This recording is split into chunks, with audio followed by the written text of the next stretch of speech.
Чарговы дзень, у якім мы наблюдаем за тым, што адбываецца ў Беларусі пасля выбараў. Ну і пачнем з самай апошняй навіны. На Валеры Цапкала, незарэгістраванага кандыдата на прэзідэнцтва, завялі крымінальную справу за нібыта атрыманне хабару і яго абвесцілі ў міжнародны розыск. Гэта даволі, мне падаецца, ўжо такі чаканы нейкі крок, бо сапраўды крымінальныя справы заведзеныя ўжо на амаль усіх удзельнікаў выбараў, і учора, можна прыгадаць, чарговая ўжо крымінальная справа з'явілася на блогера Нехту. Яго зараз вінаваціць у гэтых усіх акцыях, арганізацыях і пагражае яму цяпер да 15 гадоў зняволення. Ну і таксама вернемся да падзеі сённяшняга дня. Это развітанне з загінулым на пратэсце Александром Трайкоўскім. Паводле версіі МУЗ пратэстоўец загінуў ад нібыта самаробнай гранаты, якая выбухнула ў ягонай руцэ, але відавочцы падзеі сцвярджаюць, што ўсё ж такі ён загінуў ад рук сілавікоў. Так, лічыцца, што Трайкоўскі гэта першы загінулы падчас пратэсту ў Беларусі, смерць якога ўлады пацвердзілі афіцыйна. Менавіта сёння з ім развітваліся на вуліцы Прытыцкага. Паводле афіцыйнай версіі, якую распаўсюдзіла прэс-служба Міністэрства ўнутраных справаў, мужчына нібыта хацеў кінуць у сілавікоў самаробную выбухоўку, ад якой і загінуў. Пазней ужо медыі паведамілі, што загінулы меў крымінальнае мінулае, але жонка Александра цалкам выключае, што ён мог мець пры сябе хоць нейкую зброю ці такія рэчыва, як выбухоўка. Відавочцы смерці Александра зняпраўджваюць, канешне ж, афіцыйную версію і зняпраўджваюць яе разнастайныя даследчыя групы, напрыклад, як Conflict Intelligence Team, якая адглядзела ўсё відэа, якое акурат было ў той момант забівання, і прыйшла да высновы, што менавіта чалавека маглі забіць спецназаўцы КДБ «Альфа» або спецназа МУЗ «Алмаза». І у нас ёсць зараз відэа, якое мы можам паглядзець на гэтую тэму. Развітанне адбылося ў двух месцах, на вуліцы Прытыцкага і Альшэўскага. На Прытыцкага людзі прыносілі знічы і кветкі, і паглядзім, як гэта адбывалася.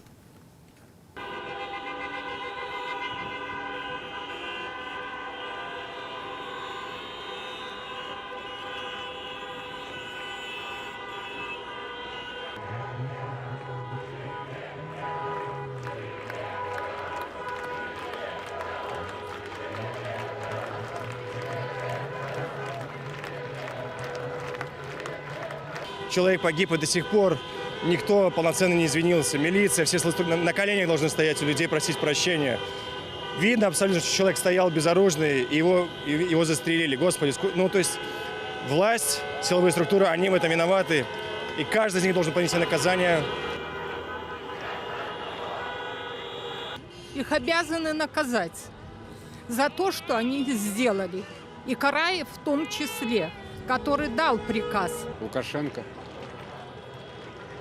Ну, он самый главный виновник. Я считаю, что виновата система. И все винтики, которые участвовали в этой системе, вот цепь событий привела к смерти этого человека. И это только, я так понимаю, один из первых случаев. Очень много людей пострадали. Нету никакого оправдания правового, общечеловеческого для этих поступков.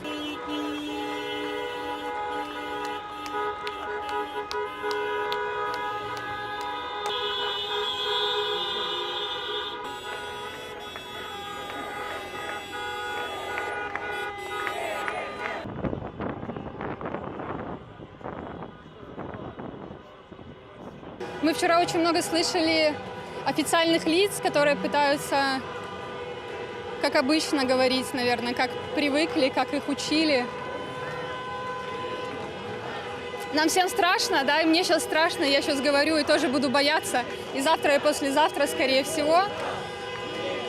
Я видела видео, слава богу, меня здесь не было.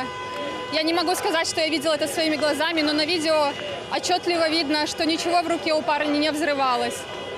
Отчетливо видно, что он стоял, отчетливо видно, что он упал.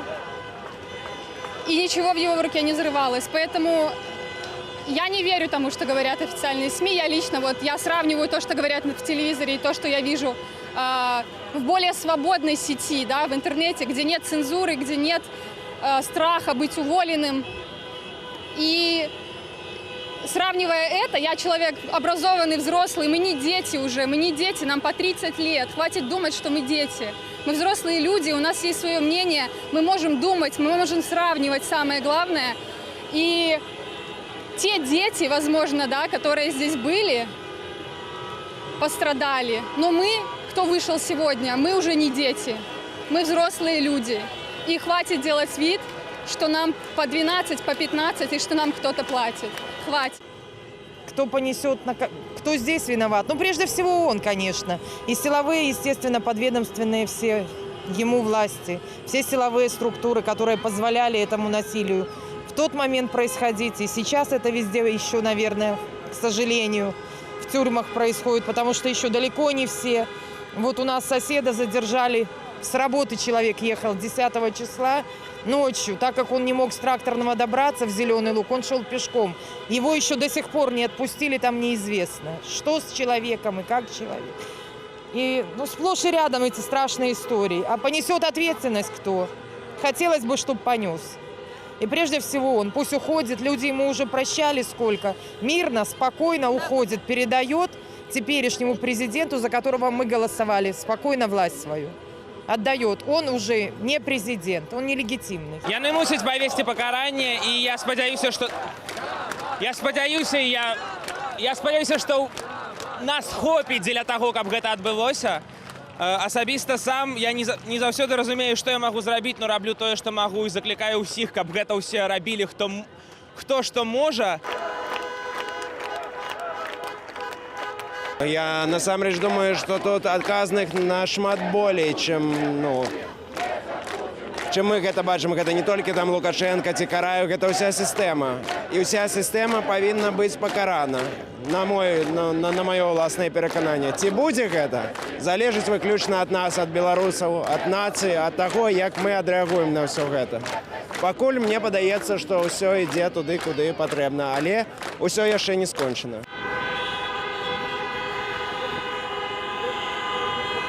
Виноваты все. Те, кто исполнял приказ, те, кто его отдавал, и те, кто молчали на дачах. Калі мы кажам пра тое, хто ў гэтым вінаваты, то асабіста я зараз разумею, што, мабыць, трошачкі нават і я, тым, што я сёння здесь, а 5 год назад не быў. Вінаваты так, але пры гэтым і рады, што сёння я тут, учора быў тут, заўтра буду тут, і зраблю тое, што я магу, каб тут былі ўсе і каб у нас все атрымалася. Действующая власть, незаконно занявшая на данный момент пост, виновата, естественно.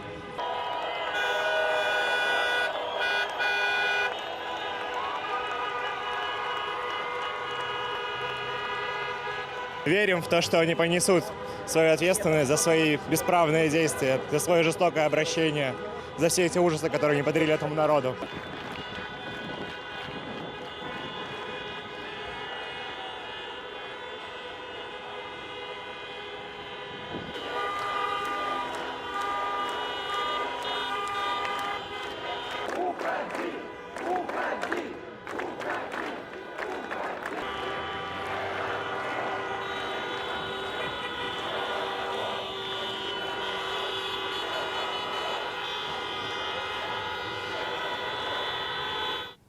Як бачым, тысячы людзей прыйшлі на вуліцу Прытыцкага ля станцыі метро Пушкінскай. Менавіта на гэтым месцы загінуў пратэстовец.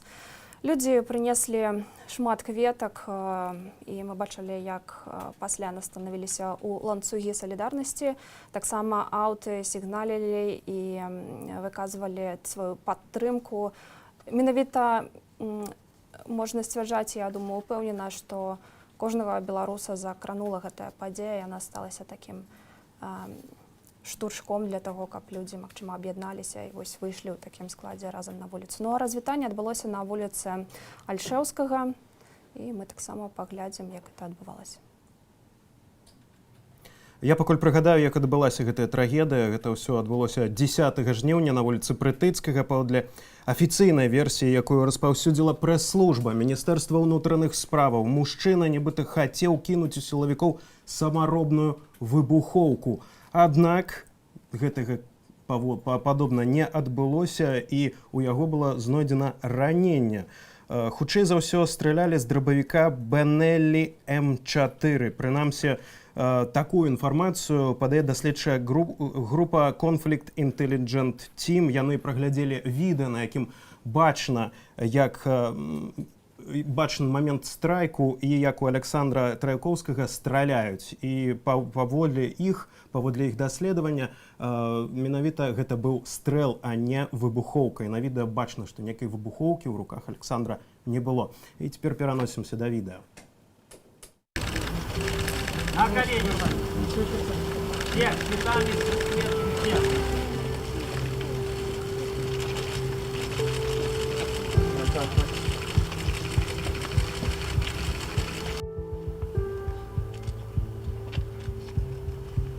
Ён загінуў, як Жизнеўскі наш у Киеве на барыкадах, і яго таксама трэба было пранесці па ўсім горадзе на руках.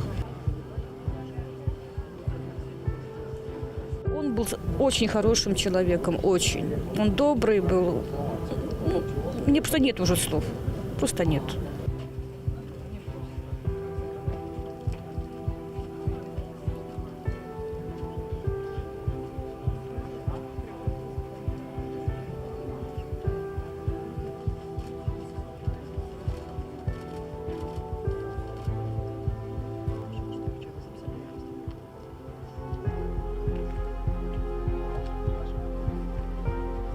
Нигде никакой информации нет. Да не может быть, если 10-го сразу уже была эта информация известна. Они обязаны были сообщить. Почему не сообщили ничего? Ничего никто не сказал.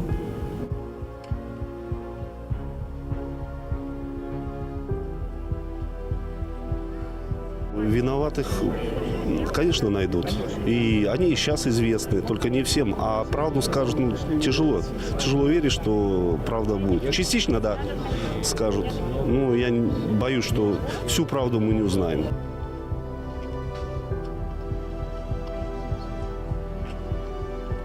За убийство надо отвечать. Сроков давности убийства не имеет. Привлечение к ответственности возможно только при смене власти.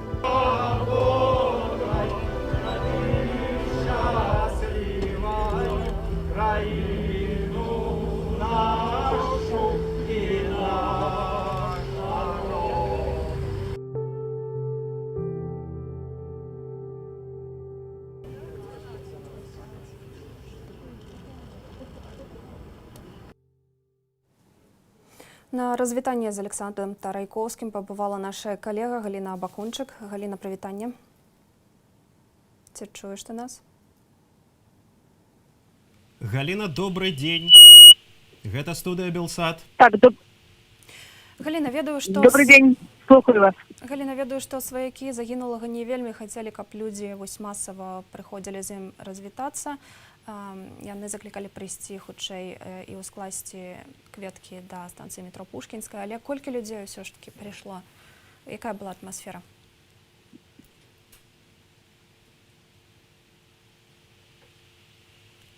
Галіна, ці чутно нашу студыю зараз? Вельмі слаба вас чутна, але я распавяду, што сёння адбывалася цягам дня, і галоўным чынам гэта было, конечно, развітанне з Александром Траяновскім, які быў забіты у ноч на 11-10 жніўня на плошчы Пушкінскай. Так сёння на пачатку 12 дня, калі прызначана было развітанне, там на месцы пачалі збірацца людзі, хоць напярэдадні прыйшла інфармацыя, што нібыта бацькі розныя просяць не збірацца, а прыйсці адразу на месца яго гібелі. Але к 12 гадзінам, к часу развітання, там уже было больш за 1000 чалавек. Людзі стрымалі кветкі ў руках, вельмі шмат бел-чырвона-белых і звычайныя кветкі, шмат бел-чырвона-белых сцягоў. Вельмі много вянкоў было, і на якіх было напісана беларускаму герою, было напісана не даруем, не забудем. Прыйшлі вельмі многія вядомыя людзі, палітыкі беларускія апазіцыйныя, прыйшоў паэт Владимир Некляев, прыйшлі жанчыны, маці 328, якія, дарэчы, паведамілі, што сёння частка з іх паехала ў бабруйскую калонію, там, где адбываюць пакаранне іх дзеці, пакаранне по этому артыкулу наркотычнаму, бо там у бабруйской колонии паўстаў рух, паўстанне такое, вязні даведаліся пра падзеі, якія адбываюцца ў Беларусі, там распачалося такое паўстанне, і вось выклікалі мацуляў, каб яны прыехалі і дапамаглі суцішыць і угаварыць, спыніць гэта паўстанне гэтых вязняў калоніі. Ну, гэткім чынам людзі таксама збіралі у самой гэтай чарзе, пакуль яны стаялі, збіралі грошы для сям'і загіблых. І калі 12 гадзіны распачалося развітанне, то бацькі пажадалі, каб там не фатаграфавалі, каб журналісты не рабілі відэаздымак, але не былі супраць, каб тыя прысутныя, якія былі, каб яны прыйшлі, развіталіся, і людзі сталі проста у такую вельмі шчыльную колонну. І ад 12 пачалася гэтая працэдура развітання, она мусіла закончыцца ў 12:45, але закончылася пасля першай гадзіны, бо не все не маглі патрапіць, прычым людзі толькі маглі зайсці, пакласці кветкі, можа зрабіць знак крыжа, не болей, для таго, каб усе маглі прайсці, і гэта быў такі скразны праход, бо не было шансу нават выйсці назад у дзверы, гэтак шмат было людзей. Галіна, на пачатку першай пачалі выносіць труну, і калі выносілі, это людзі сталі на калені. Все, хто там быў, сталі на калені з кветкамі і з венкамі, і так все прысутныя. І калі ўжо ставілі труну у мікрааўтобус на ад'езд, то тады людзі авацыямі праводзілі забітага і гукалі «Жыве Беларусь», спявалі «Магутны Божа». Ось, ведаеце, это была такая вельмі магутная акцыя солідарнасці, і, конечно, шмат было размоў. Размоў было шмат пра тое, як такое магло адбыцца, чаму такое магло адбыцца, і галоўна, што яно не скончана, што вельмі шмат людзей у вязніцах застаецца, што насамрэч загіблых нашмат больш. Гэта інфармацыя абсалютна не праверана, ніхто не можа сказаць ні так, ні не. Ходзяць толькі чуткі, што нават десяткі ёсць загіблых людзей, што яны паміраюць у шпіталях, што яны паміраюць у турме на Акрэсіна. Даставернай інфармацыі няма, улада проста на гэту тэму нават не выказваецца і маўчыць, а ці гэта насамрэч так ёсць, ці гэта чуткі на сёння невядома. Я вот яшчэ дадам, што тыя людзі, якія прывялі героя ў яго апошні шлях, яны ўсе рушылі на плошчу Пушкінскую, дзе адбылася эта трагедыя, там просто стресс, былі такія плакаты «Не даруем, не забудем», «Забойцаў к Кавказу», к трибуналу.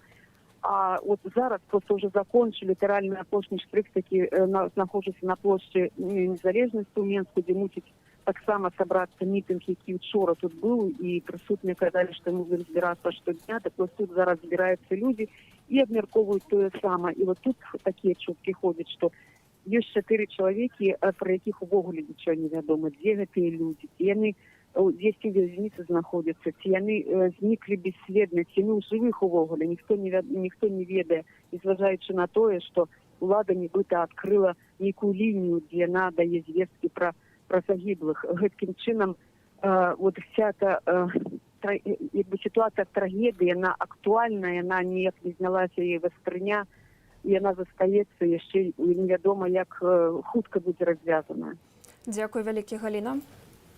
Гэта была Галіна Абакунчык, акурат яна прысутнічала на пахаванні Александра Трайкоўскага. Прыгадаю, што трагедыя адбылася 10 жніўня на вуліцы Прытыцкага, і паводле афіцыйнай версіі, якую распаўсюдзіла прэс-служба МУС, мужчына нібыта хацеў кінуць у сілавікоў гранату, аднак пасля атрымалася зусім не паводле афіцыйнай версіі, атрымалася, што ён загінуў ад кулявога ранення. Прынамсі так сцвярджаюць сведкі падзеяў. Ну, як слушна адзначыла Галіна Абакунчык, афіцыйна прызнаюць пакуль толькі 2 смерці, але іх, імаверна, больш. Пра гэта кажуць і самыя людзі, і медыкі, якія прыязджаюць да будынку ЦИП у Менску, якія забіраюць адтуль людзей, кажуць, што шмат хто на жаль, пасля ранення не выжывае. А пакуль маем спадарства відэа з горадні, дзе пратэстоўцы агучылі свае патрабаванні. Мы требуем незамедлительной отставки президента Лукашенко Александра Григорьевича.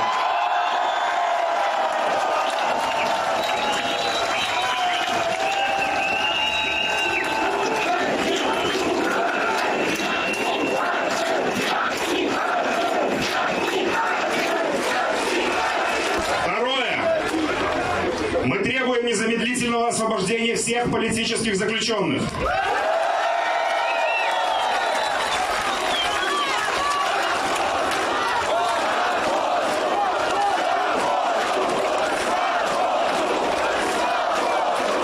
Третье. Мы требуем незамедлительной отставки и ареста руководителей МВД, в том числе ОМОН, за применение травматического и огнестрельного оружия в отношении участников мирных акций. Четвертое. Мы требуем незамедлительной отставки и ареста членов Центральной комиссии по выборам и проведению республиканских референдумов во главе с Лидиной Ермошиной за организацию массовых фальсификаций.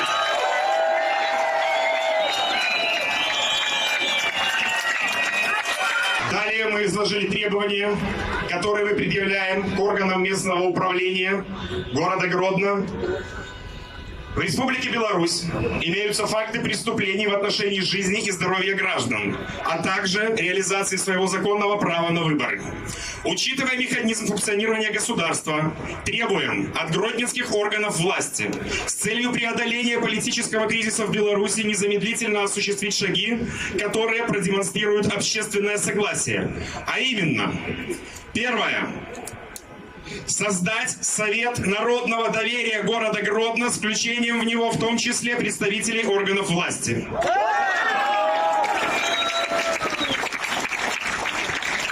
Второе. Гарантировать свободу мирных собраний граждан, прежде всего через внесение изменений в решение городского совета об определении мест проведения массовых мероприятий.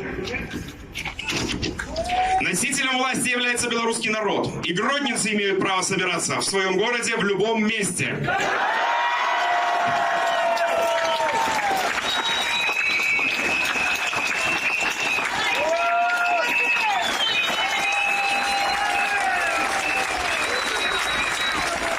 Третье. За счет бюджета обеспечить мирное собрание граждан технической аппаратурой, медийным сопровождением в прямом эфире в государственных СМИ, а также медицинским сопровождением.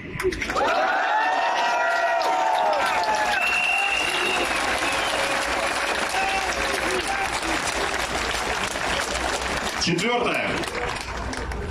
Отменить решение, вынесенное по административным делам за участие в мирных акциях, вернуть уже уплаченные штрафы, лично принести публичные извинения всем задержанным, компенсировать материальные потери гражданам.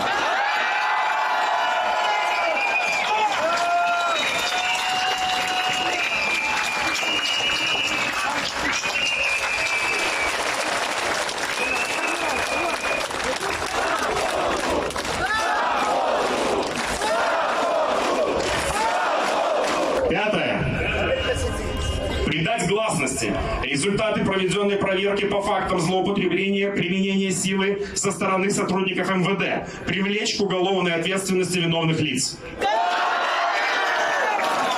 Шестое. Мы требуем присутствия депутатов Национального собрания Республики Беларусь по Гродненской области в понедельник, 17 августа 2020 года в 19:00 на мирной акции, проводимой на площади Ленина в городе Гродно. Седьмое. Гарантировать закрепленное законодательно право каждого на забастовку. Восьмое. Исключить преследование и запугивание в любой форме работников, принявших решение присоединиться к забастовке, в том числе в виде листовок, которые уже распространили на предприятии Гродно-Промстрой.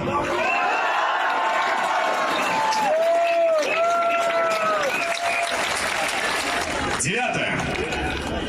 опубликовать данный документ во всех государственных СМИ города Гродно и области в срок до 12:00 18 августа 2020 года.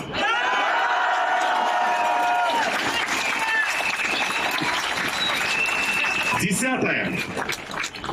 Обеспечить возможность выступления в прямом эфире в прайм-тайм представителей Объединенного штаба Светланы Тихановской, представителей демократической общественности города Гродно, в том числе трудовых коллективов, профсоюзов, политических партий.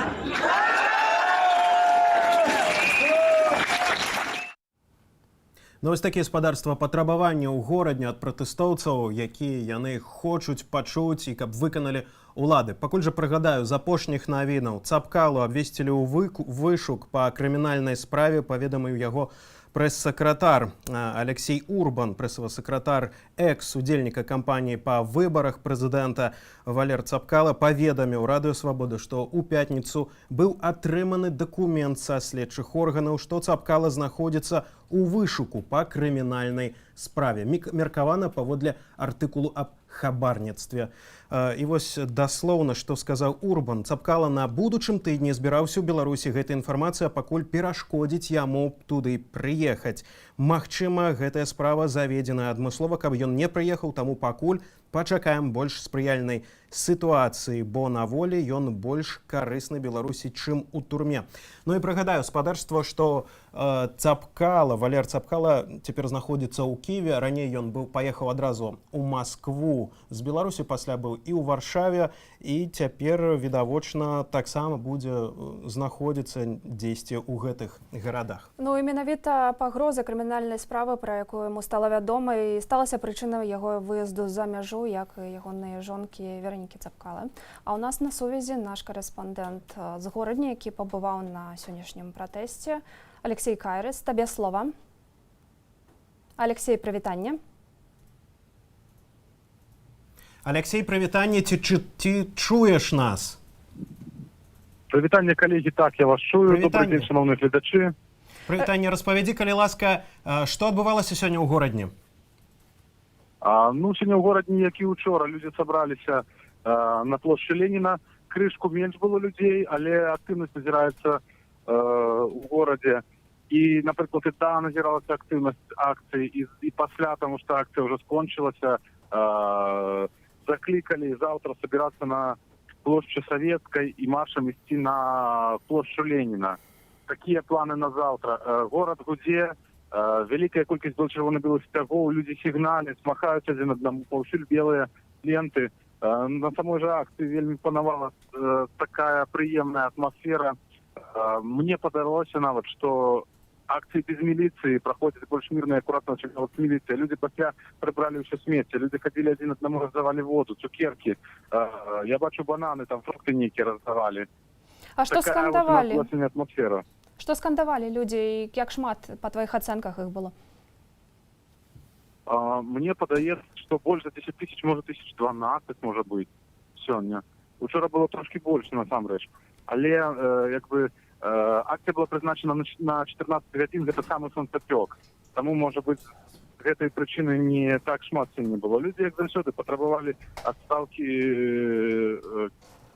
Лукашэнкі, патрабавалі сумленных выбараў без яго ўдзелу, патрабавалі даць адказ тых, хто учыніў крывавую бойню ў нашай краіне.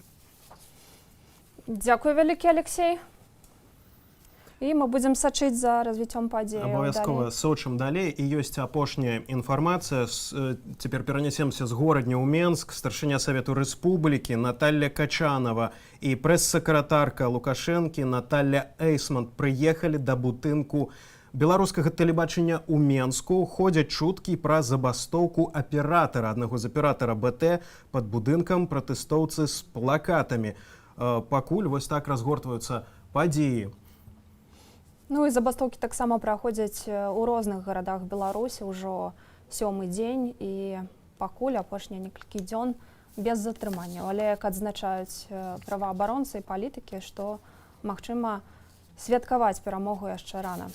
Святкаваць перамогу рана, але вось Александр Лукашенко сёння сабраў нараду, на якой выказаўся наконт сітуацыі ўвогуле ў краіне. Я даслоўна зараз зацытую: мы бачым, што адбываецца. Нас закалыхаць не трэба мірнымі акцыямі і дэманстрацыямі. Мы бачым, што ў глыбіні адбываецца. Мы вельмі добра гэта бачым, і потым мы ж метадычкі каляровых рэвалюцыяў чыталі. Больш за тое, да метадычак каляровых рэвалюцыяў, гэта асабліва пра гэтым будзем казаць у Мінабароны ў цэнтры стратэгічнага кіравання, ўжо з'явіліся элементы вонкавага ўмяшання. То бок Александр Лукашенко не бачыць на самой справе то, што адбываецца зараз у краіне. Ён на ўсё зноў кажа адно і тое. Гэта знешняе ўмяшанне. Раней гэта быў нейкі расійскі фактар, цяпер падобна гэта нейкі праеўрапейскі фактар, бо пасля гэтай нарады ён азначыў, што цяпер будзе прасіць дапамогі ва Владимира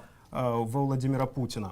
Ну і таксама сцвярджаюць, што абсалютна без затрыманняў не абыходзіцца, не выпадае. Нашы гледачы даслалі нам відэо, на яком бачна, як жорстка затрымалі байкера. Сцвярджаюць, што нібыта затрыманне адбылося сёння. Праверыць дату мы не можам, але самое затрыманне вашай увазе.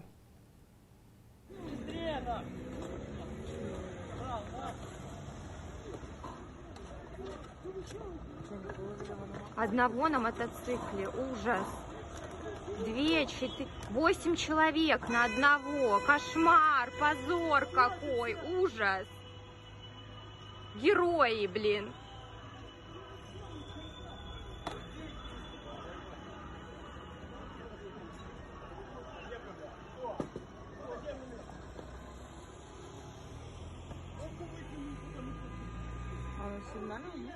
Он просто ехал.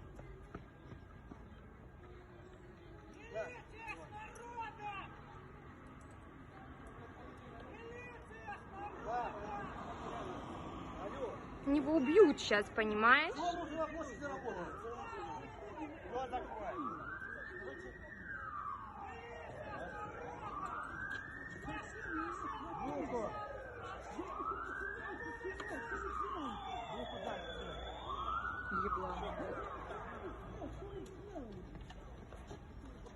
Его сейчас реально убьют просто, понимаешь, таким количеством людей. Боже, что происходит вообще здесь?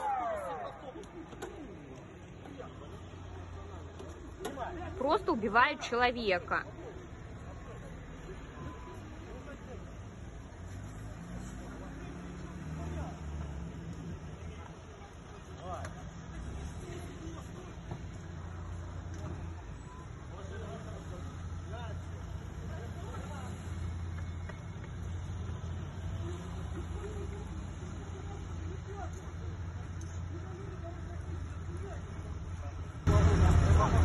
Это ужас какой-то. Давай, говори.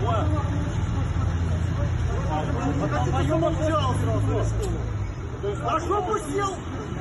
Так что, на что пустил? Сразу что-то посрался. Так отвечай за свои слова.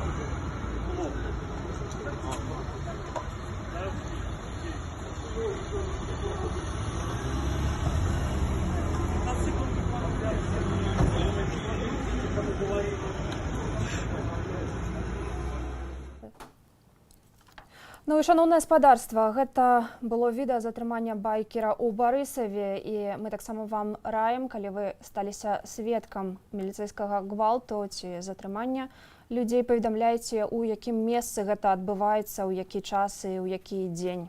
А калі яшчэ і атрымліваецца, то записывайце відэа, бо пасля можна, гэта будзе проста факт. Між іншым, мітрапаліт Тадеуш Кандрусевіч сёння выступіў з афіцыйным зваротам да Александру Лукашэнкі і да ўсіх тых, хто выконвае ўладу на розных узроўнях. Арцыбіспук Тадеуш Кандрусевіч, калі не мы, то хто? Даслоўна яго слова, калі не сёння, то калі. Вось што ён кажа. Наша бацькаўшчына перажывае складаны час, які, на вялікі жаль, ужо азмрочаны пралітаю крывёю тысячамі затрыманых і жорстка збітых мірных жыхароў, якія хочуць ведаць праўду пра прэзідэнцкія выбары, што адбыліся 9 жніўня, гаворыцца ў звароце мітрапаліта Тадеуша Кандрусевіча. Ну і шановнае спадарства, учора адбываліся так званыя пратэсты і працаўнікоў завода некалькі дзён ужо бастуюць буйныя беларускія прадпрыемствы. І таксама мы маем відэо з берасцейскага завода «Гефест». Там да пратэстоўцаў прыйшоў прадстаўнік уладаў. І як гэта адбывалася, нам распавядзе берасцейскі краязнаўца Іван Чайчац. 5000 человек держат за идиотов.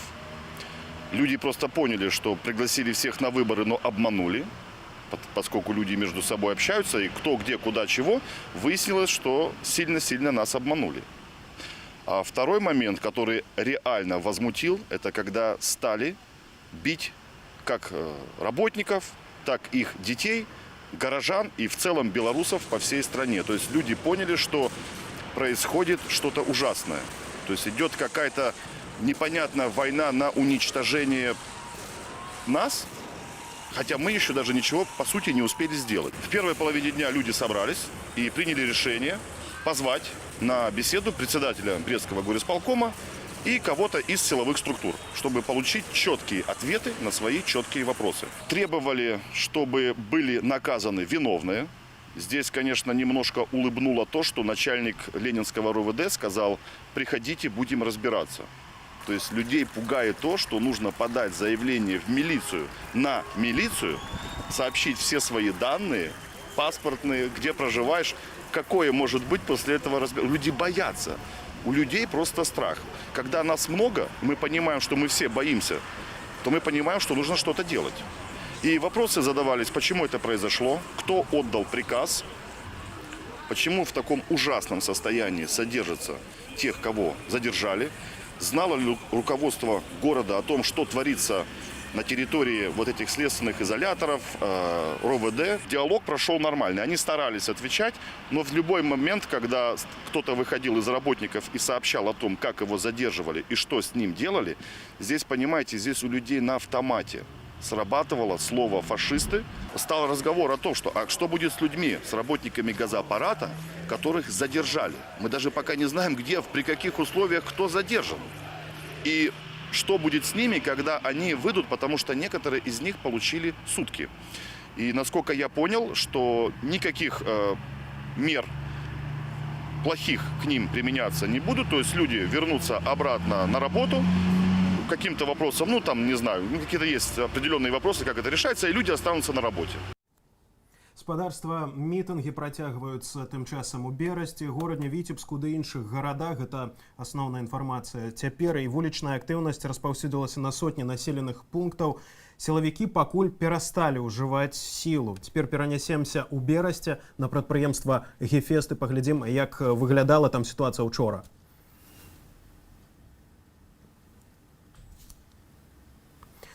Пакуль літаральна некалькі хвілінаў, так, і мы пабачым на свае вочы, як адбываўся страйк на прадпрыемстве. Пакуль некалькі словаў пра заўтра. На заўтра пратэстоўцы запланавалі агульнанацыянальны марш за свабоду на цэнтральным праспекце незалежнасці ў Менску. Таксама падобна, што падобныя акцыі адбудуцца і ў іншых гарадах. Ну а пакуль чакаем Берасці, Гефест.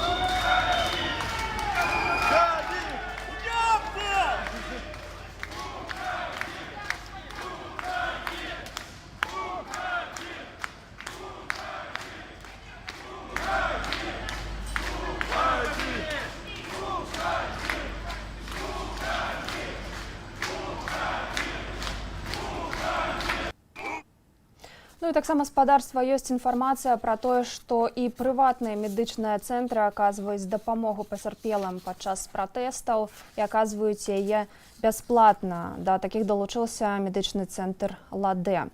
Ну і ёсць інфармацыя пра затрыманне нашых калегаў. Гэта Максім Швед. Кажуць, што яму далі 5 сотняў арышту у Жодзіна. Магілёўская наша карэспандэнтка Аліна Скрабунова атрымала СМС з паведамленнем, што ёй прысудзілі 8 судняў арышту. А Яўген Меркіс, наш карэспандэнт з Гомлю, распавёў, што яму далі 15 сотняў арышту.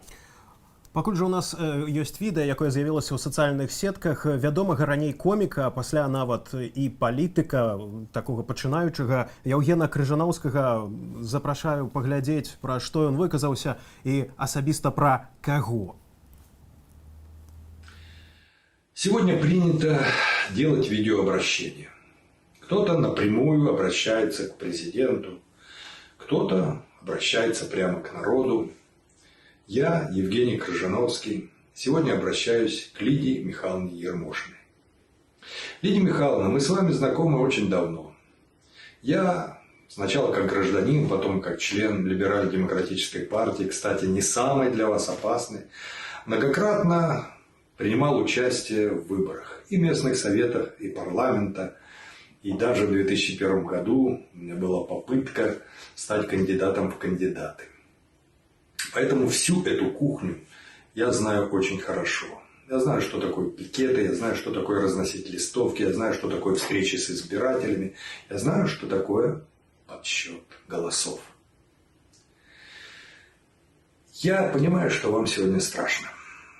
Страшно, потому что все, что происходит сейчас, эти бесконечные гудки автомобилей, эти тысячи людей, которые вышли на улицы, которые перестали бояться, эти заводчане, которые на всех заводах, самых крупных заводах страны вышли на улицы, врачи, студенты, то, что Спиваков отказался от награды и многое-многое другое, удары палками ОМОНа, Окрестина, это ведь все благодаря и вам.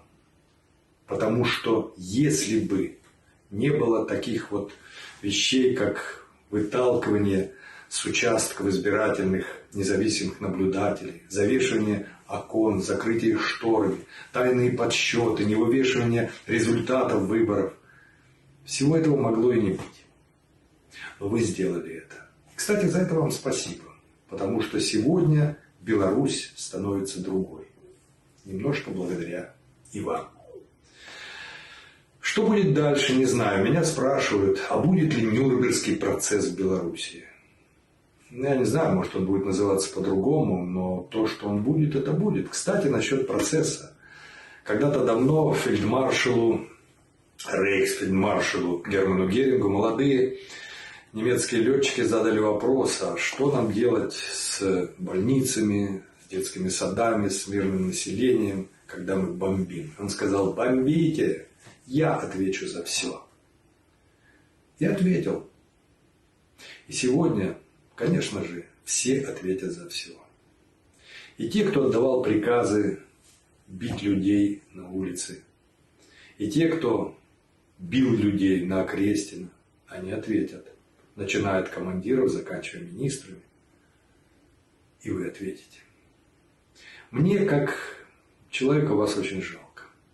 Но как чиновника нет. Нас с детства учили не врать, не врать, не врать. Нас наказывали за это. А уж сейчас врать было нельзя категорически. Но вы это сделали. Лидия Михайловна, вот как повернулась жизнь. Сегодня вы стали врагом Беларуси. Это страшно. Еще раз говорю, по-человечески мне вас жаль. Спадарства, гэта быў зварот Яўгена Крыжанаўскага, вядомага беларускага коміка, а таксама палітыка, і зварот да Лідіі Ярмошынай. Што яна вось сваім гэтым падлікам галасоў, калі абвесціла, што за Лукашэнку цяпер прагаласавала 80% выбарнікаў, што яна зрабіла з нашай краінай? Ну і спадарства, мы сёння ўжо апавядалі, што дзяржаўная тэлекампанія, Белтэлерадыёкампанія таксама збіраецца страйкаваць, і на месцы падзеяў цяпер знаходзіцца наша карэспандэнтка Дыяна Радкевіч. Дыяна, прывітанне. Ці ты нас чуеш? Дыяна, прывітанне, гэта студыя Белсат, ці чуваць нас? Вітаю, чуваць, вітаю глядачі. Діана, прывітанне, дзе ты зараз знаходзішся і што вакол адбываецца? Цяпер мы каля будынку белтэлерадыёкампаніі на Макаёнка. Тут сабралося па маіх падліках каля 200-300 чалавек, якія прыйшлі патрабаваць, каб супрацоўнікі БТ выйшлі на забастовку. А цяпер унутры будынка вядзецца размова паміж Качанавай Эйсмант і таксама паміж работнікамі БТ. Размаўляюць пра зноў жа праўду на тэлебачанні, ведаю гэта з таго, што выйшла ўжо з будынку Наталья Бибикова, телеведущая телерадиокомпании, распадала журналистам, что размовляют про махчимость, наконец, сказания правды з экранаў телерадиокомпании. Так само, але яшчэ размова не скончылася, Наталья Бибикова просто сышла раней, бо стамілася, пакуль што вынікаў размовы мы не ведаем канчаткова. Ці ты ведаеш пра нейкія патрабаванні, якія выказвалі працаўнікі белтэлерадыёкампаніі? Таксама пакуль што невядома. Наталья Бибикова зноў жа пакуль што адзіная крыніца, якая была ўнутры, распавяла, што гэтая сустрэча ўвогуле была арганізаваная вельмі хутка, вельмі нечакана. Таму нават не ведаю, ці пакуль што можна казаць пра нейкія патрабаванні, але пра забастовку Наталья Бибикова казала, што планавалі паставаць работнікі белтэлерадыёкампаніі ў панядзелак, але думаюць нават раней. Діана, ёсць чутка, што прыехалі таксама на забастовку, таму што некаторыя з аператараў БТ не пагадзіліся працаваць. Ці ёсць такая інфармацыя нейкая? Яшчэ раз, што прыехалі аператары белтэлерадыёкампаніі? Што забастовка менавіта аператараў БТ? Не, тут собраліся збольшых менавіта проста жыхары Мексікі і гарадоў, просто собраліся грамадзяне падтрымаць работнікаў белтэлерадыёкампаніі, якія збіраюцца паставаць, якім не падабаецца праца кампаніі. Аператараў тут не бачу, каб гэта была нейкая вялікая частка, магчыма, яны тут ёсць, але я, напрыклад, асабіста не ведаю, таму не магу сказаць, але збольшага гэта народ. Добра, дзякуй вялікі, Діяна, заставайся, калі ласка, на сувязі. Цікава ўсё, чым скончыцца гэтая забастовка каля БТ. Я, спадарства, ж прыгадаю, што старшыня Савету Рэспублікі Наталья Качанова і прэс-сакратарка Лукашэнкі Наталья Эйсмант прыехалі да будынку БТ у Менску і ходзяць чуткі, што ёсць нейкая забастовка аператараў, то бок людзі патрабуюць таго, каб казаць з экранаў беларускага тэлебачання праўду. А такога спадарства не было вельмі даўно. Ну, я не здзіўленая, што чыноўнікі ўсё ж такі прыехалі на белтэлерадыёкампанію, стратэгічны аб'ект, вельмі важны, і таму я думаю, што рэакцыя мусіць паследаваць, і мы даведаемся абавязкова. Ну, а цяпер вашай увазе відэа.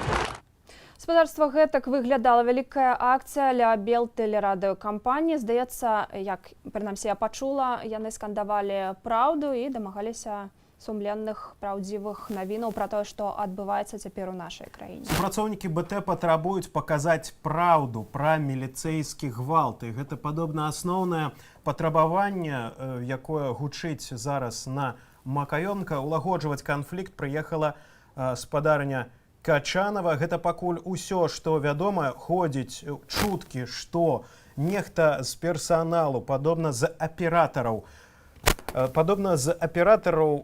распачаў гэты страйк. І цяпер, спадарства, у нас ёсць іншае відэа. У нас есть відэазварот з прадпрыемства МЗКТ, і дырэктар прызнала, што выбары былі несумленныя. Давайте зернем. Я говорю, что люди имеют право на альтернативную точку зрения. Я говорю, что я в эту избирательную кампанию абсолютно осознанно проголосовал за главу государства, действующего Александра Григорьевича Лукашенко. Объясняю почему. Нет, я осознанно это сделал, потому что я оцениваю действия человека. Я это сделал, проголосовал, но я признаю, что он их не выиграл, вы понимаете? Я согласен с тем, что мое мнение не поддержало большинство. Я буду отстаивать его. Я буду говорить, что, возможно, мы еще все пожалеем об этом. Ну і спадарства такога кшталту сустрэчы з кіраўніцтвам прадпрыемства адбываліся цягам апошніх дзён на шмат якіх заводах, напрыклад, на Белазе і таксама у Салігорску на Белкалію. І ўсюды кіраўніцтва спрабавала, канешне, залагодзіць сітуацыю і супакоіць працаўнікоў, якія ўжо не згодныя і патрабуюць змены ўлады. І таксама вельмі незвычайна, што пратэсты з палітычнымі патрабаваннямі, не эканамічнымі, не часта такія страйкі адбываюцца. Сапраўды. Ну а пакуль яшчэ раз перанясемся ў сталіцу, дзе адбываецца вельмі цікавы страйк супрацоўнікаў Белтэлерадыёкампаніі. Прыгадаю яшчэ, што старшыня Савету Рэспублікі Наталья Качанова і прэс-сакратарка Лукашэнкі Наталья Эйсман прыехалі да будынку БТ ў Менску. Ходзяць чуткі пра забастоўкі, і патрабаванне цяпер асноўнае, бо так гэта паказваць праўду. І вось самая апошняя навіна, цяпер зачитываю дословно, теперь точно 17 августа БТ объявляет забастовку. Первое их требование – новые выборы вместо фальсификаций. Также они требуют остановить кровопролитие и насилие в отношении мирных граждан, освободить всех политзаключенных и задержанных. Бывший президент у власти главный рупор пропаганды. Вось так теперь поводят себе супрацоўнікі Белтэлерадыёкампаніі. Ну і у відэа вы бачите зараз на ўласныя вочы, што теперь там адбываецца.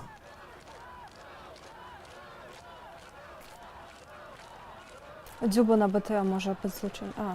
Це як там?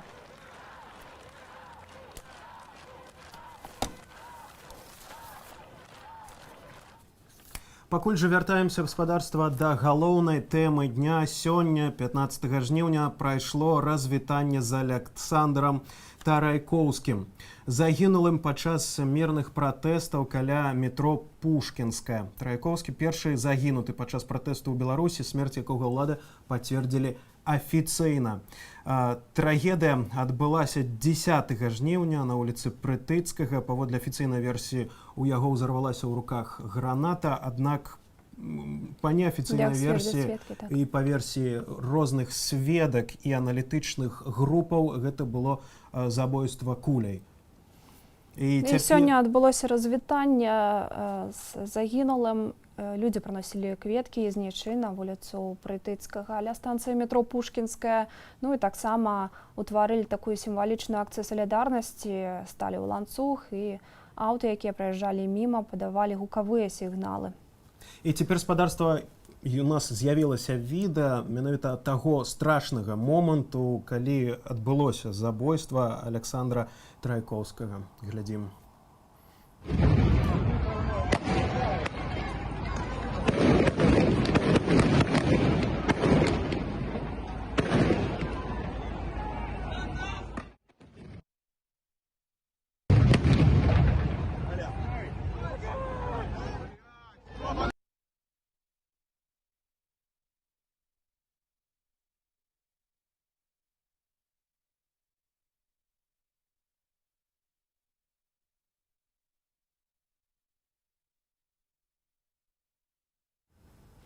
І вось спадарства было бачна, што ніякай гранаты, ніякага выбухоўкі, нічога спадарства не было, а быў бачны толькі стрэл таго з натоўпу вось гэтых снайпераў.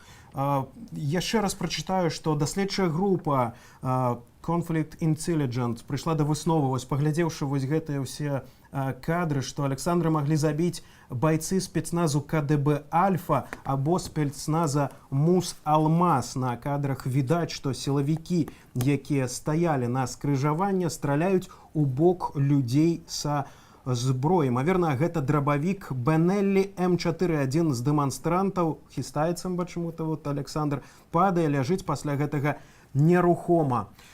Бачым зараз акурат гэты самы момант спадарства. Глядзім яшчэ раз. Пакуль жа перанясемся зноў у Менск, і можна узгадаць яшчэ гэтую вуліцу Пушкінскую, акурат як выглядала сённяшняе развітанне з Александром.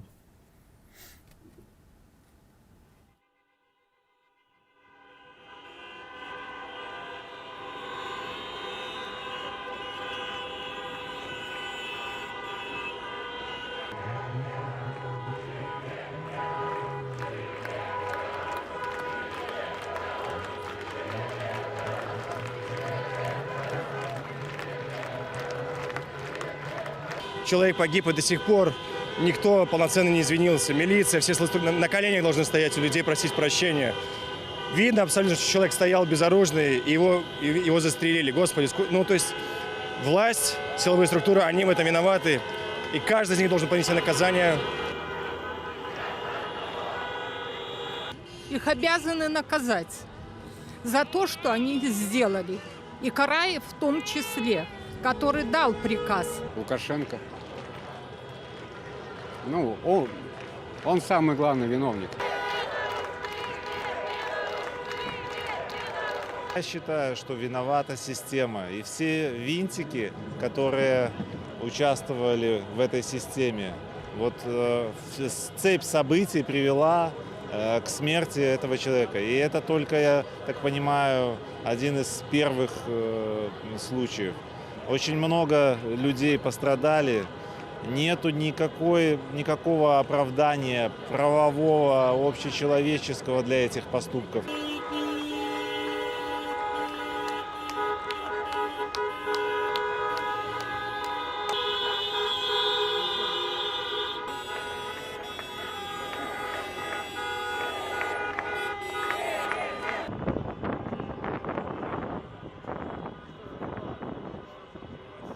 Мы вчера очень много слышали официальных лиц, которые пытаются, как обычно, говорить, наверное, как привыкли, как их учили.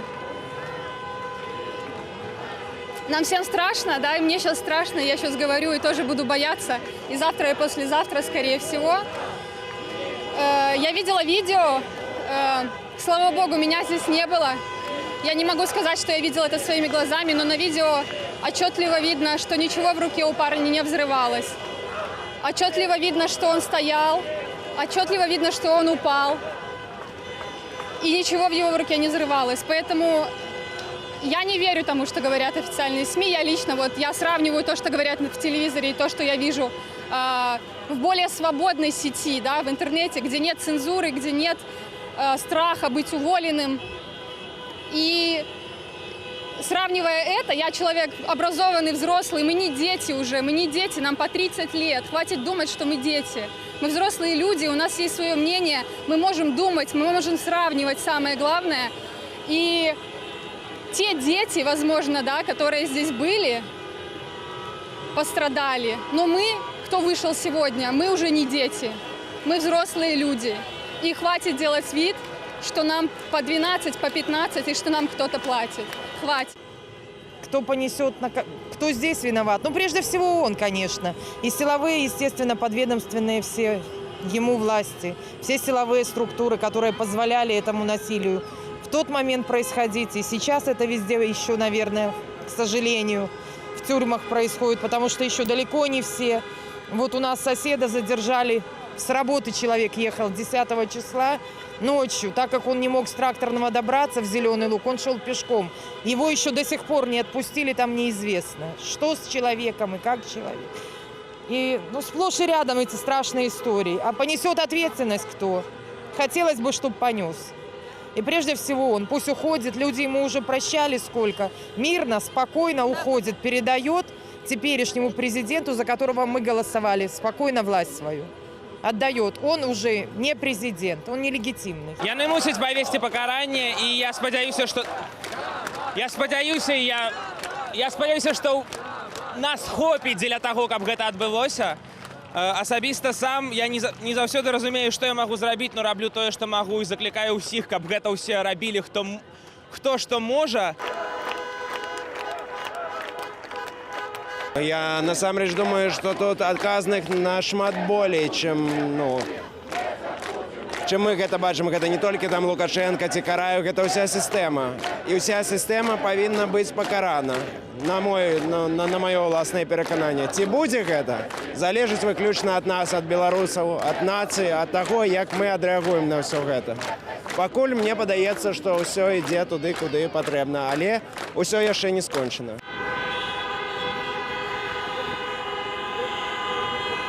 Виноваты все. Те, кто исполнял приказ, те, кто его отдавал, и те, кто молчали на дачах.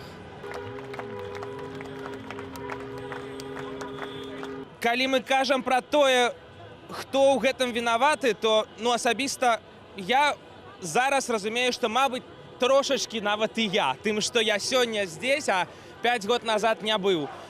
Вінаваты так, але пры гэтым і рады, што сёння я тут. Учора быў тут, заўтра буду тут. І зраблю тое, што я магу, каб тут былі ўсе і каб у нас все атрымалася. Действующая власть, незаконно занявшая на данный момент пост, виновата, естественно.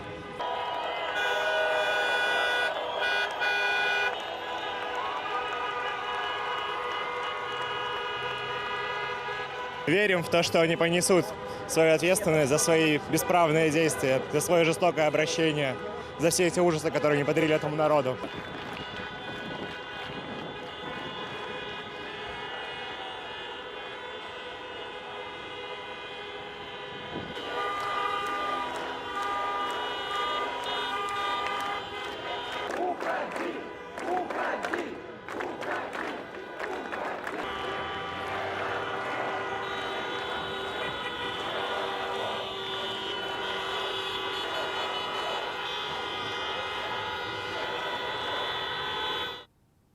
Гаспадарства толькі што мы паглядзелі і паслухалі людзей, якія прыйшлі развітацца з загінулым 10 жніўня пратэстоўцам, удзельнікам мірных пратэстаў Александром Тарайкоўскім. Вось ён аддаў сваё жыццё за перамены, за прагу свабодных выбараў, сумленных выбараў у Беларусі. Ну а пакуль да яшчэ адной гарачай тэмы, літаральна вось некалькіх хвілінаў, дзесяткаў хвілін каля будынку Белтэлерадыёкампанія на вуліцы Макаёнка у Менску сабраліся тысячы людзей. Яны стаяць пад чырвона-белымі сцягамі каля будынку, крычаць страйк, праўду, адпускай трыбунал. І патрабуюць паказаць па БТ неверагоднае, патрабуюць паказаць па БТ праўду.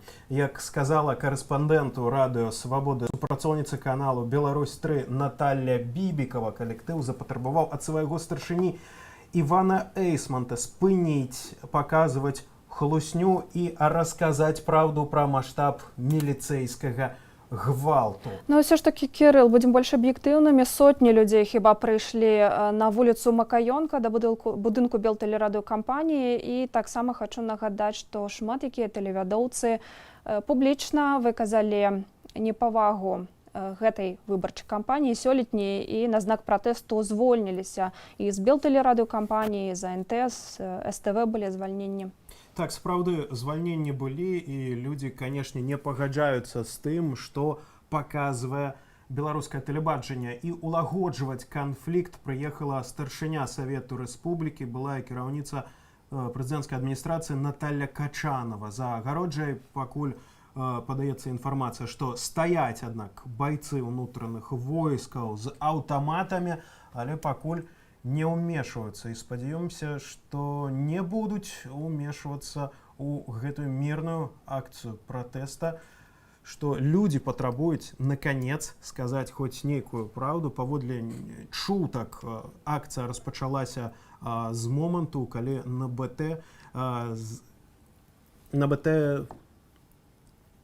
бо распачалася з таго, што нібыта з'явіўся на БТ аператар, які распачаў гэтую акцыю. Пакуль жа Гаспадарства. Так, з намі на сувязі наша карэспандэнтка Діяна Радкевіч, якая прысутнічае на гэтай акцыі ля Белтэлерадыёкампаніі. Діяна, прывітанне, табе слова. Ці штосьці змянілася з нашага апошняга ўключэння, ці вядома, як там сітуацыя выглядае? Діяна, прывітанне. Діяна, ці чутно нас? Студыя Белсат. Вітаю яшчэ раз, так. Діяна, што цяпер адбываецца каля БТ? Вийшла з будинку БТ десь каля 5 работників, недзе 10 хвилин тому. Так само розповідають, гэта технічныя работники, гэта два ведучыя спецыялісты. Так само розповідають, што размаўлялі з Качановой и Эйсман про правду телебачення, про магчимость сказання правди з телевізорів. Але ось як прокоментувала одна з ведучих спеціалістів, то, що відказувала наприклад, господарня Качанова, це бла-бла-бла. Ось, більше, в принципі, ми ніяких докладних відказів не почули. Поки що чекаємо, все ще розмова не скончилася, наскільки ви відомо від тих работников, які вийшли з будинку. Діяна, тут у нас ёсць інфармацыя, што ёсць нейкія сілавікі на акцыі, што яны стаяць за агароджай. Ці ты бачыш нешта такое? Яшчэ раз, выбачаюся. Діяна, з'явілася інфармацыя, што ёсць нейкія сілавікі, што яны пакуль не ўмешваюцца ў сітуацыю. Ці ты бачыш нешта такое? Не бачу пакуль што нікога такога, але ёсць люди, які сочаць здаля за цивільним, які сочаць за акцыяй. Колькі, на твой погляд, зараз там удзельнікаў акцыі? Гэта каля 300, магчыма, ўжо можа і 400 людзей. Па маіх асабістых падліках. Ясна. Діяна, а што яшчэ кажуць у гэтым натоўпе? Што апрача патрабаванняў спыніць хлусню з тэлебачання? Можа, яшчэ нейкія патрабаванні прагучалі?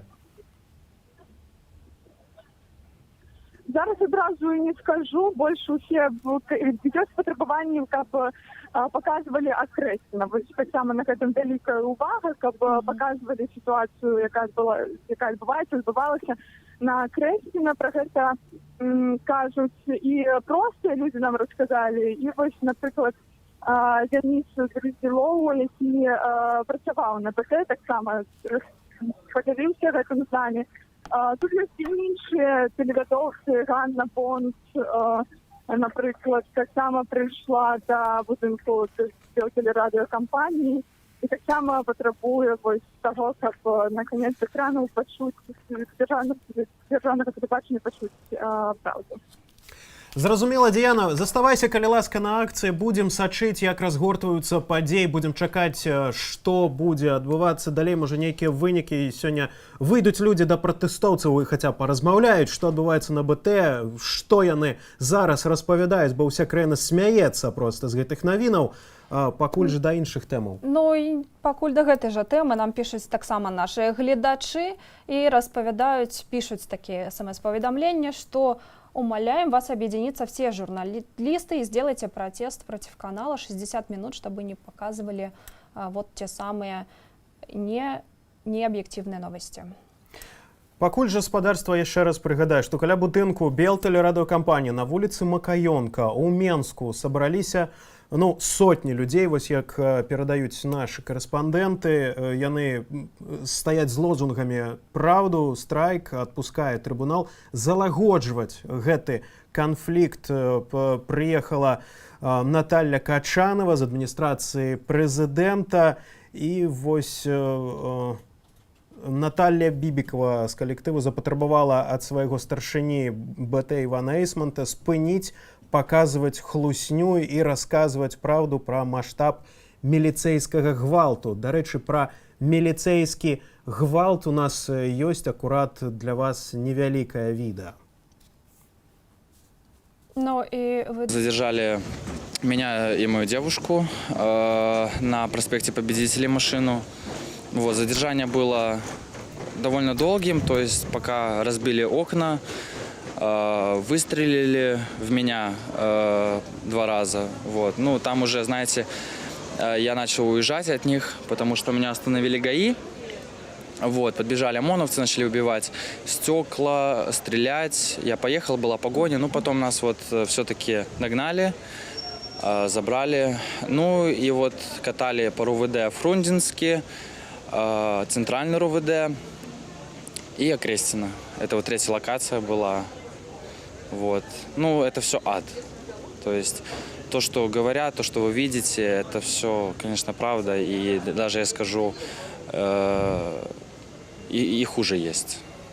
То есть бить это одно, а там пытают. Любят бить по ягодицам, по ногам, по спине, хомуты, наручники.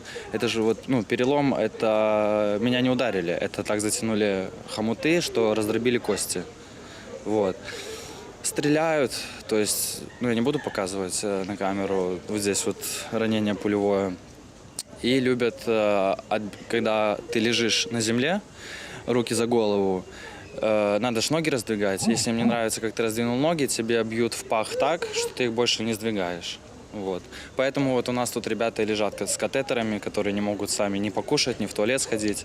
Это вот так отбивают все.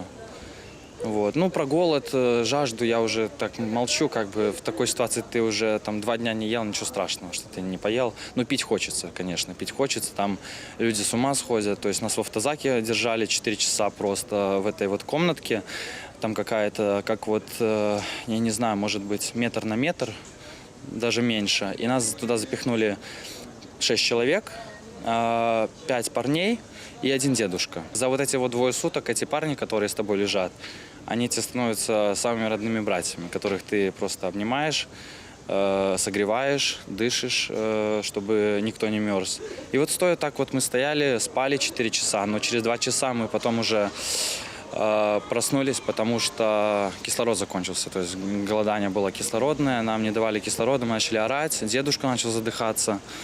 Просили открыть нас, ну потом еще вот 40 минут нам не открывали, то есть как мы без кислорода там раз в 30 секунд делал каждый вдох, мы как-то там договорились, то, что вот ты делаешь вдох, через 30 секунд потом другой. Нам принесли, помню, вот в Окрестино, нам какое-то вот такое вот ведро черное, какие-то отходы рыбьи, какое-то сырое, что-то, ну, как можно сказать, приготовлено, но протухшее, вонючее, то есть там мужики повскакивали, за 15 секунд было съедено все и вылизано. Ну, гаспадарства хацела б нагадаць, што збітых і параненых вельмі шмат, шпіталі перапоўненыя, вось нават медычны цэнтр ЛАДЭ прымае пацярпелых бясплатна. Яны зрабілі такую акцыю. І з намі на сувязі наша карэспандэнтка Любоў Лунёва, яна знаходзіцца каля гандлёвага цэнтру Рыга ў Менску. Любоў, прывітанне, ці чутно нас? Прывітанне, кепска вас чую, таму буду казаць, што тут адбываецца. Я знаходжуся каля універсама Рыга. Вы, магчыма, чуеце, вось такая рэакцыя ў людзей. Дагэтуль не сціхаюць аўтамабілі, і тут вельмі шмат людзей. Я б сказала, што каля 500 чалавек стаяць зноў з кветкамі, са сцягамі. Дарэчы, я ўвогуле здзіўляюся, адкуль у нашых людзей столькі сцягоў. Спытала аднаго раварыста, кажа, бабуля дала. Яшчэ там людзі, моладзь ідзе, кажуць, бацькі далі. Нейкіх там старых запасаў, аказваецца, у нас ва ўсіх амаль што былі дома сцягі. На гэты момант, калі мы памятаем, што раніцай, калі было пахаванне, шмат людзей было з жалобнымі стужкамі, то потым людзі адзін аднаго віталі, белыя балёнікі, кветкі. А вось цяпер у гэтыя хвіліны адбываецца тое, што проста кіроўцы, нават не трэба ніякага ланцугу на прыступках, проста аднаму паказваюць Вікторыю, і такая з'ява, калі людзі стаяць, чакаюць чырвонае святло, як толькі зялёнае, усе, як па камандзе, уздымаюць руку, паказваюць Вікторыю, і вось такім чынам цяпер у нас людзі пераходзяць дарогу. І гэта ўжо стала нейкім, нават уже спачатку это было як флешмоб, а цяпер гэта ўжо ў такім вось выглядзе, не ведаю, наколькі гэта ну, зразумела, што не на ўсё жыццё, але сёння дарогу пераходзяць людзі толькі так. Кіроўцы сігналяць, але тым часам вось гэтая, на фоне гэтай эйфарыі людзі тэлефануюць і кажуць, што дагэтуль не могуць знайсці сваіх. Прыехаў аўтазак у Слуцк і вывез людзей. Сказалі, што павезлі на Мінск. Куды не кажуць. Людзі то в одно место, то у іншае. Спісаў ніхто не агучвае. І на Крэсціна ездзілі, і ў ізалятар часовага ўтрымання. Дарэчы, вось яшчэ адна з'ява цяперашняй вот гэтай кампаніі выбарчай. Калі ранейшая так апазіцыя называла спецпрыёмнік там, ці завезлі на Крэсціна, то людзі цяпер нават не ведаюць, што гэта назва вуліцы, што гэта лётчык, які пахаваны ў нас на вайсковых могілках. Людзі думаюць, што гэты спецпрыёмнік, гэты изолятор называецца Акрэсціно. І так яго цяпер называюць. Акрэсціно. І вось, канешне, вы чуеце, якая эйфарыя ў горадзе. Вось. Аўтамабілі не сціхаюць. Прычым па ўсім горадзе, не толькі каля Рыгі, проста традыцыйна каля Рыгі тут ужо вялікі натоўп людзей.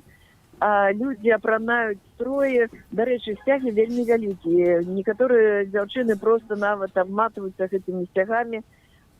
Самая такая радасная, то, што выклікае вельмі такія пазітыўныя эмоцыі, так гучна вітаецца, калі вялікі сцяг з машыны, асабліва вітаецца, калі ёсць гэты люк наверсе, і можна там выцягнуць гэтае дрэўка, все у такой эйфарыі, все так вітаюць і пляскаюць у далоні, але і кажуць пра тое, што людзі рыхтуюцца на заўтра.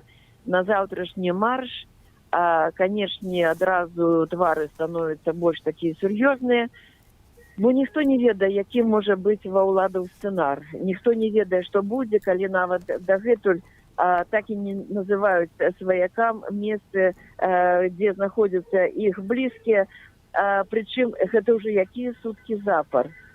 І таму такая нейкая напружанасць ёсць, канешне, усе разумеюць, што рана яшчэ так радавацца, але што кажа кожны другі? Нават, канешне, мы ўсе самі не чакалі ад сябе, калі, напрыклад, метро, ці будзе страйк, будзе вельмі незручна для людзей. Што кажуць людзі? Мы ўсё пацерпім, мы ўсё вытрымаем. Няхай будзе усеагульная забастоўка. Раней такога ніколі не было. Раней заўсёды заходзіўся чалавек, які мог сказаць, што гэта ж як жа, гэта ж эканоміка, гэта вот нязручна, транспарт не будзе хадзіць.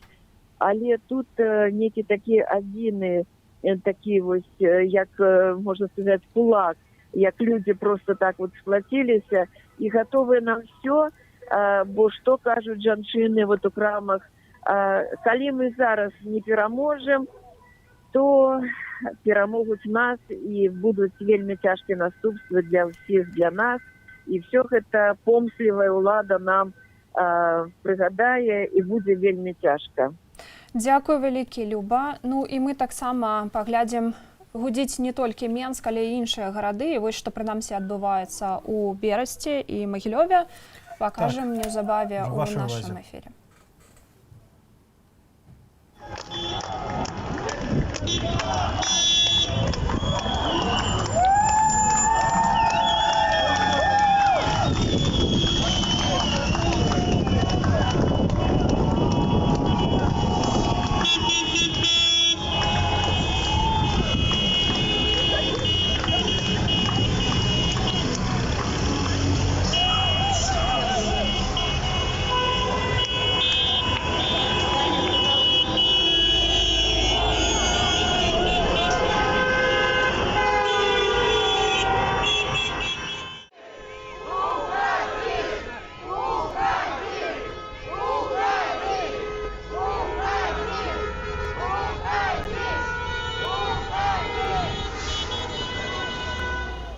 Гэта спадарства быў Магілёў. Вось так цяпер выглядаюць вуліцы гораду. Як бачым, сігналяць пастаянна аўты, людзі з балонікамі крычаць «Уходи!» І гэта амаль па ўсіх гарадах Беларусі. У нас ёсць яшчэ адно відэа, яно з Берасця. Таксама давайте паглядзім, як выглядаюць зараз вуліцы Берасця.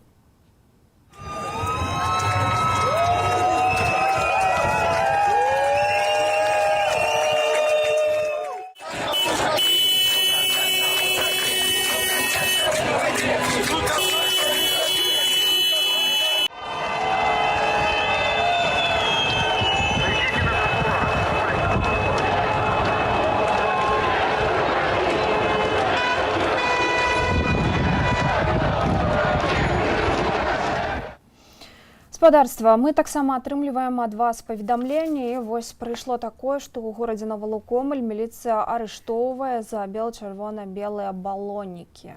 Не ведаю, сапраўды так адбываецца. Ну, гэта яны могуць, канешне, арыштоўваць, але што далей? Што далей з гэтымі арыштамі рабіць? Ва ўсёй часткі грамадства ёсць мноства пытанняў. Пакуль жа давайте перанесемся зноў у сталіцу, там адбываецца, ну, як па мне, то даволі неверагодная акцыя. Супрацоўнікі БТ патрабуюць паказаць праўду пра міліцэйскі гвалт, і ёсць ужо апошняя інфармацыя, што Марыя Калеснікава акурат пад'ехала да БТ і таксама далучылася да пратэстоўцаў. Асноўнае патрабаванне гэта паказваць праўду. Таксама людзі, якія прыйшлі туда, крычаць страйк, адпускай, трыбунал, ды іншыя рэчы. Як расказала карэспандэнту «Свабоды» супрацоўніца каналу «Беларусь-3» Наталья Бібікава, калектыў запатрабаваў ад свайго старшыні Івана Эйсмонта спыніць, паказваць хлусню і расказваць праўду пра маштаб міліцэйскага гвалту, які сапраўды быў неверагодны. Улагоджваць увесь гэты канфлікт прыехала старшыня Савету Рэспублікі, была кіраўніца прэзідэнцкай адміністрацыі Наталья Качанова. Ёсць інфармацыя, што стаяць байцы ўнутраных войскаў побач, аднак пакуль наша карэспандэнтка, якая знаходзіцца на месцы, гэтага не заўважыла. Ну, гаспадарства, таксама шмат, якія амаль усіх удзельнікаў, мала хто з удзельнікаў, так сказаць, атрымалася ацалець, і таксама асабліва палявалі на журналістаў. Мы сёння паразмаўляем з журналістам Віталем Цыганковым. Ён у нас зараз на сувязі. Добрый дзень, спадар Віталь. Добрый дзень, спадару Віталь. Ці вы нас чуеце? Распавядзіце пра сваё затрыманне, як яно адбывалася. Добрый день. Ну, я даволі шмат уже распавядал, я нават не ведаю, так сказать, кароткую ці доўгую версію. Гэта адбылося. Спадар Віталь, доўгую давайте, ўсё распавядзіце, калі ласка, нам. Што? Доўгую давайте версію, ўсё, калі ласка, распавядзіце. Ну, добра, ці потым задавайце пытанне наконт таго, што было далей. Ну, тым не менш, 12 жніўня мы ехалі на аўтамабілі з жонкай, жонка была за рулем по проспекте Дзяржынскага, вось, ну, и там стояли люди, которые, ну, в мирных акциях, они с шариками, все такое, мы им помигали, следим, думаем, чего-то никто не мигает, остатние. Ну, вот, там мы бачим, там за несколько метров напереди нас машина ДАИ. Ну, и потым яны нейкім чынам нас пачулі, ну только так магу патлумачыць, што далей адбылося. І калі мы ехалі далей, яны ззаду пачалі нам мігаць, пачалі нам, значыць, ну, нас аб'язджаць, мы сталі прымаць права, вось, каб спыніцца. Не адразу это ўдалося, паколькі рух, ідуць машыны па розных паласах, ну і выніку ўсё-такі там праз нейкі час, 20-30 секунд, мы сталі і выскокивая довольно, ну, скажем, разъюшенные несколько человек, один из них самый разъюшенный, кричить моей жонке, поскольку она за рулем, выйти из машины, документы, открыть багажник. И она машину заблокировала, ну, в окна приоткрыла, сказала, я выходить не хочу, я вам дам документы про... А в чем справа, я вам документы про окно. Тут ён это не хоче чуць, пачинае суваць руки, хапае мою жонку там за тело, за руку, в выніку чаго, дарэчы, мы уже медицинское сведчанне прайшлі, у нее сінякі на руцэ пасля гэтых хапанняў. Ось, потым яна кажа, я даю документы, даю, і в гэты момент я бачу, што ён дастае пісталет, вось, паколькі вот ему не удалось так мне открыть машину знутры, достает пистолет и кричит: выйти из машины. Я кажу Оле, у ее пистолет. Она поглядела и в жаху просто одразу натиснула на газ, паколькі это справді была экстремальная ситуация, когда на человека наставляет пистолет, то человеку хочется утечи. На газ мы поехали, но уже разумеем, что нас там облога, догоняют, в вынику нас спынили негде в районе улицы Немиги. Жонка еще хотела проехать хотя бы еще 10-20 метров, как бы были люди. Спынились каля припинку громадского транспорта, там было всего 2-3 человека. Вот. Ну, а далее я уже мало что памятаю, в ближайшие сутки у меня голова была вниз. Ну, я отчиняю двери, хожу, Оля, так само отчиняю, уже не думаю ничего закрывать. Сам отчиняю, меня выбирают тоже соленые даишники, клади меня вельми худко на асфальт, заломывают руки назад, надевая на их кабинки, при этом еще, ну, постоянно бьет меня по голове, сверху, сбоку. Выніку чего у меня сингал, который можно было потом после вызволения бачить живым эфиры на свободы.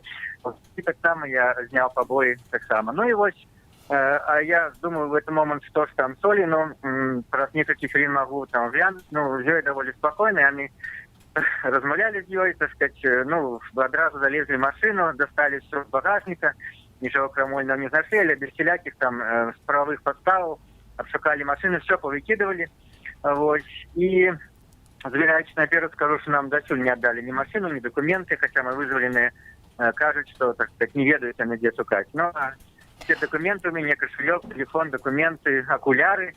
Подчас затрымання ён доставал у меня с задних и с передних кипельных штанов. С той поры я их не бачил. Нас залезли в московский раус. Вот там, ну, отбывается такая довольно спокойная размова, высветление обстоятельств.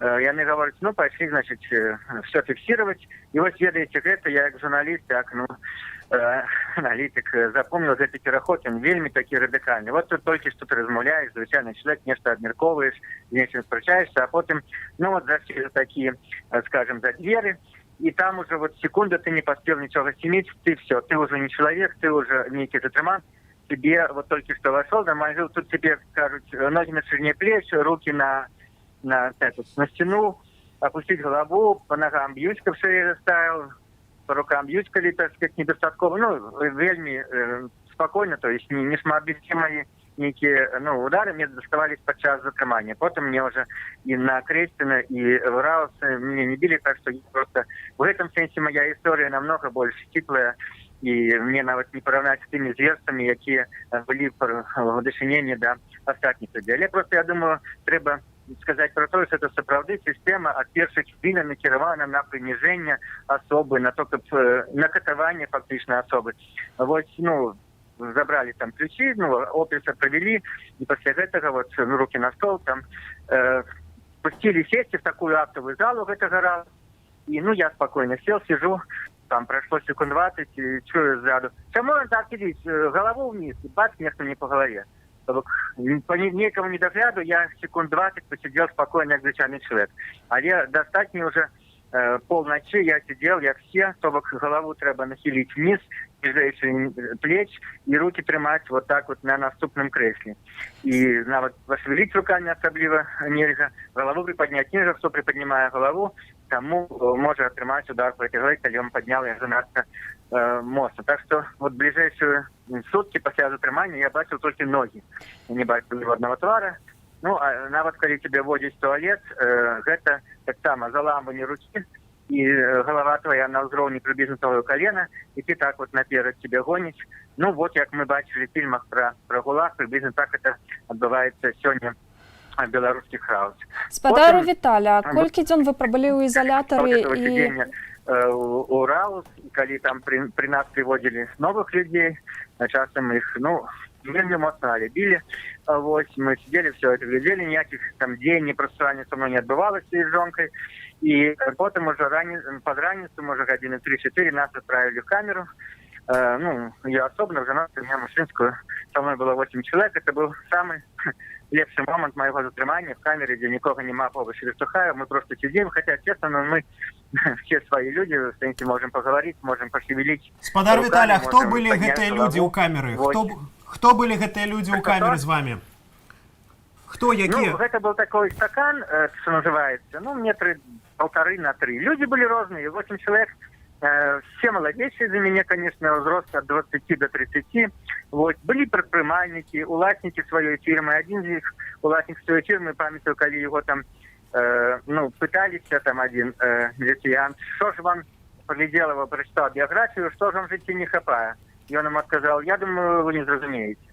Вот такие опытные все. Другие, были рабочие, шофер, компьютерщик, предпринимальник, самые разные, вельми разностайные аудитории. Многие люди, видовочно, первый раз приймають політичної активності, поскольку я не говорил, там, например, про некий, 2006 год, там мало что ведали, хотя один с 50 годов, и он, конечно, побольше летом.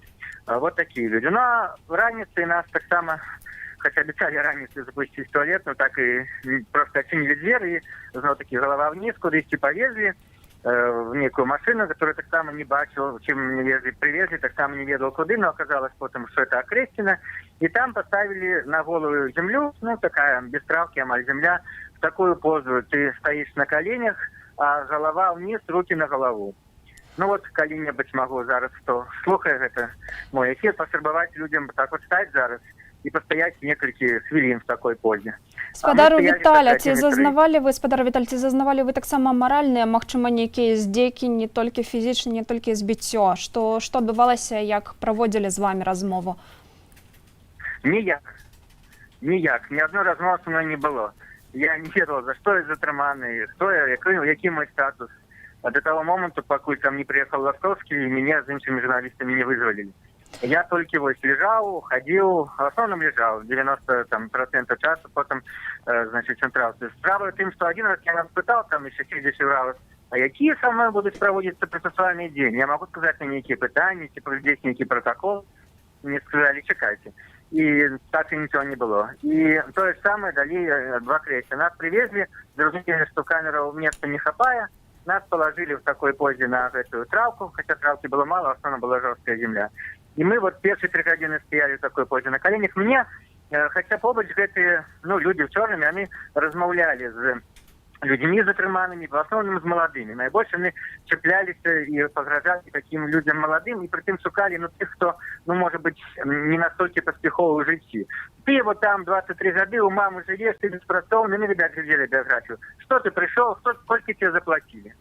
Вот со мной никто ни разу не забывал говорить, но, напевно, подумали, что с журналистом «Радио Свобода» навряд ли им удастся не весело поговорить, тому мне ни разу никто не говорил со мной. А ці примушали вас подписывать протокол? С граффитистами, які вышли, там нечто малевали, ведаете, они граффитистам особливо моцно погрожали. Один, когда потратишь мне в камеру, коли тебя пошансую, я тебе так размалюю, что ты, так сказать, вспомнишь все фарбы.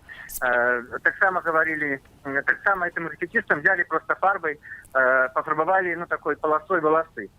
Я не ведал, что у меня за спиной отбывалось, и потом мне жонка рассказала, и удалось повернуться, убачить. Это было еще вралось, и взяли их ниже фарбы, и так пофарбовали по первое оденье, по другое волосы. Чтобы коли они приехали в Окрестину, кто нас приймал, ведали, что вот эти люди граффитисты, и над ними так особливо цеплялись. Але вот в этот момент, покуль мы лежали, нас никто особливо физичного воздействия не оказывал, но коли не лишить, что за место заворота до человека увидели, звичайно, течок ногой, по тебе лежающему, это, и они, до тебя звертаются. То, что самое страшное, это, звичайно, проходит, как я уже потом прочитал, но ранее видел, перед заходом в камеру. До захода в камеру меня справа так и не дошла. Меня вызвали ранее. И потом я могу назирать, что литерально в этот день, 12-го, отбывалось так на моих очах, скажем, так званое облегчение. Чтобы я первые 3 годины стояли мы на коленях головой вниз. Потом дозволили просто легче на живот. Это уже была такая радость. Просто лежать на животе, мордой вниз, было больше спокойно. А потом уже под вечер, когда меня уже начинали вызволять, я бачил, что и нашу группу, и тех, кто новых приехали, просто они уже стояли на ногах, твар до гэтага плота, до стены. Спадару Віталь, самый идеальный вариант, я его уже не застал. Шмат каго адпускалі без пратаколаў, ці прымушалі іх падпісваць, таксама выкарыстоўваючы сілу? Як у вас выйшла? Як вас отпустили? Ну, я скажу, у меня особливый выпадок. Меня вызвали после вмешательства там Ластовского, я как журналиста, и, ну, ведаете, был такой момент, когда там я лежу, и, ну, всякие думки в голове, а тут некоторые проходят, пытаются, бо я им говорю, что я журналист, но это ни на кого не уплывало. Вот, я, тем более, не связанный был с протестом, я был затриманный подчас этого инцидента с машиной. Вот. А тут, ну, чую голос журналиста есть, это же Цыганков, и голос «Радио Свободы», Виталий, ну, он меня познал, и он сказал, что, ну, Виталий, зараз мы вас выведем, вставайте. И таких смешных моментов было, ну, поскольку я долго лежал, ну, я так решил, что я физически такой нормальный человек, спортсмен, ну, можно сказать, развитый до своего взроста. Вот. Але я встал, и поскольку, ну, долго лежал, меня просто покатило назад, я упал на эту стену. Я не смог встать. От того, что весь день лежал, ноги замлели. И самая там была радость, когда один из этих, ну, наглядчиков, когда я сказал, что у меня уже не отчуваю ног, и он дозволил мне мои кроссовки подкласть мне под колени. Я под колени подклал кроссовки, это было так самое, ну, некое облегчение. Чтобы там не то, что там розные люди, там все люди, яны... Ага, спадарства, на жаль, перарвалася сувязь з Віталіем Цыганковым, які распавядаў пра сваё затрыманне і акурат катаванне на Акрэсціна. Жорстка абыходзілись таксама і з нашымі журналістамі, і наколькі цяпер ведаем, што прынамсі 3 з іх атрымалі ўжо паведамленне пра адміністратыўныя арышты ад 5 до 15 сотняў. І толькі што у меня з'явілася пісьмо ад Віктара Бабарыка з СІЗА, ад якога пакуль некая информация не было, зачитываю его дословно. Сейчас очень непростое время для определения каждого из нас. Мы опять стоим перед выбором вернуться к старому, либо продолжить строить новое, расширяя круг сопереживающих. Конечно, это вызов для каждого из нас, но так уж устроена наша жизнь, все время выбирать. И тут нават смайлик стоит. При любом раскладе я искренне всем вам благодарен за эти месяцы. Вы лучше и точно достойны жить в свободной и счастливой стране со свежим запахом свободы, а не страха. Так что всем мой огромный привет и восхищение. Это было письмо от Віктора Бабарыкі. Ліст ён напісаў 13 жніўня, і вось толькі цяпер мы даведались пра яго. Ну і таксама доўгі час да Віктара Бабарыкі не дапускалі адвакатаў, нібыта ажно з 7 жніўня ніхто не мог прыйсці да яго. Пакуль гаспадарства, прыгадаю вам асноўнае, што адбывалася сёння. Сёння десяткі тысяч менчукоў прыйшлі развітацца з дэманстрантам Александром Тарайкоўскім. Няспынная плынь людзей і машын працягвалася ўздоўж Пушкінскай некалькі гадзінаў. Пасля сілавікі яшчэ не вярнуліся на вуліцы Мінска, пакуль па ўсіх гарадах ідуць пратэсты, пакуль люди выходзяць на вуліцы. У нас былі не так даўно кадры з Магілёву, з Берасця. Людзі пакуль страйкуюць і выказваюць сваю пазіцыю адносна выбараў, патрабуюць іх пералічыць, не згаджаюцца з тым, што было агалошана ўчора ЦВК, што 80% атрымаў Александр Лукашенко, які ўжо сёння правёў размову з Владимиром Путиным, сказаў, што у іх ёсць контакт.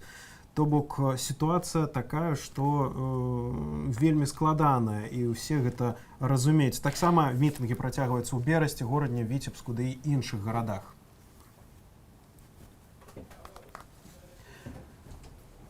Ну, гаспадарства, таксама увесь час не перапыняецца гісторыя людзей, якія правялі гэтыя ночы на Акрэсціна, над імі там здзекваліся і збівалі.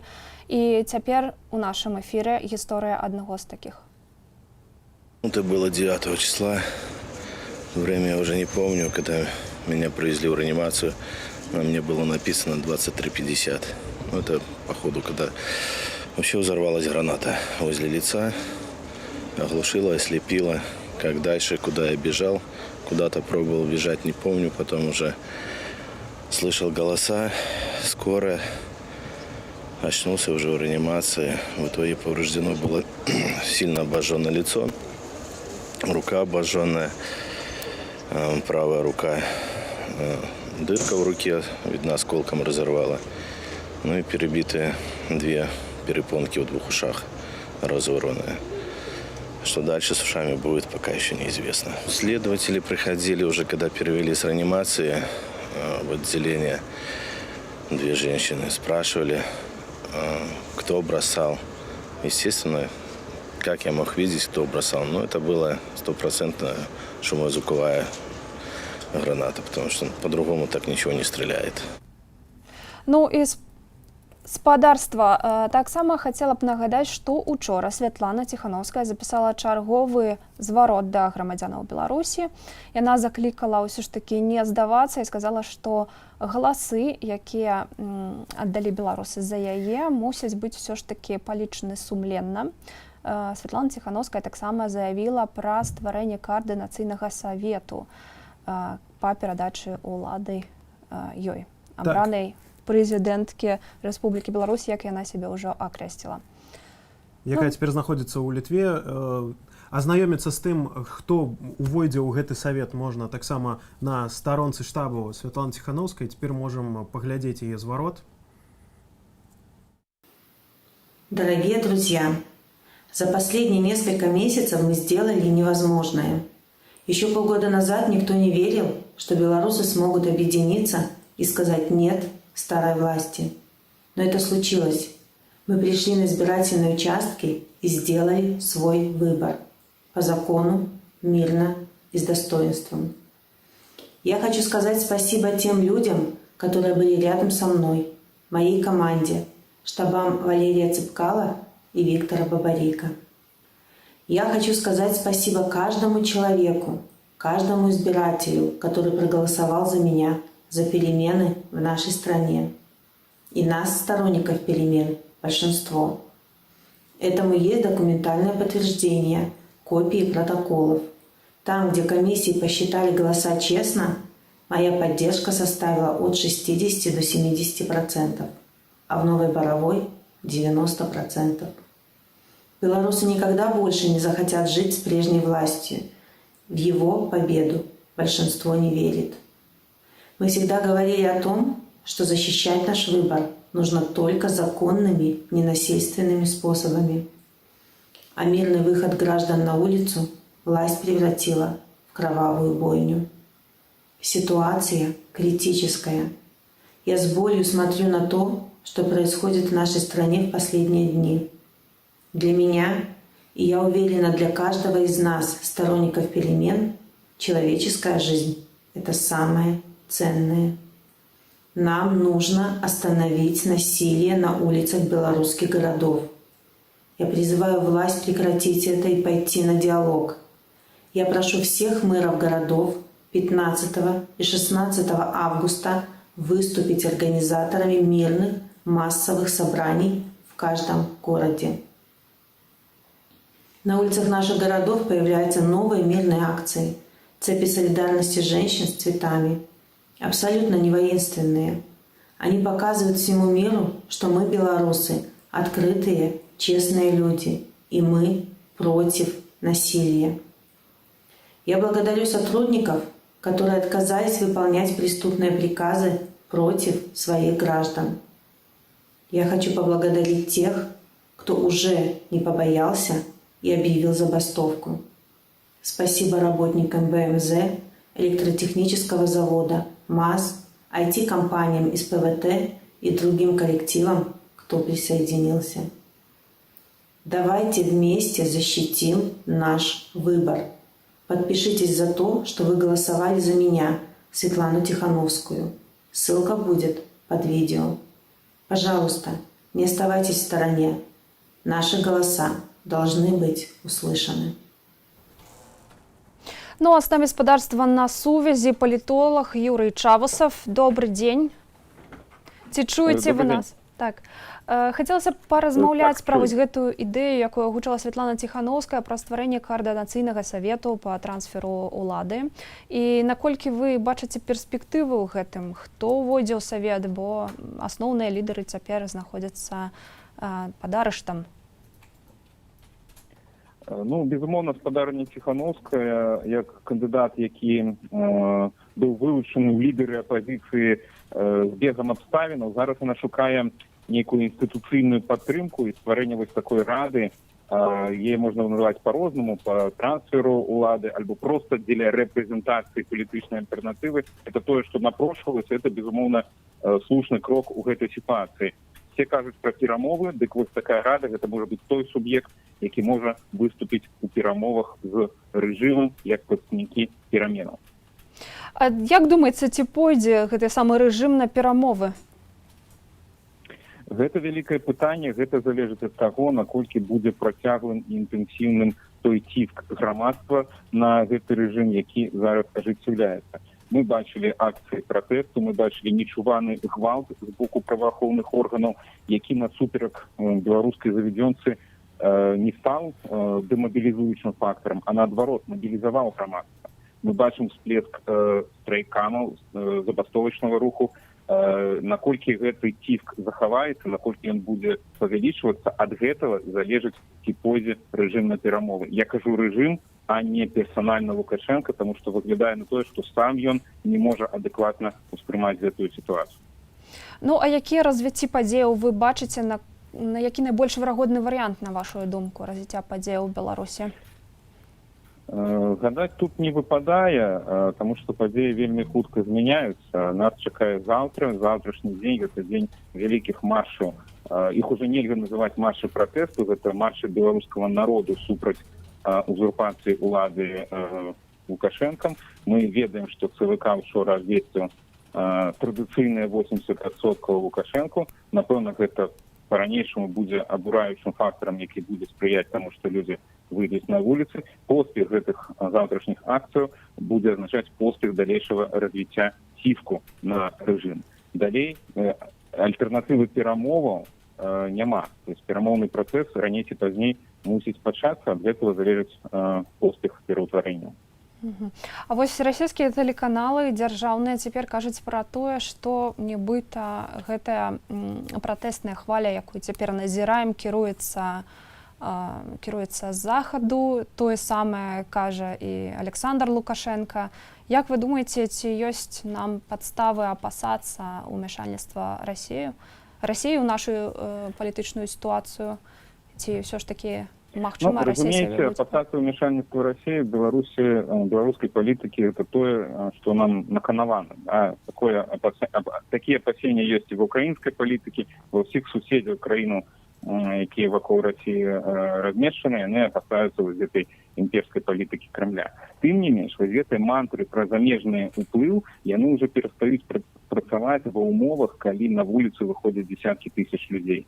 Лукашенко ж не выходзіць на плошчу, на метро Пушкінская, ці не выходзіць размаўляць з людзьмі, не пераконвае іх, што, знаеце, гэта знешні ўплыў, вамі кіруюць знешнія сілы.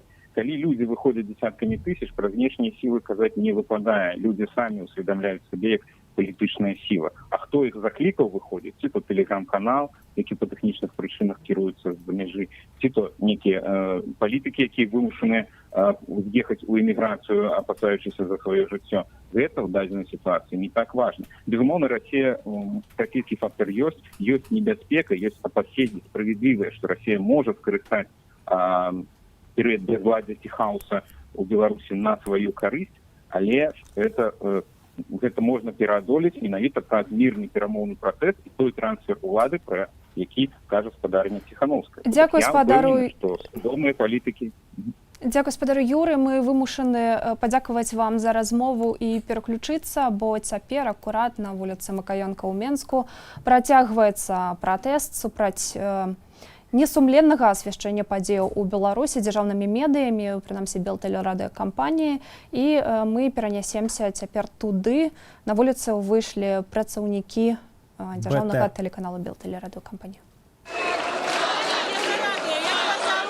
Ой, не надо, я Чорноморець, галоўны аператор праграмы «Добрая раніца, Беларусь». Мы працуем з ім на «Добрай раніцы, Беларусь» колькі ўжо? 25 гадоў? Я 20. Неважна, мы выходзім штодзённа ў прамыя эфіры, і мы не жадаем таксама гаварыць хлусню ў гэтай цудоўнай ранішняй праграме, якая павінна будзіць людзей, дарыць добры настрой. Віцечка столькі прастаяў вось за камерамі. І зараз ён з намі. Скажите, будь ласка, а что зараз відбувається? Які апошні новини гэтай сустрэчы? Уже ничего не отбывается, все уже давно закончилось. А ці Качанова ще тут ціна з'їхала? Я не бачу уже. Ну, машини тут, мабуть. Може і тут, але там уже нікого немає. Скажіть, ви 25 років працюєте, за цей час було подобна ситуація, як зараз? Ні, не було. Ну, я не працюю в АТН, я знімаю обычные развлекательные передачи. Доброе утро, Беларусь, белорусское времечко. А кольки в этом стайкане?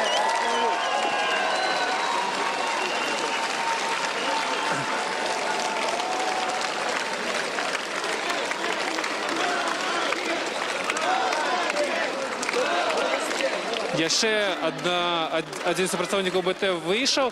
Многія з іх паказваюць знакі сардэчка, на што адгукаюцца людзі, якія сабраліся тут, каля сцены Белтэлерадыокампаніі. Добрый день. Скажите, ласка, вот что вы думаете наконт того, что выходят супрацоўнікі Белтэлерадыокампаніі и вітаюць пратэстоўцаў? Но мы очень рады, что среди них есть такие же простые люди, как мы, которые против этого ужаса, который происходит у нас на улицах. Вот, только солидарность. Чому вы вирішили прийти сегодня сюда, до будинку БТ? Поддержать таких же, как и мы, простых людей, которые хотят мира и хотят, чтобы наши бабушки в том числе видели то, что происходит на самом деле. Потому что, как бы, многие люди в маленьких городах совершенно без понятия. Те, кто не пользуется интернетом, это вообще полная пропасть. Поэтому пора им увидеть правду. Ці ви у вашій сім'ї з таким хтось сутикається, що тільки глядить телебачення і немає іншої краниці інформації? Да, бабушки, например, которые... Дедушки более продвинутые в этом плане, а бабушки как бы далеки, скажем так, очень сложно общаться. Порой даже как бы ты понимаешь, что ты должен уважать старших, но просто вообще беда. Что за беда? Про что вы кажете? Ну, о том, что совершенно разное понятие того, что происходит на самом деле. То, что зомбированы телевизором вот этим всем 20 людьми, которые выходили на МАЗе там, и так далее. То есть никто не знает правды. Поэтому очень, ну, как бы тяжело. И не хочется, чтобы в наших семьях были вот эти вот разногласия по этому поводу. Вот. Дякую вам. Если хотите, я могу коммент сказать. Я на журфаке работаю. Працюєте зараз на факультеті журналістики? Да. Преподавателем. Меня потрясает, но у меня конкретное требование. Это чтобы вступил в должность наш легитимно выбранный президент Светлана Тихановская. Я за нее голосовала. Чтобы была признана фальсификация, чтобы был признан подлог, чтобы поднесли показания и уголовное преследование все те, кто задерживал, пытал и кто ответственен за все эти преступления. Я просто сам вчився на журфаку і пам'ятаю, наскільки там було ідеологізовано усе. Ось, ну, за подобне слово, ці вам не страшно, що це може повпливати на вашу працю? Нет, слава богу, я на факультете журналистики, но я не журналист, и учу не журналистов, а пиарщиков, инфоком. И, ну, как бы, я всегда старалась отгородиться от этого. Мне стыдно было всегда за СБ, за БТ и так далее. И, ну, я даже не знаю, что сейчас как бы людям... Ну, я могу предложить, помочь им найти работу, не знаю, где-то еще... Надо не закрываться друг от друга, не надо проводить черту, что как бы там какие-то свои чужие. Но тем не менее требования мы свои знаем, мы не простим им все, что сделано. И вот эти уступки и так далее, ну, это не прокатит. Что маете на увазі? Это до БТ и до улада уступки? Ну, то, что я не знаю, что они сейчас обсуждают там. Сейчас они идут на уступки какие-то, задабривания, там, молодцы ребята, кто вышел и так далее, но, тем не менее, ну, я буду каждый день выходить сюда, возле исполкома Фрунзенского района, где я прописана, возле журфака и так далее, я буду выходить и требовать, чтобы власть сменилась, как и должно быть. Можете розповісти, що на факультеті журналістики галоўная навчальная установа, дзе рыхтуюць журналістаў Беларусі, якія зараз там настрої, що там ці нешта відбувається? Честно сказать, я не знаю. Вчера возле журфака мы собирались, 6 человек или 7 было преподавателей. Мы были со студентами, мы принимали участие в мирном пикетировании. Каля самого журфака? Возле самого журфака. Собственно, я не знаю, какие сейчас позиции у руководства. Моя кафедра технологий коммуникации и связи с общественностью, мы всегда поддерживали эти позиции. Дякую вам велике.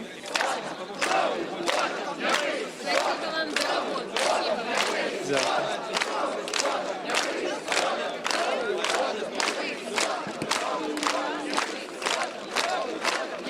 Уже некалькі гадзінаў працягваецца і сустрэча тут у Белтэлерадыокампаніі. Дакладней, сустрэча скончылася, але пакуль, па словах аднаго супрацоўніка, яшчэ заставаліся да апошняга часу там прадстаўнікі улады, прэс-службы Александра Лукашэнкі і старшыня Савета Рэспублікі. Але, па словах усіх людзей, з кім нам удалося пагаварыць, там не было канструктыўнай размовы і саміх супрацоўнікаў не чулі.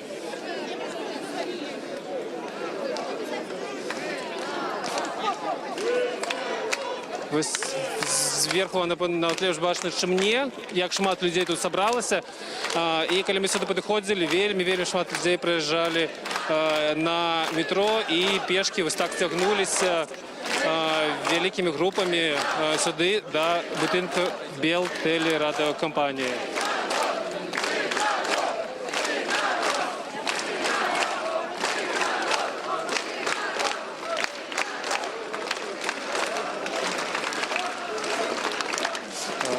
Добрый день.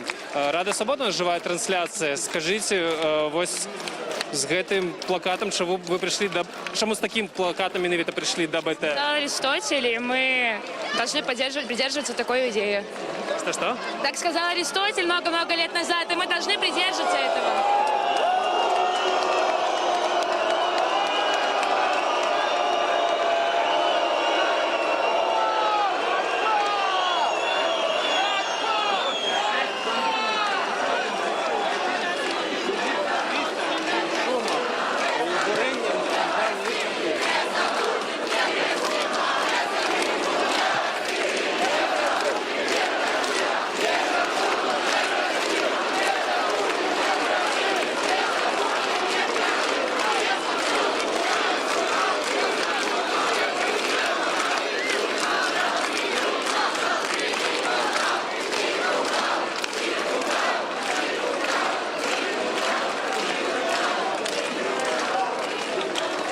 Бачили ви тепер, як на наших вачах некалькі супрацоўнікаў АЛМАПу прийшли унутр будинка БТ.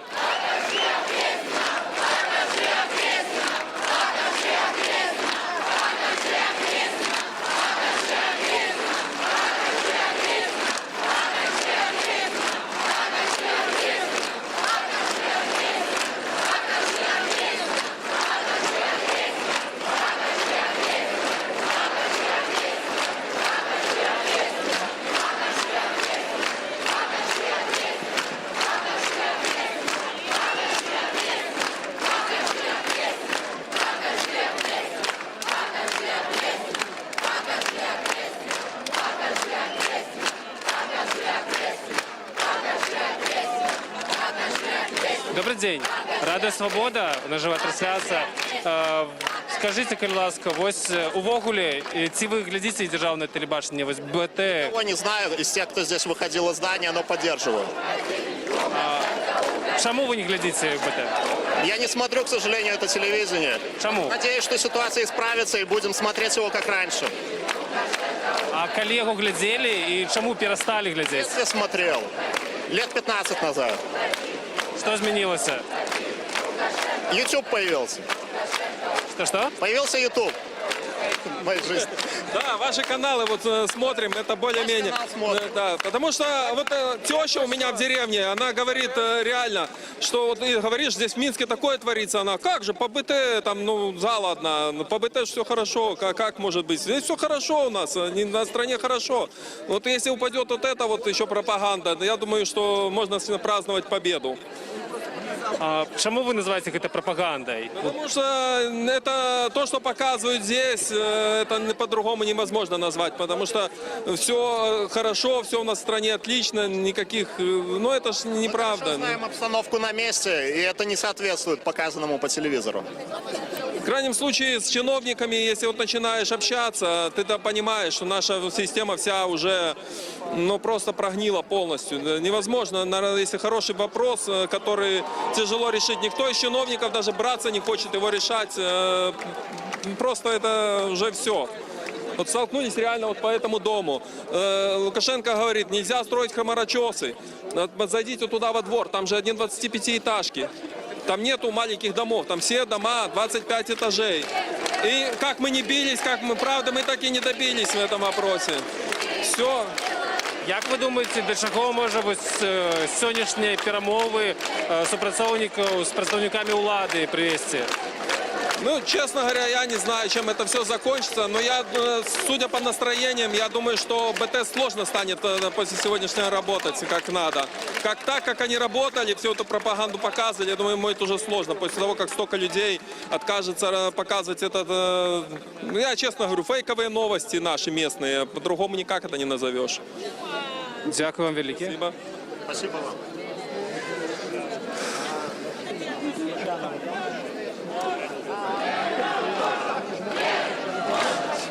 Добрый день. Рада Свобода. Скажите, чему вы решили прийти с протестом до будинков БТ? А у нас выбора другого нет. Нужны разве объяснения? Все просто. Нет выбора. Людей избивают, людей калечат, мы будем до конца стоять. Все. Ці ви думаєте, гэта, ну, ось люди, які тут зібралися у підтримку супрацовників, які вирішили обвести страйк, ці гэта може на нечто повпливати? На людей, на сотрудников БТ однозначно это повлияет. Никак иначе. Они должны уходить, они обязаны это делать. Что вы маете на увазі уходить? С этой телерадиокомпании. Звольняться у сенсі? Что? Звольняться у сенсі? Да, да. Так. Добре, дякую. 2000 всего. 2000. А задержано официально еще 5,5.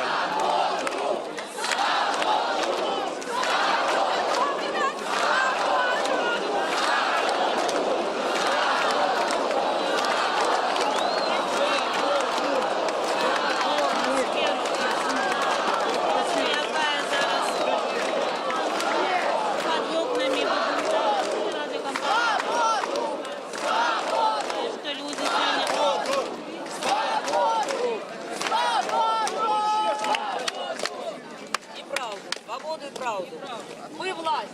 Мы власть! Мы власть! Мы власть! Мы власть! Народ! Мы власть! Мы власть! Мы власть! Мы власть! Мы власть! Мы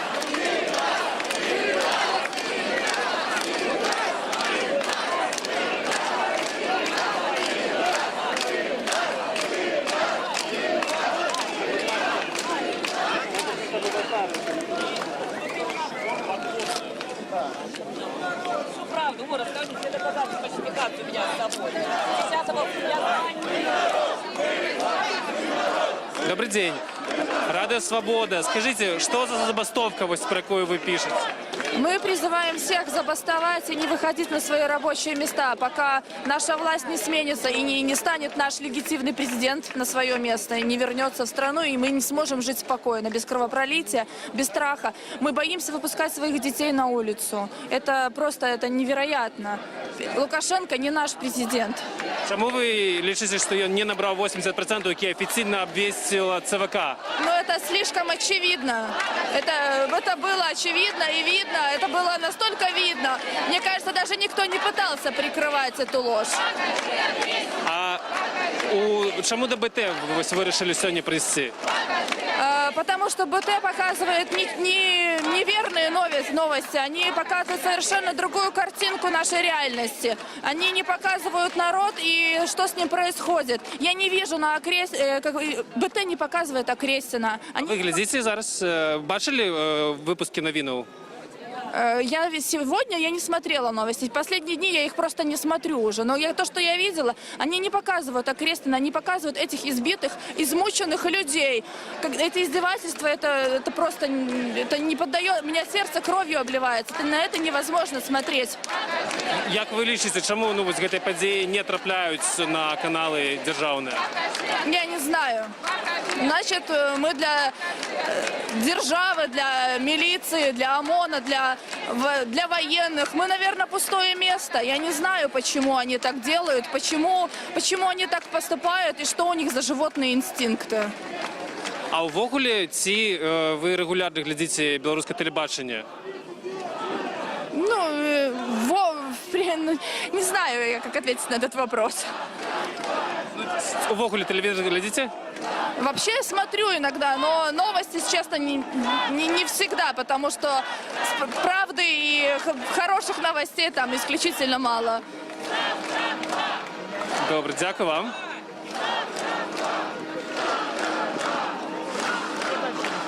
Яшчэ нагадаю, пару дзён таму, ці учора гэта было, я зараз не магу сказаць, на будынку белтэлерадыёкампаніі вывесілі, нехта супрацоўнікаў вывесіў чырвона-белы сцяг, але пра тое, што магчымы страйк вось на галоўным дзяржаўным тэлеканале, конечно, цяжка было уявіць такое.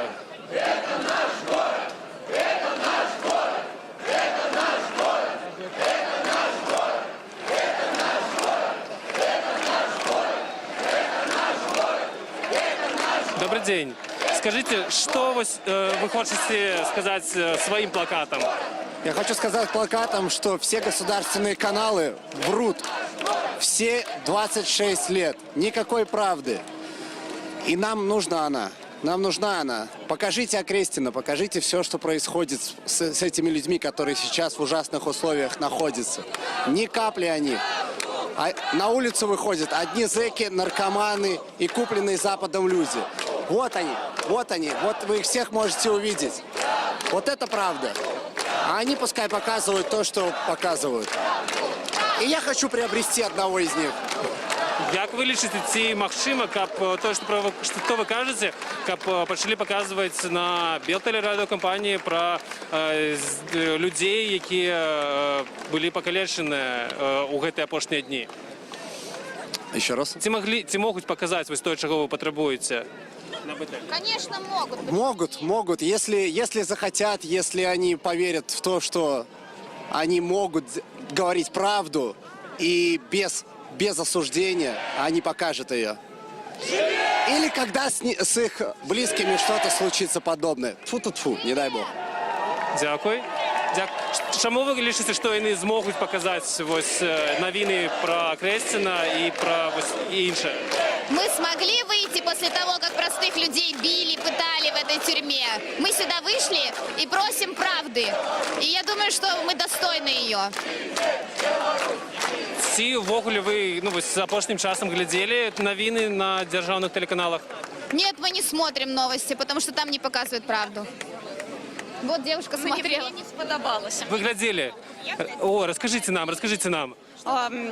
Значить, нічого цікавого там не показують для нормального чоловіка. І я зрозуміла, що у їх є увогуле 4 методи, як нахлусить по телебаченню так, каб поверили, хоча б, не ведаю, 20% насельніцтва.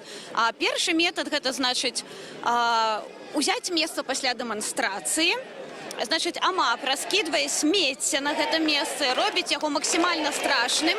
По тэлебачанні кажуць, што гэта ўсё зрабілі дэманстрацыі.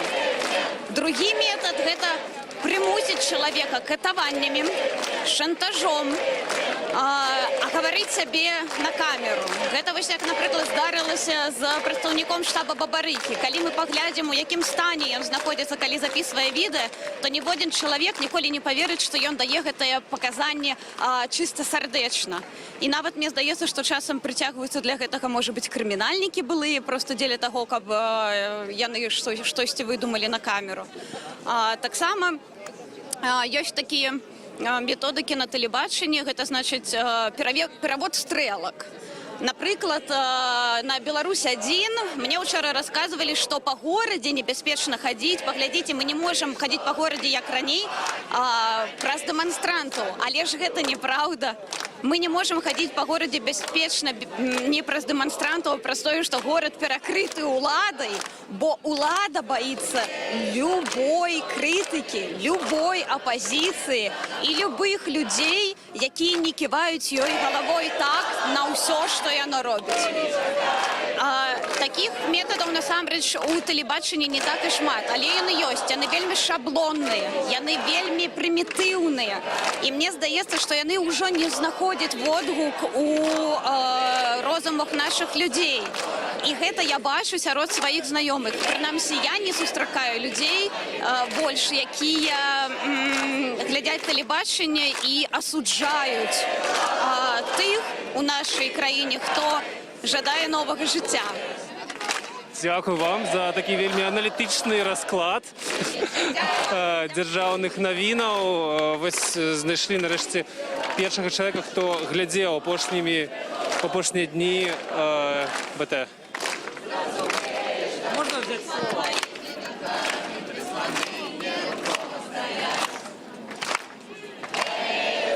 Так, или ласка, вы хотели нечто сказать нам? Добрый день, меня зовут Вадим Романов. Я гражданин Республики Беларусь. Я ощущаю сейчас время для жителей нашей страны загадывать желания просто. Особенно, чем с каждым днем все больше и больше. Так вот, я желаю, чтобы завтра перед всеми жителями страны все увидели в прямом эфире возле государственного флага Светлану Тихановскую, Сергея Тихановского и Лукашенко в наручниках. Спасибо. Все, да? Дякую. Такі короткі зварот аднаго з тих людей, просто одного з тисяч, напевно. Ну, я не помилюся, коли скажу, що тут зараз некалькі тисячаў. Гэта толькі частка людей, яких ми бачимо, але ще шмат людей стоїть ось за гэтымі людьми на тротуары. І яшчэ з таго боку дороги на вулиці Макаёнка, тут у Менску перед будынкам Белтэлерадакампаніі, дзе, нагадаю, праходзіла сёння сустрэча супрацоўнікаў Дзярж-ТВ і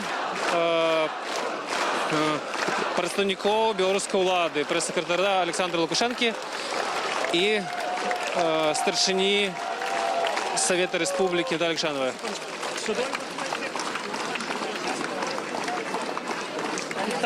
Что, скажите, ласка? Это про охоту. Кто выходит? Тут выходят те, которые без машины, а все сотрудники на машинах выезжают оттуда. И, тоже достаточно много положительно одобрены. А вы просто с тех, кто пришли, вы працуете? Нет, я здесь стою, просто я там стою, смотрю, что...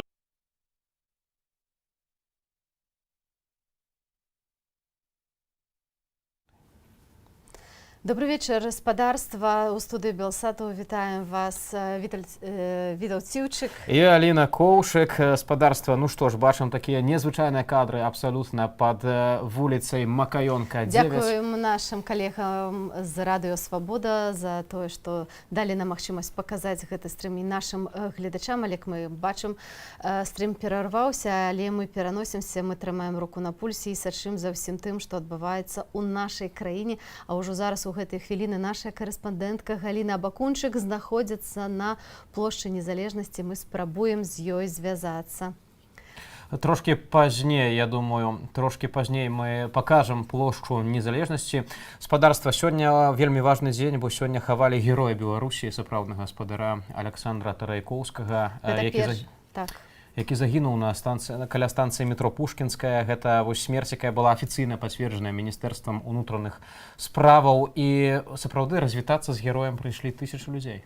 Тысячы людзей усклалі кветкі, пакінулі знічкі каля станцыі метро Пушкінская. Мы ведаем, што сям'я прасіла, каб не прыходзілі на развітанне, але беларусы і тыя, хто хацеў выказаць сваю павагу і падзяку за тое, што пакінуў сваё жыццё спадар Александр за Беларусь, за нашу свабоду, яны прыйшлі на станцыю метро Пушкінская, і мы зараз хочам паказаць вам гэтыя кадры.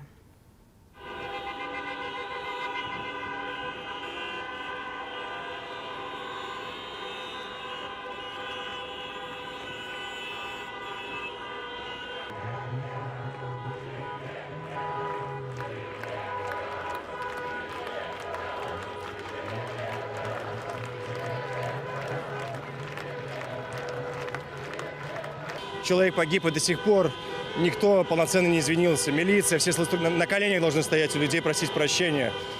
Видно абсолютно, что человек стоял безоружный, и его застрелили. Господи, ну то есть власть, силовые структуры, они в этом виноваты. И каждый из них должен понести наказание. Их обязаны наказать за то, что они сделали. И Караев в том числе, который дал приказ. Лукашенко. Ну, он самый главный виновник.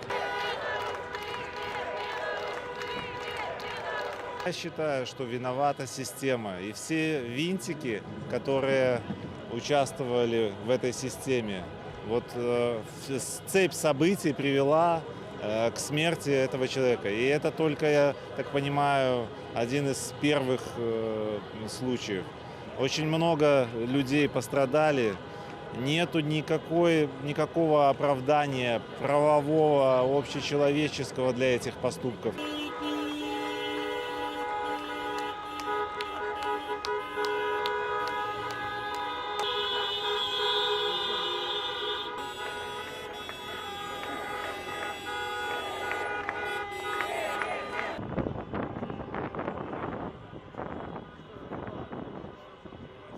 Мы вчера очень много слышали официальных лиц, которые пытаются, как обычно, говорить, наверное, как привыкли, как их учили.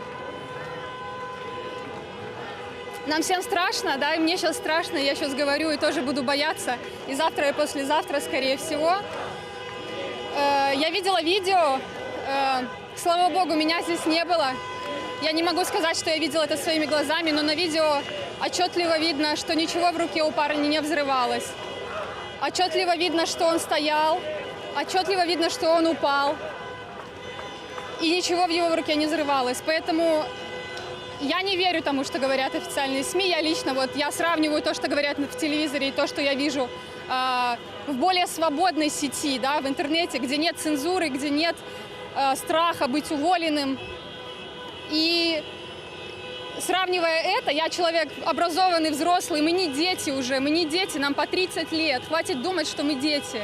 Мы взрослые люди, у нас есть свое мнение, мы можем думать, мы можем сравнивать, самое главное.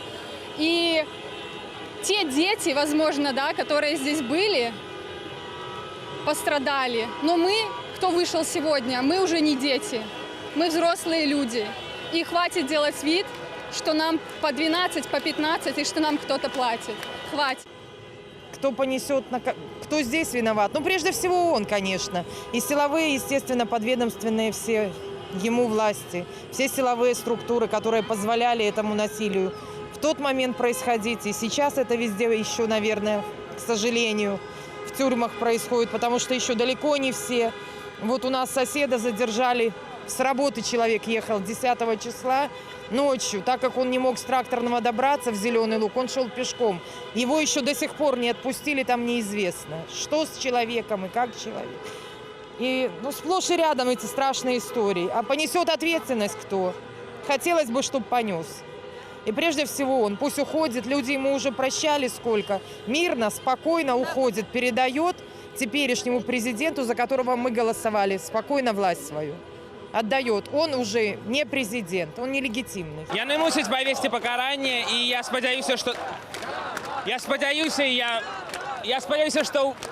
нас хопіць дзеля таго, каб гэта адбылося. Асабіста сам я не заўсёды разумею, што я магу зрабіць, но раблю тое, што магу, і заклікаю ўсіх, каб гэта ўсе рабілі, хто што можа. Я насамрэч думаю, што тут адказных нашмат болей, чым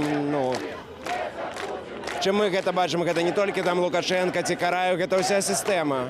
І ўся сістэма павінна быць пакарана, на маё ўласнае перакананне. Ці будзе гэта, залежыць выключна ад нас, ад беларусаў, ад нацыі, ад таго, як мы адрэагуем на ўсё гэта.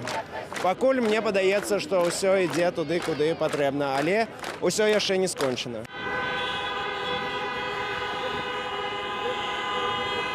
Виноваты все. Те, кто исполнял приказ, те, кто его отдавал, и те, кто молчали на дачах.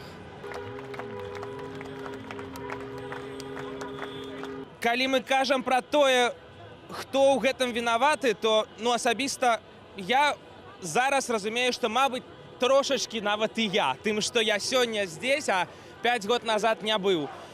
Вінаваты так, але пры гэтым і рады, што сёння я тут, учора быў тут, заўтра буду тут і зраблю тое, што я магу, каб тут былі ўсе і каб у нас все атрымалася. Действующая власть, незаконно занявшая на данный момент пост, виновата, естественно.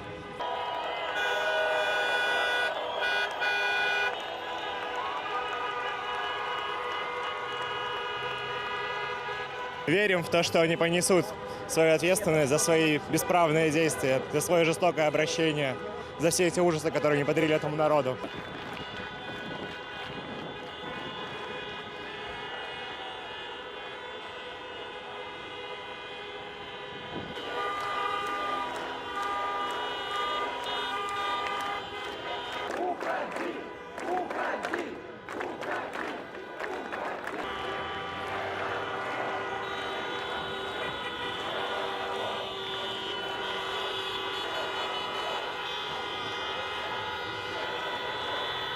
Гэтак выглядала сёння развітанне з героем Беларусі Александром Трайкоўскім, які загінуў недалёка ад метро Пушкінская ў другую ноч пратэстаў.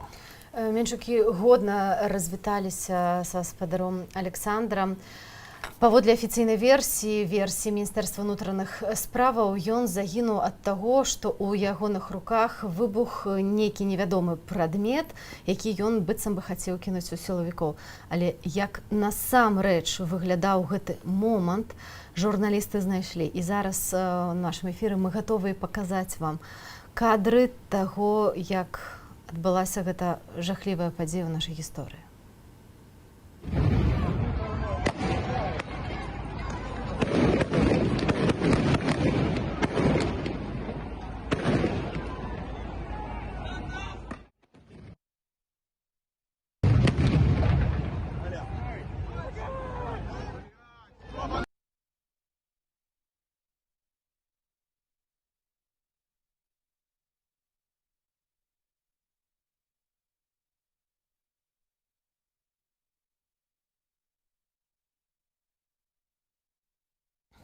На відэа вельмі так падкрэслена бачна, як менавіта агонь вылятае з рулі зброі міліцыянтаў, сілавікоў. І менавіта пасля гэтага падае чалавек, хістаецца і падае на зямлю. Таму, я думаю, кожны з вас можа сам адказаць сабе на пытанне, якая праўдзівая прычына смерці Александра Трайкоўскага.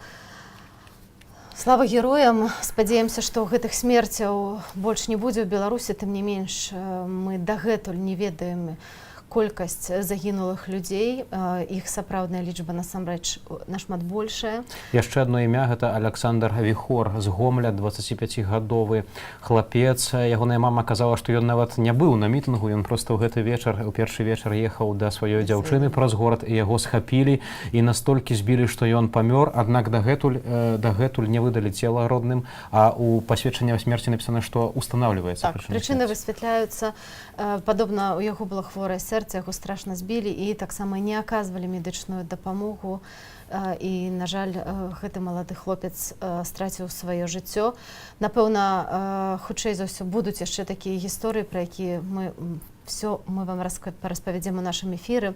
А пакуль мы пераносімся, бо не менш важна, што адбываецца і вакол Беларусі, бо ўвесь свет сочыць за падзеямі ў нашай краіне, сочыць за ім і самыя буйныя краіны ў свеце, як Злучаныя Штаты, як нашыя суседзі Польшча.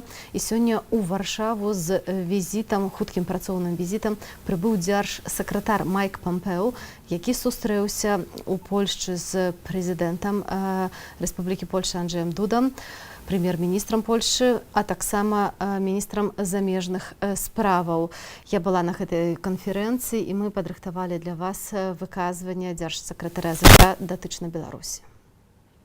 Spent a fair amount of time talking to about the situation in Belarus, which we are following closely. Мы абмяркоўвалі сітуацыю ў Беларусі, за якой мы уважліва назіраем. Мы ўсцешаныя вызваленнем некаторых пратэстоўцаў, аднак гэтага абсалютна недастаткова. Як я паведаміў учора ў Вене, мы абмяркоўваем з нашымі еўрапейскімі партнёрамі, гэта ўжо 4-та еўрапейская сталіца, якім чынам дапамагчы беларускаму народу дасягнуць незалежнасці і свабоды. Гэтыя людзі патрабуюць простых рэчаў, якіх хоча кожны чалавек. Права самім вызначаць, якім будзе іхны ўрад. Мы заклікаем урад Беларусі распачаць перамовы з грамадзянскую супольнасцю, якая цяпер адлюстроўвае патрабаванні беларускага народу. Гэта былі словы дзяржсакратара ЗША Майка Помпео сёння ў Варшаве, але таксама на гэтай канферэнцыі прысутнічаў і міністр замежных справаў Польшчы Яцек Чапутовіч, які ўжо выказваў падтрымку беларусам і Беларусі, і сёння на гэтай канферэнцыі прысвяціў хіба што самую вялікую частку свайго выступа падзеям у нашай краіне.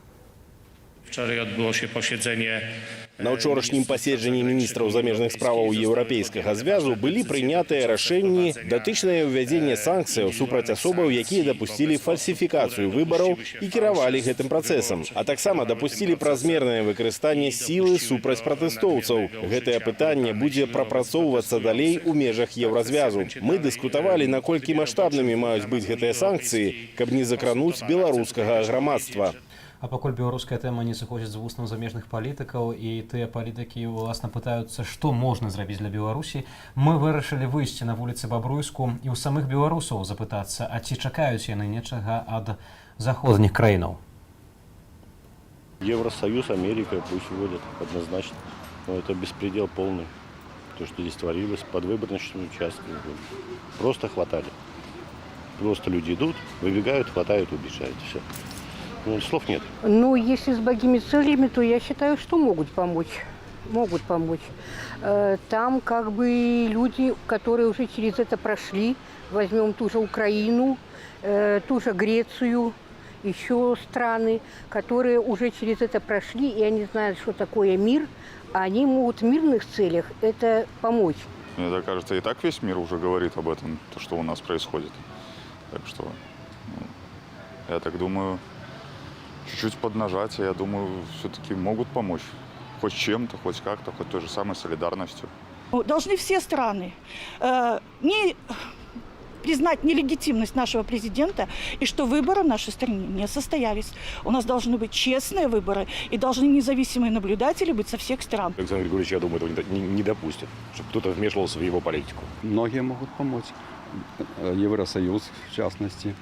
Я знаю, 16 лет назад акт о демократии в Беларуси, Соединенные Штаты Америки приняли акт о демократии в Беларуси по итогам выборов, президентских выборов 2004 года. Представляете себе? 16 лет назад. Такая же была ситуация. И сегодня она повторяется точка в точку. Ну, по крайней мере, они могут начать диалог с нашим правительством и способствовать этому.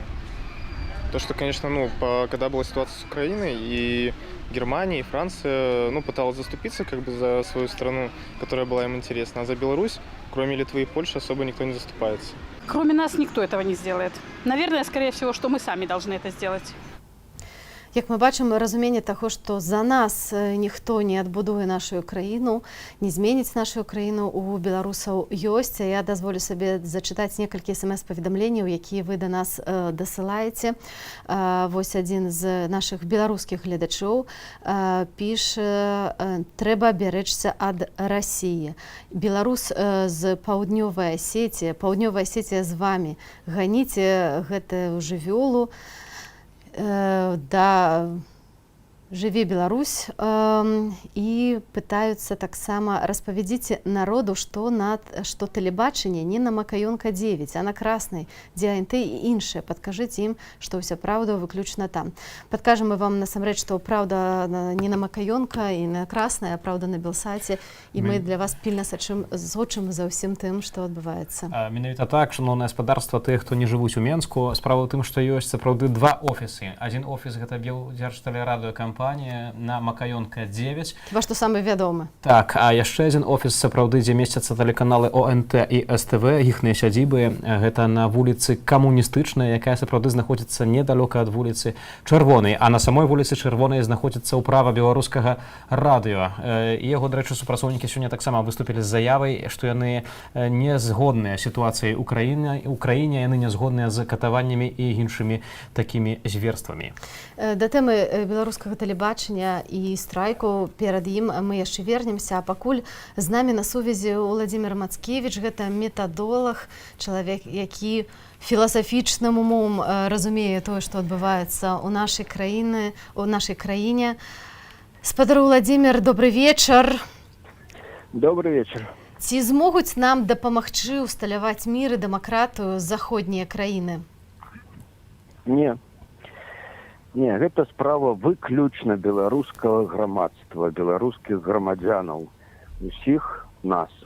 А заходнія краіны, заходняя дыпламатыя, эміграцыя, нават наша беларуская дыаспара могуць падтрымаць тое, што сыходзіць і робіцца намі. Нічога за нас яны не зробяць, і это вельмі шкодная установка чакаць, што хтосьці за нас скіне Лукашенко.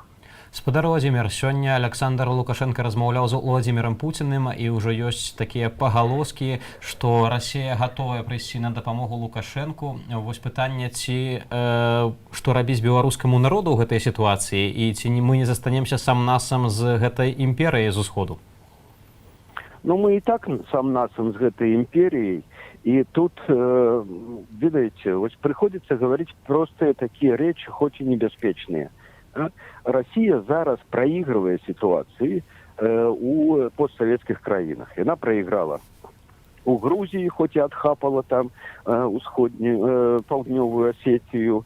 Она проиграла фактично в Украине, хоть часово, покуль она контролирует Крым и Донбасс.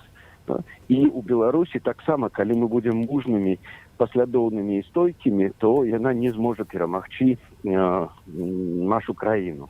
І тут вельмі істотна, што Лукашенко звяртаецца за дапамогай да Пуціна, бо пад ім хістаецца ўжо ўлада, і у яго, напэўна, не застаецца ўнутраных магчымасцяў. Ён не давяряе сваёй міліцыі, ён не можа давяряць цалкам арміі, хоць там ёсць, канешне, яго тон-махуты, якія безумоўна яго будуць падтрымоўваць да апошняга, але ж цалкам нават узброеным сваім сіламі, магчымасцям ён не давяряе. Таму вось гэты зварот да Расіі. Памятаеце, як у мінулым годзе там шмат хто казаў, што Лукашенко гарант там незалежнасці, апошні там і так далей, і так далей. Ніколі такога не было, і зараз гэты ўчынак яго сведчыць менавіта пра тое, што гэты чалавек дзеля сваіх шкурных інтарэсаў готовы пакласці і нашу незалежнасць, і шмат людзей, і так далей. Таму нам патрэбна проста мужнасць, цвёрдасць і паслядоўнасць у сваіх дзеяннях. Спадар Уладзімір, вось якая на дадзены момант стратэгія Крымля адносна Беларусі? Бо мы бачым, што як бы так, калі звонку паглядзець, яны занадта ў сітуацыю не ўмешваюцца. Але вось калі паглядзець глыбей, якія вашы думкі на гэты пункт? Ну, тут бачыце, якая справа. У іх некалькі разоў змяніліся стратэгічныя планы, стратэгічныя намеры. Але засталося імкненне. Калі не да аншлюсу, то да поўнага падпарадкавання нашай краіны. І ў розных умовах, на розных этапах взаемных адносінаў знешнепалітычных яны прадпрымаюць розныя дзеянні. Калі на пачатку быў наўпроставы план змены канстытуцыі, рэферэндума і так далей, потым, калі яны даведаліся больш пра настроі ў Беларусі, паглядзелі, што беларусы не згодныя на такі варыянт, яны паспрабавалі змяніць стратэгію на рэйдэрскі захоп. Зараз, канешне, яны пакуль не прымалі актыўных дзеянняў, яны спадзяваліся на дэстабілізацыю сітуацыі і, можа быць, спадзяваліся менавіта на зварот Лукашэнкі, калі пад ім пачне хістацца крэсла, менавіта на яго зварот да Расіі за дапамогаю. Нам трэба абавязкова зараз гэта неяк увесці у лозунгі змест пратэсту.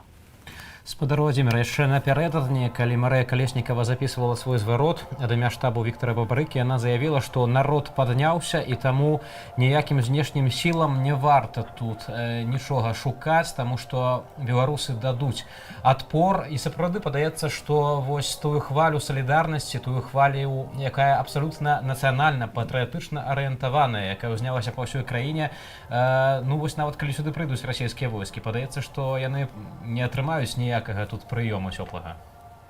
Конечно, не атрымаюць, але ці дастаткова мірных пратэстаў будзе супраць уже узброенага нападу ці ўвядзення тут войскаў, бо мяжы па-ранейшаму няма, і беларускае войска не здольнае аказаць супраціў.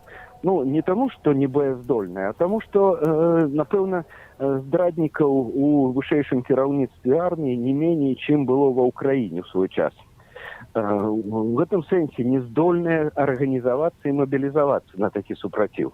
Таму, конечно, небяспека ёсць, і вось калі нават гэта пачнецца, то магчыма якраз заходняя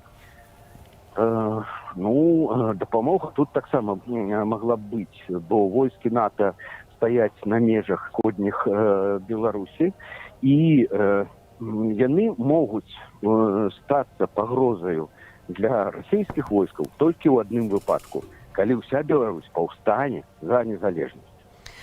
Спадар Владзімір. Тады можна будзе дапамагаць. А калі мы прамаўчым, то і заходнікі прамаўчаць. Спадар Владзімір, вось Белта літаральна апошніх хвілінаў паведамляе пра магчымую вайсковую дапамогу. Ці сапраўды гэтая небяспека военной интервенции с боку России павялічваецца ў гэтым моманце? Тут глядзіце, нам трэба заўсёды быць пільнымі ў адношанні да фэйкаў, дэзінфармацыі, запалохвання. Ад Белты можна цалкам чакаць такіх фэйкаў, каб запалохаць наш супраціў. Вось, маўляў, тут ужо войскі гатовяцца ўступіць. Але у нас няма военнага становішча. У нас няма супраціву, сілавога супраціву. Так, ёсць гвалт, ёсць ціск, ёсць катаванні, але няма вайны. Таму вось гэта будзе парушэнне, цалкам парушэнне ўсіх міжнародных нормаў, калі раптам у мірную Беларусь, нават у палітычным крызісе, будуць уведзеныя войскі іншай дзяржавы. Не гледзячы ні на якія дамовы, там АДКБ, там ці штосьці яшчэ. Гэта цалкам парушэнне міжнароднага права. Было тут военное становище, уведенное Лукашенко, гэта яшчэ можна было б разглядаць, як там пэўную падставу. А зараз это будзе беспадставовы, гвалтоўны і агрэсіўны акт. Спадар Владзімір, неаднаразова зазначалася яшчэ тады, калі Лукашенко меўся падпісваць дарожныя мапы, што нават калі ён, не дай Божа, падпісаў бы нейкія дакументы, якія зноў-такі ставяць пад пагрозу нашу незалежнасць, то, маўляў, нічога у юрыдычным сэнсе страшнага, таму што легітымнасць Лукашэнкі як сапраўднага прэзідэнта пад сумневам, і таму можна будзе, калі размаўляць з міжнароднай супольнасцю, заявіць, што гэтыя дакументы яны юрыдычна нікчэмныя. А на вашу думку, вось цяпер гэтыя дзеянні кіраўніка краіны ўсё яшчэ дзейнага, ці сапраўды яны з юрыдычнага пункту гледжання будуць нікчэмныя, калі ён так вось закліча, па сутнасці ўжо заклікае войска? Калі гаварылі гэта ў мінулым годзе, то я да гэтага скептычна ставіўся, бо сапраўды Лукашенко уже даўно нелегітымны узурпатар у краіне, але з цягам часу дэ-факта яго кіраванне, ну, па факце прызнанае, і ён з'яўляўся ў вачах міжнароднай супольнасці паўнавартасным там галавой дзяржавы нашай. А вось зараз прайшлі выбары, якія не прызнаныя нікім. Ён у гэтым сэнсе зараз не прэзідэнт, а часова выконвае абавязкі гэтыя. Ну, і так я раней называў, але зараз гэта відавочна і юрыдычна. Да інаўгурацыі, да рашэнняў прахаждзення пэўных працэдураў. Ён не з'яўляецца легітымным прэзідэнтам, і таму ў гэты час ён не можа прымаць такіх рашэнняў ніяк. І вось зараз гэтая нелегітымнасць, яна якраз і мае месца быць. Ці вы разглядаеце такі варыянт, што калі Александр Лукашенко не будзе мець інаўгурацыі, там, здаецца, да 9 верасня, што функцыі кіраўніка краіны перайдуць да старшыні беларускага парламенту, і гэта можа неяк змяніць сітуацыю? Ну, ведаеце, так тэарэтычна, напэўна, гэта было б магчыма. Але мне падаецца якраз, што гэта маларэалістычны варыянт, бо, на жаль, у персаналісцкай дыктатуры, ну, па-першае, наш парламент цалкам не самастойны. Там няма самастойных, незалежных, ініцыятыўных людзей. Таму спадзявацца на гэты склад парламенту проста немагчыма. Ну, а па-другое, у персаналісцкай дыктатуры так складаецца, так усталявана ўсё, што ўсе рэальныя рычагі, уся рэальная сіла толькі ў яго. Легітымны ён, нелегітымны, сіла на яго баку, і толькі ён ёю кіруе. Таму вось такі пераход, мне падаецца, вельмі нерэалістычным. Спадар Владимир... Пры вялікім ціску можна было б ее разглядаць. Пакуль нават усе гэтыя нашыя паўстанні, масавыя акцыі і так далей, без палітычнага кіраўніцтва, пакуль з боку апазіцыі, з боку штабоў Ціхановскай, пакуль выглядаюць недастатковымі. Трэба ўзмацняць. Патрэбна эскалацыя супраціву. Спадар Владимир, дзякую вам вялікі. Я нагадаю нашым гледачам, што з намі на сувязі з Менску быў філосаф і метадолаг Владимир Мацкевіч, які заклікаў нас і параіў беларусам узмацняцца і не пакідаць супраціву, бо вельмі цяжка супрацьстаяць дыктатуры. Ну вось Лукашенко ўжо загаварыў пра дапамогу з боку Расіі, якая будзе аказана, калі будуць нейкія там, як ён кажа, знешнія пагрозы, але кіраўнік краіны пра знешнія пагрозы кажа ўвесь час, то яму там Польшча, Чэхія і Галандыя замінаюць, то ўжо калісьці падчас выбарчай кампаніі нават нібыта расейцы яму заміналі, хаця бачым, што менавіта Пуцін быў адным з першых, хто павіншаваў Лукашенко і ўжо зараз гатовы падставіць плячо свайму пабраціму па кіраўніцтве. Тым не менш, сённяшні дзень адзначыўся тым, што вялікі мітынг пратэсту сабраўся на Майкаёнка 9. Мы ўжо крышачку пра гэта сказалі. Людзі пратэстуюць ля дзяржаўнага тэлебачання, патрабуючы казаць праўду, і гэта падзейнічала. Так, абсалютна. Гаспадарства ўжо зараз ваша ўвазе сведчання супрацоўніка дзяржаўнага БТ.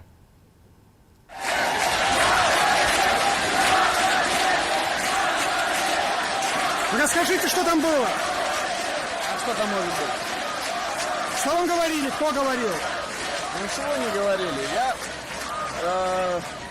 корреспондент отдела репортеров. Так. Меня зовут Никита Дементьев. И я бы даже хотел бы здесь остаться работать, потому что я люблю свою работу, я люблю журналистику. Но чтобы просто поменялся подход в этой работе. Чтобы БТ не ассоциировался с каким-то, с тем, что о нем пишут в интернете. Вы все это прекрасно знаете. Поэтому просто хочу хорошей, нормальной работы, всесторонний. Ну, не знаю, как, конечно, на мое вот это высказывание отреагирует мое руководство. Единственное, что вы можете поддержать меня в инстаграм-проекте «Бредный деда». Может быть, это поможет. Что вы? Никита Дементьев. Вы будете продолжать выходить на работу? Пока да, чтобы поменять условия, менять метод работы. Если нет, ну, ребята... А каким образом вы планируете менять метод работы? Показывать журналистику, как она есть, всесторонне. И ответственно, и молоко, и что он сказал Эйсмонт на это? Вы сможете снимать я не был на собрании, ну, я чуть задержался, я не был на собрании. Но если не будут показывать правду, вы останетесь с работы? Нет. Бачым спадарства, што Мікіта Зяменсіў выйшаў і задэклараваў, што ён не застанецца на БТ, калі там не будуць паказваць праўду, а за яго плячыма быў флагшток акурат вось месца для сцягоў на будынку БТ, заняты нацыянальным штандарам з пагоняй. Адзначым і тое, што на старонцы АНТ, так, здаецца, ужо з'явілася галоўны артыкул, што ў Беларусі праходзяць мірныя пратэсты, а на фотаздымку бачны плакат «Сыходзь», што з'яўляецца... Работнікі з будынку белтэлерадыёкампаніі скандуюць лозунги. Што цікава, у нейкі момант у будынак белтэлерадыёкампаніі увайшло з дзясятак работнікаў АМАПу. Таксама вядома, што за будынкам, як у дварах за будынкам белтэлерадыёкампаніі стаіць машына для работнікаў АМАПу. Таксама вядома пра 2 мікрааўтобусы, якія пад'ехалі до будынку. 2 мікрааўтобусы таксама з работнікамі АМАПу. Ці АМАП не замінае пратэстоўцам, толькі ахоўвае будынак, добра разумею? Гэта цяжка зразумець, але ўсё ж такі чую больш такія думкі, што гэта ахова, як бы, тых, хто ўвайшоў унутр, гэта ахова будынку хутчэй. Але гэта, ну, я не магу зразумець інтэнцыі супрацоўнікаў АМАПу, але пратэст працягваецца. Што казалі людзі, чаму яны прыйшлі сёння на гэты пратэст менавіта пад дзяржаўнае тэлебачанне? Таму што тут адбылася сустрэча работнікаў белтэлерадыёкампаніі, гэта 30-40 чалавек. Работнікі, якія выходзілі, казалі, што іх насамрэч больш, што сёння выходны, яшчэ адна сустрэча будзе запланаваная на панядзелак на 9 гадзіну. Сустракаліся работнікі з Іванам Эйсмантам, Наталіяй Эйсмант і Наталіяй Качанавай. У выніку размова скончылася, мне падаецца, недзе ўжо 40 хвілін таму, але яшчэ працягваюць работнікі выходзіць з будынку. Размова скончылася па словах работнікаў, з якімі я размаўляла, пакуль што нічым, не было нейкіх пэўных адказаў. З боку работнікаў белтэлерадыёкампаніі ёсць адна умова, каб пачалі даваць праўдзівую інфармацыю, якая будзе пісаная з шматлікіх бакоў, не з аднаго боку, каб падаваліся навіны. І таксама, што цікава, распавёў мне адзін работнік сіс-адмін, які працуе на белтэлерадыёкампанію, распавёў, што задаў пытанне Івану Эйсманту пра тое, ці прызнае ён,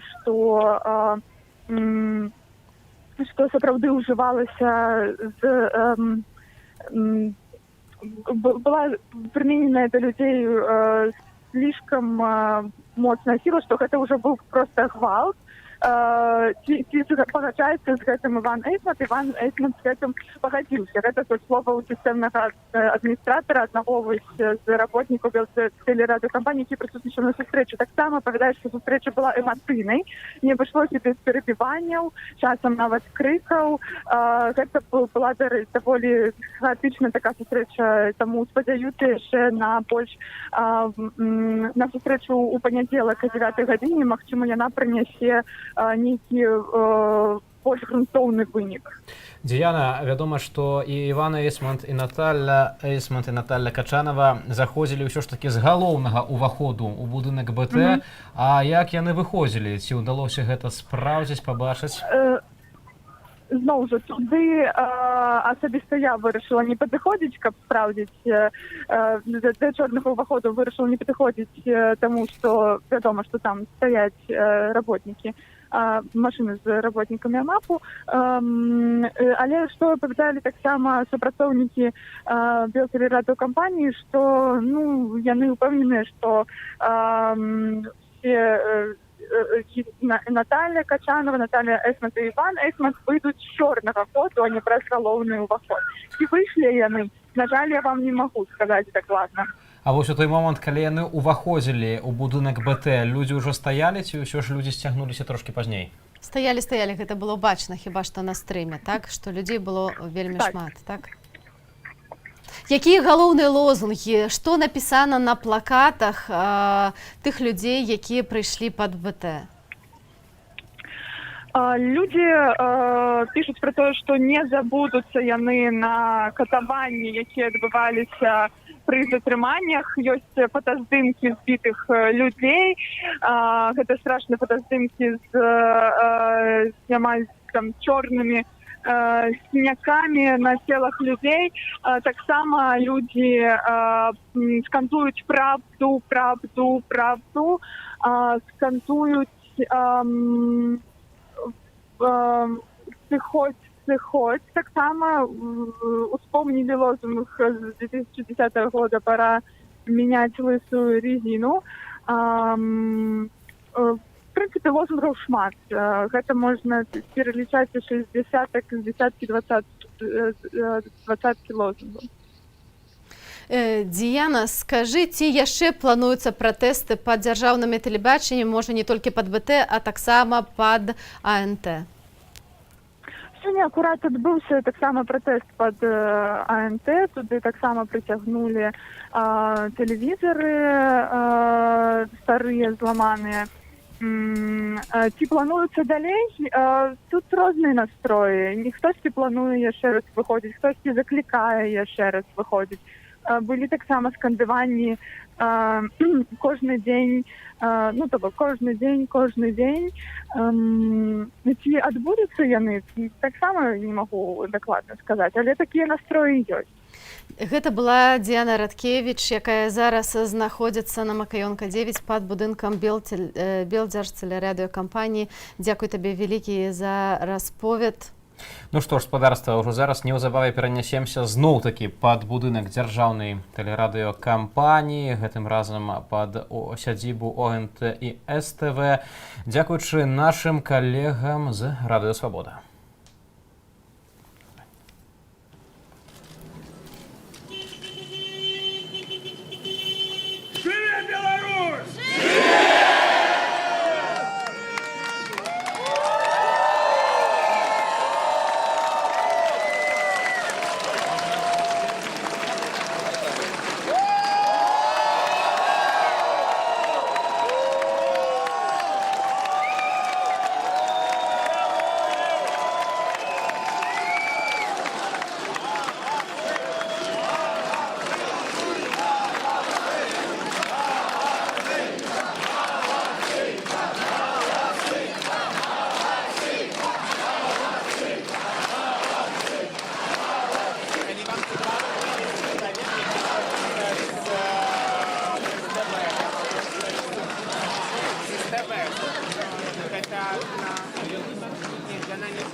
Ой, а можете розповісти, нехто з ваших знайомих звольнився з Державного ТВ?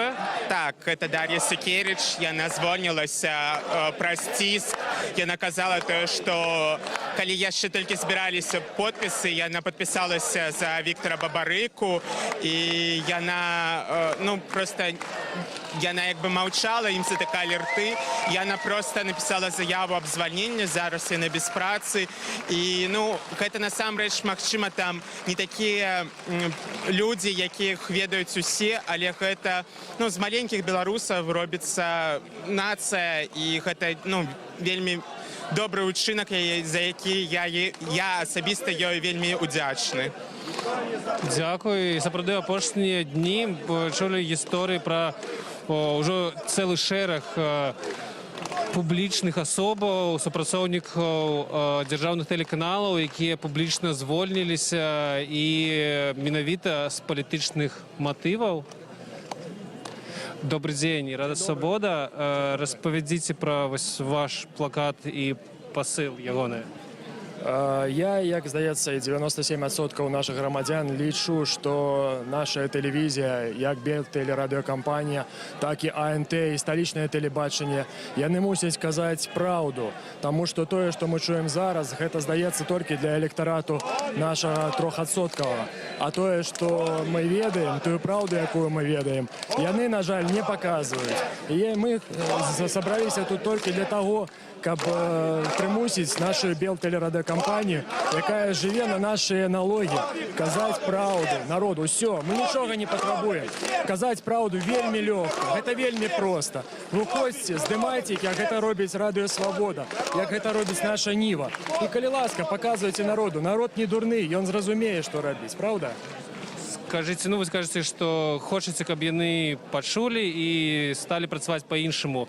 Ці вы верыце ў тое, што вось гэты ціск некалькіх тысячаў людзей тут навокал зможа змяніць кардынальна штосьці ў працы гэтых тэлеканалаў? Конечно, конечно. Калі мы будзем сядзець на сваіх канапах дома, мы нічога не зменім. Мы будзем толькі дываннымі каратыстамі, і ўсё. Калі кожны прыйдзе Белтэлерадыёкампаніі на плошчу Незалежнасці, куды ён можа прыйсці? Кожны ў сваім горадзе, то мы зможам нешта зрабіць. Таму што калі мы гэта зараз не зробім, усім будзе вельмі кепска. Калі зробім, мы будзем жыць выдатна, у цудоўнай краіне. І дзякуй вам за вашыя стрымы. Дзякуй вялікі. Дзякуй, дзякуй. Скажите, калі ласка, вось вы зараз згадалі пра тое, што людзі будуць выходзіць у розных гарадах. Сапраўды, 2 апошнія дні мы бачылі, як проста ў дзесятках гарадоў выходзілі людзі на пратэсты. Як вы лічыце, чаму раней такое было немагчыма і чаму зараз гэта адбываецца? Мне здаецца, што крытычная маса накапілася ўжо, таму што, на жаль, раней на наперадах апошніх выбарах было ўсё ж такі шмат электарату Лукашэнкі, каля 50% на 50%. Зараз гэтага няма. Па тых участках, дзе было галасаванне з падлікам, сапраўдным падлікам, Ціхановская перамагла на 70-80%. Таму мы бачым, што тыя астатнія людзі, якія галасавалі за Лукашэнку, яны зараз у меншасці. Мы таксама паважаем іхні выбар, але мы хочам жыць так, як хоча, як вырашыла большасць. Вось яны, большасць беларусаў. Паглядзіце, што робіцца зараз на праспекце. Але, то бок, афіцыйныя 80% падтрымкі Александра Лукашэнкі. Што вы на гэты конт думаеце? Я смеюся, як і ўсе беларусы, якія ўсё разумеюць, якія не глядзяць навіны БТ. Але мы зараз тут, і навіны БТ, можа сёння ўвечары, можа заўтра, яны зменяцца. Я глядзеў эфір АНТ. Вы не глядзелі сённяшні эфір АНТ? Яны ўжо пачынаюць паказваць і нашым, і вашым. Яны ўжо паказваюць пахаванне героя, які загінуў. Яны ўжо паказваюць людзей на вуліцах Мінска. Нешта змяняецца. Дзякуй вам вялікі.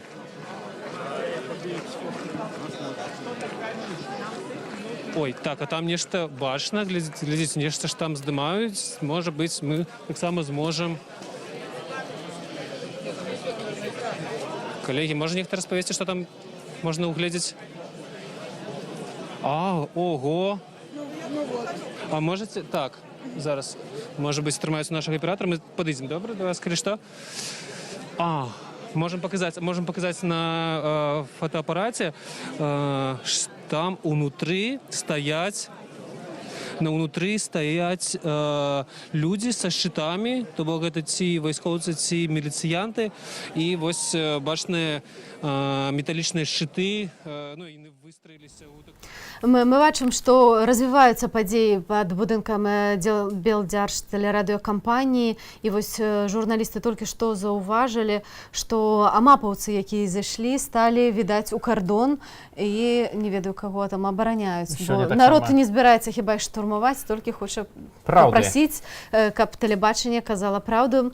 А мы зараз хочам перанесціся разам з вами на плошчу Незалежнасці. Там знаходзіцца наша карэспандэнтка Галіна Бакунчык. Галіна, добрый вечар. Што зараз адбываецца на Незалежнасці?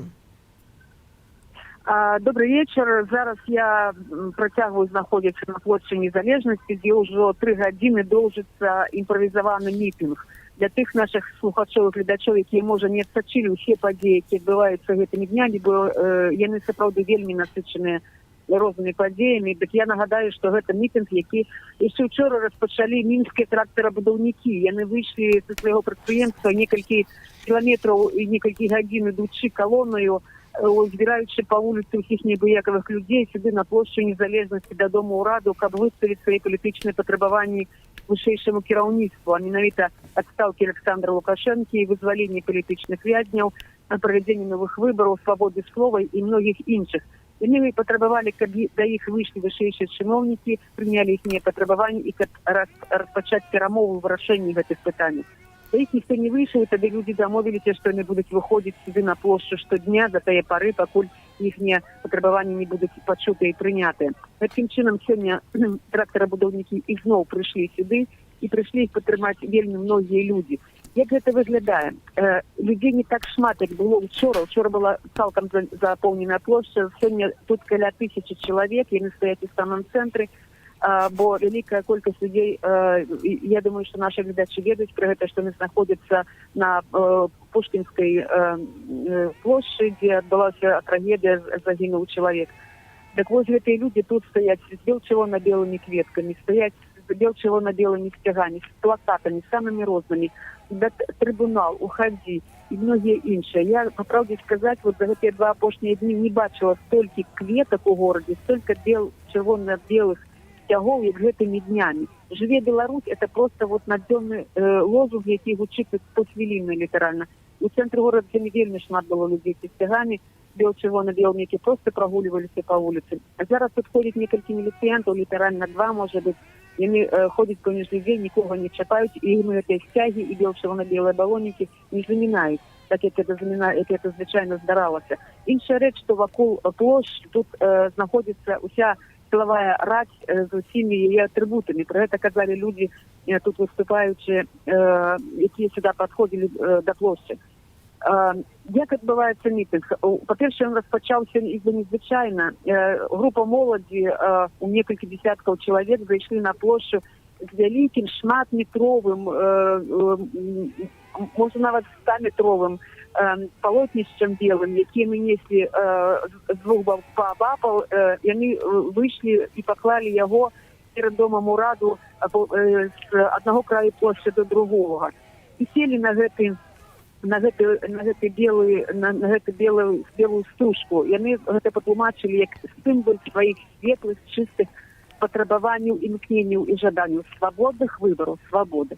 Так яны тут тлумачылі. Ну і так вакол гэтай стужкі сабраліся людзі, і тут распачаўся абсалютна імправізаваны мітынг. І тут няма вядоўцаў, тут няма галоўных. З'явіўся нейкім чынам невялікі мікрафончык з калонкай, з якога спачатку гучалі перамен, гучалі разбуры-муры, турмы па-беларуску, а пасля гэты мікрафончык стаў такім, прамоўным, што ли. Да яго падходзяць розныя людзі і выказваюць вельмі многія слушныя, важныя рэчы з таго, што іх змучыла, стаміла, за што яны перажывалі ўсе гэтыя гады.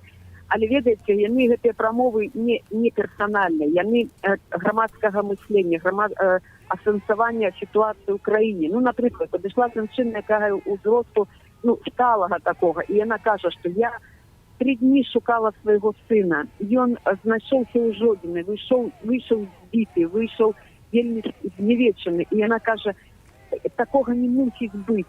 Моладзь не мусіць так цярпець. Мы, сталае пакаленне, мы мусім перадаць гэтай моладзі уладу не жорсткую, не фашыстоўскую уладу. Это наша справа зрабіць гэтую змену улады. Яна кажа, я веру, што магу быць затрымана, таму прыйшла на эту плошчу з сумкай, з падрыхтаванымі рэчамі, з бялізнай, з зубной пастай і шчоткай. Я гатова да ўсяго. Пасля прыйшоў малады чалавек, які сказаў, што ён сам быў збіты, затрыманы, працоўнік Міністэрства надзвычайных сітуацый. Калі ён выйшаў, ён сказаў, што я раптам знайшоў на працу заяву, не заяву, а загад пра яго на звальненне, што нібыта ён быў зволены за 3 дні да ўсіх гэтых падзей. Выйшаў яшчэ один молодой человек, который сказал, что я супрацоўнік державного банка. И он сказал, что я не боюсь, что буду выгнаны с працы, потому что я не могу трывать фашизму в своей краине. И закликал всех людей так само быть отважными, наставников усіх. Люди, которые промовляют, они не просто скаржатся, они робят такие политические заклики до объединения, до солидарности, до отваги, как зрушить ситуацию с места, как не было того, что есть сёння. Я нагадаю, что яшчэ вот літаральна так. Галіна, вось апошнія 2 дні мы бачым, што градус жорсткасці АМАПу і супрацоўнікаў праваахоўных органаў значна панізіўся, людзей перасталі хапаць, людзей перасталі біць. Як вось гэта паўплывала на настроі мінчукоў? Ці сталі яны больш адважнымі? Вось як, што яны зараз кажуць? Ведаеце, Мінчукі, я б не сказала, што нешта змянілася ў іхняй адвазе. Мінчукі і былі адважнымі. Тое, што адбывалася ў гэтыя жорсткія дні, нічым як адвагай не назавеш. Я на ўласныя вочы бачыла, як людзей разганялі гэтымі выбухоўкамі, як за імі гналіся экіпіраваныя міліцыянты, узброеныя дубінкамі. Як моладзь безаружна уцекала ад іх і тут же вярталася. Як толькі яны адступалі міліцыянты, моладзь тут же вярталася, і тут же не моладзь, і тут же пачыналі скандаваць свабоду свабодных выбараў. Страху не было і тады. Але зараз тое, што не перасталі збіваць і нападаць, гэта не стало для людзей нечым новым. Все разумеют, что это такая тактика. Люди кажут, коли мы зараз не доведем справу до конца, справу змены улады, все вернется, все станет на своим, нас будут забивать, нас будут стрелять. Это не мое слово, это слово людей, которые тут промовляли. Нас будут по-ранейшему забивать и стрелять, коли мы не звернем эту уладу, коли мы ее не изменим. И еще один момент. Коли змянилась ситуация с збиттям и захопом, стали працаваць іншыя тэхналогіі. Тут стали з'яўляцца людзі, якія правакуюць некія інцыдэнты. Так было у 2006 годзе, так было у 2010 годзе, бо я бачыла гэтыя выбары. Калі няма жорсткага збіцця, тады працуюць правакатары. Прыходзіць чалавек, які казаў, Тихановская мусить обвесить пожиттєвую безпеку Лукашенку. Добре, він виказався, сышоў. Тоді з'явилася жанчына вельмі сталага веку, якая просто кидалася до молоді і казала, що ви тут цяжко нават узгадаць тыя словы, якімі яна зневажала гэту моладзь і заклікала іх там развесціся, ісці домой і гэтак далей. Але все гэта моладзь ператварыла ў жарт, у смех і заклікала ту бабулю, каб яна села з імі, каб яны растлумачылі, чаму яны там сядзяць і чаму яны гэта робяць. Таму тут ніхто не мае нейкіх асаблівых ілюзій адносна гэтага паслаблення. Гэта ніякая не лаяльнасць, не паслаблення, гэта проста іншая тактыка. Дзякуй вялікі. З намі на сувязі з плошчы Незалежнасці ў Менску была наша корэспандэнтка Галіна Бакунчык. Галя, дзякуй табе вялікі. Што ж, пакуль міліцыянтаў асабліва не відаць на вуліцах сталіцы, бачна, што хіба не змаглі яны ўсё ж такі здушыць народны пратэст, народны супраціў за гэтыя дні, нягледзячы на ўсе ахвяры і сапраўды страшныя рэчы і катаванні. І вось Лукашенко ўжо хваліцца на Белтабай, чытаю, што ён дамовіўся з Пуціным, што Расія пры першым жа западзе акажа дапамогу па забеспячэнні бяспекі Беларусі. Цікава, ад каго эту бяспеку забяспечваць. Сапраўды гэтыя словы вельмі узбудзілі страх, недавер, непакой у шмат каго, і мы зараз паспрабуем прааналізаваць тую сітуацыю, якая зараз ёсць паміж Беларусі і Расіі з палітолагам Валерыяй Касцюговай. Добры вечар, спадарня Валерыя. Гэта студыя Белсат. Ці вы нас чуеце? Спадарня Валерыя нас пакуль не чуе, мы будзем спрабаваць з ёй звязацца. Тым не менш варта падкрэсліць, што сёння акурат вельмі шмат з'явілася навінаў звязаных спачатку з размовай Александра Лукашэнкі і у Владзіміра Пуціна, а потым і з канкрэтнымі ўжо дамоўленасцямі. Але нам падказваюць, што спадарня Валерыя Касцюгова ёсць на сувязі. Добрый вечар.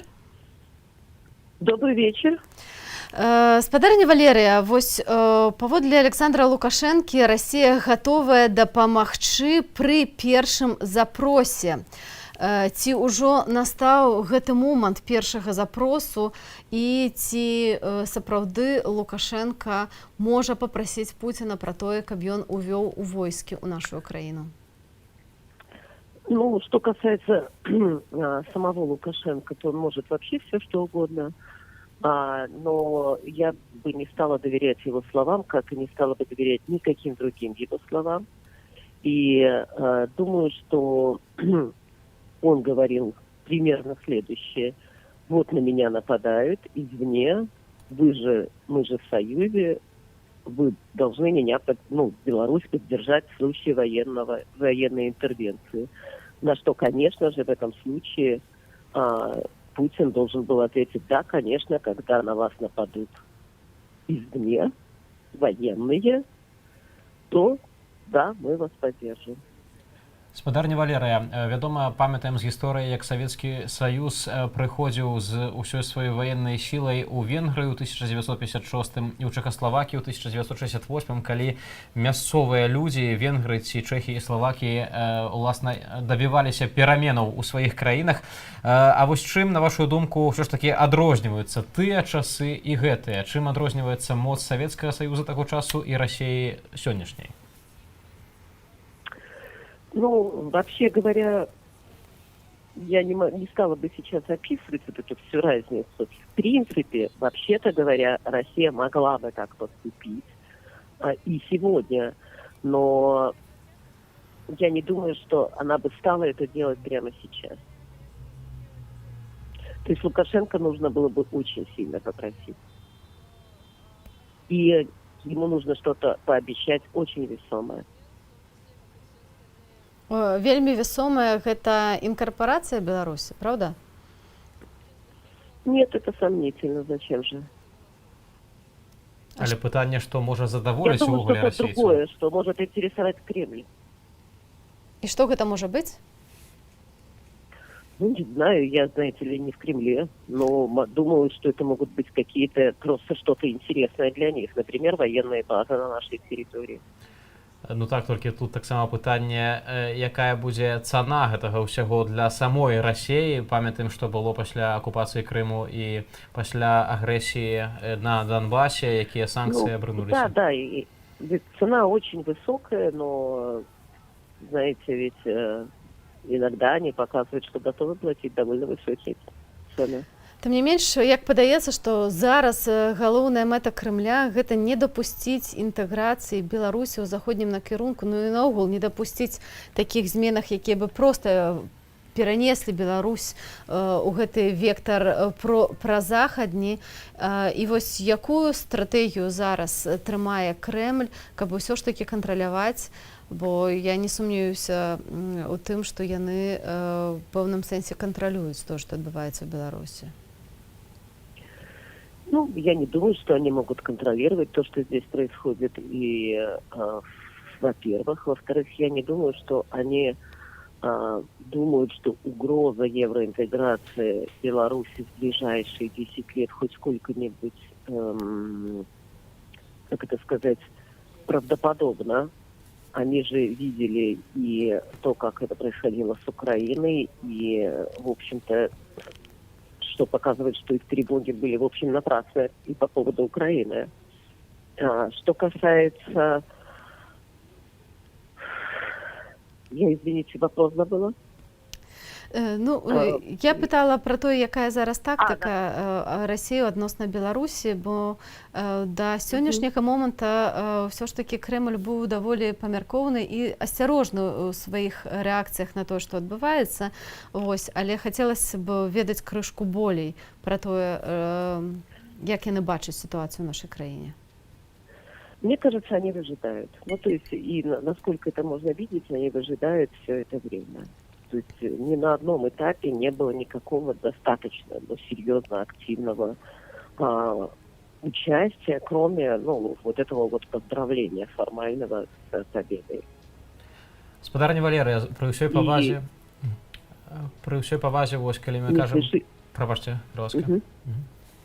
Да, слышу уже. Пры ўсёй павазе, вось калі мы кажам пра тое, як паводзіла сябе Расія ва Ўкраіне альбо ў Грузіі, усё ж такі там, трэба прызнаць, што была нейкая сацыяльная база для таго, каб расейцы туды зайшлі. І ў Крыме гэтае прарасійскае насельніцтва, і на Донбасе былі супярэчнасці. У Грузіі гэта таксама гэтыя аўтаномныя рэспублікі, якія часта, была ўсё ж такі варажнеча з часткай грузінскага грамадства. А ці вы бачыце ў Беларусі нейкія прычыны, нейкую базу, каб расейцы ўвогуле мелі хоць на нешта тут абаперціся?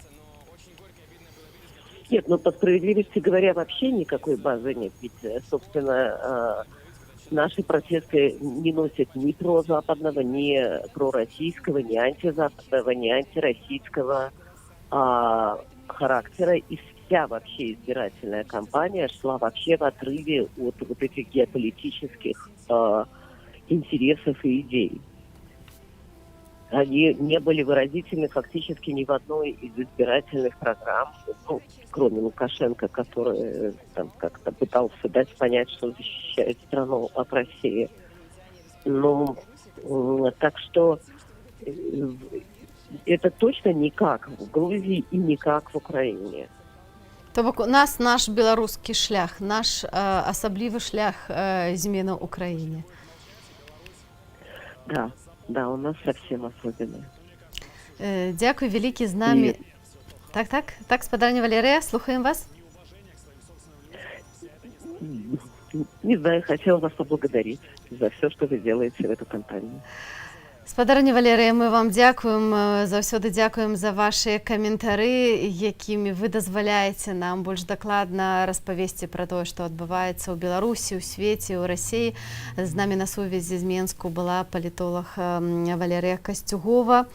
Я бы хотела почитать ваши смс-паведамленні, якія да нас увесь час даходзяць. Вось, напрыклад, такая інфармацыя да нас дайшла, што Александра Віхара, пра якога Вітаўт распавядаў, гэта другая вядомая дакладна усталяваная смерць падчас гэтых пратэстаў. Заўтра будуць хаваць у прыгарадзе Гомля Касцюговкі. Таму, быць можа, мы яшчэ спраўдзім гэту інфармацыю, дададзім больш дакладную. Дзякую вам вялікі за яе. Усё больш і больш прыходзіць паведамленняў. Я атрымліваў, дарэчы, нават і смс з Менску, а таксама бачу у тэлеграм-каналах, гэта ўжо пацвярджаецца аб тым, што ўлады збіраюць праўладны мітынг. І, натуральна, ён будзе не дабравольны, а такі дабравольна-прынудзительны, што вось нават з рэгіёнаў, з вёсак зганяюць людзей у аўтобусы пад страхам звальнення, каб яны прыехалі заўтра ў сталіцу, ў Менск на 12 гадзіну пад Менгарвыканкам. Я бачыла такую рэакцыю на гэту інфармацыю, што файна было бы супрацьпаставіць мітынг у падтрымку Александра Лукашэнкі, мітынг супраць Александра Лукашэнкі, і каб гэтыя людзі паглядзелі адзін аднаму ў вочы і паказалі, каго насамрэч болей.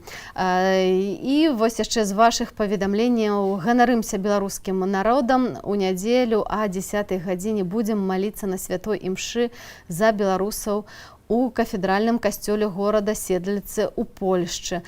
Вось мы атрымоўваем паведамленні з абсалютна розных краінаў, вельмі шмат з Украіны, якія пішуць, што якщо вас не падтрымала ўлада Зеленскага, гэта не думкі ўсіх украінцаў. Мы за вас усёй душою, героям слава, і вельмі шмат падзякі за нашу працу. Мы глядзім вашу праграму па спутніку.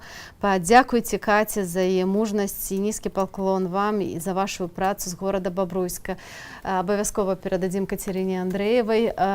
Гэта наша сапраўды неверагодна смелая карэспандэнтка.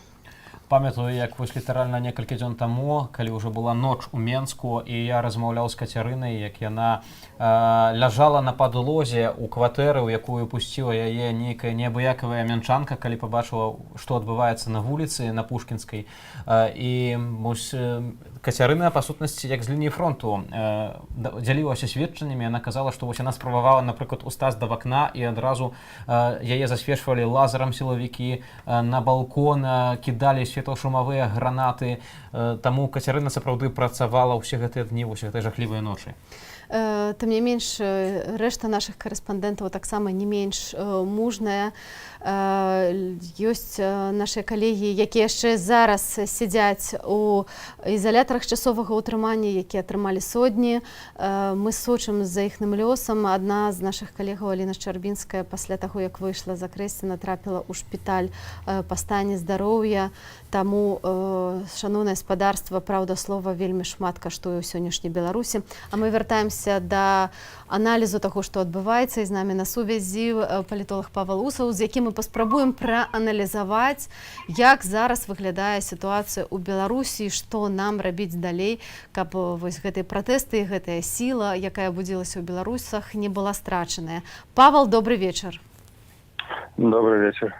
Спадар Павел, ну, власна, пытанне, вось якое ўжо закранаў тут папярэдні наш суразмоўца Владзімір Мацкевіч, тое, што так, сапраўды багата людзей на вуліцы выходзяць па ўсёй краіне, але ўсё ж такі бракуе нейкага адзінага такога цэнтру менавіта палітычнага, каб палітычна ўжо браць уладу, каб вось людзі на вуліцах сапраўды мелі нейкіх сваіх прадстаўнікоў. Што рабіць у гэтай сітуацыі? Ці можа ўжо штосьці робіцца, дададзім? Па-першае, як мага хутчэй павінен быць нейкія выявы і ўзяць на сабе адказнасць той пераходны крызісны камітэт, пра які абвесціла Святлана Ціхановская учора, што у Беларусі ствараецца каардынацыйная рада, у якую ўваходзяць прадстаўнікі яе штабу. Так вось гэтая рада ўжо павінна была б сёння нейкія прапановы агучыць, прынамсі агульную стратэгію дзеяння, бо, безумоўна, без нейкага такога знешняга аўтарытэтнага органу, ну, людзі проста будуць выходзіць, але сам працэс выхаду, самі пратэсты, яны пераўтвараюцца ў пэўны рытуал. Да? Безумоўна, гэта падмацоўвае настроі супраціву, гэта прыцягвае на вуліцы ўсё больш і больш людзей, але кожны пратэст мае сваю энергію, свой цыкл жыцця, і гэтым трэба карыстацца, асабліва калі ўсё больш людзей даведваецца пра брутальнае захоўванне сілавікоў, пра катаванні, іншыя злачынствы. Вось менавіта на гэтай хвалі трэба як мага хутчэй дзейнічаць у палітычным накірунку, высоўваць канкрэтныя патрабаванні і сфарміраваць менавіта цела, палітычнае цела для перамоваў. Павел, а хто гэтыя людзі, якія маглі б увайсці ў гэтае палітычнае цела? Вось якія асобы, на вашу думку, былі б адпаведнымі прадстаўнікамі беларускага народа ў гэтым, ну, квазі-урадзе, так, ці вось гэтай палітычнай радзе на гэты пераходны перыяд? Па-першае, я лічу, што патрэбна калектыўная падтрымка, калектыўны аўтарытэт. Чым больш вядомых, славутых людзей у Беларусі, ад медыкаў да журналістаў, публіцыстаў і пісьменнікаў падпішацца пад агульнай дэкларацыяй гэтай каардынацыйнай рады, тым лепш, што гэта павінен быць фактычна вось такая легітымная падтрымка з боку найбольш аўтарытэтнай часткі нашага насельніцтва. Потым, безумоўна, на гэтай падставе можна ўтварыць прадстаўніцтва, скажем так, пэўную раду з 10-15 асобаў, якія будуць праводзіць усе палітычныя перамовы, скажем так, будуць займацца выпрацоўкай стратэгіі у дачыненнях да ўлады. Але гэта, калі мы кажам пра агульнанацыянальны ўзровень, але такія рады патрэбна ствараць, безумоўна, ў кожным рэгіёне, у кожнай вобласці. Гэта другі момант.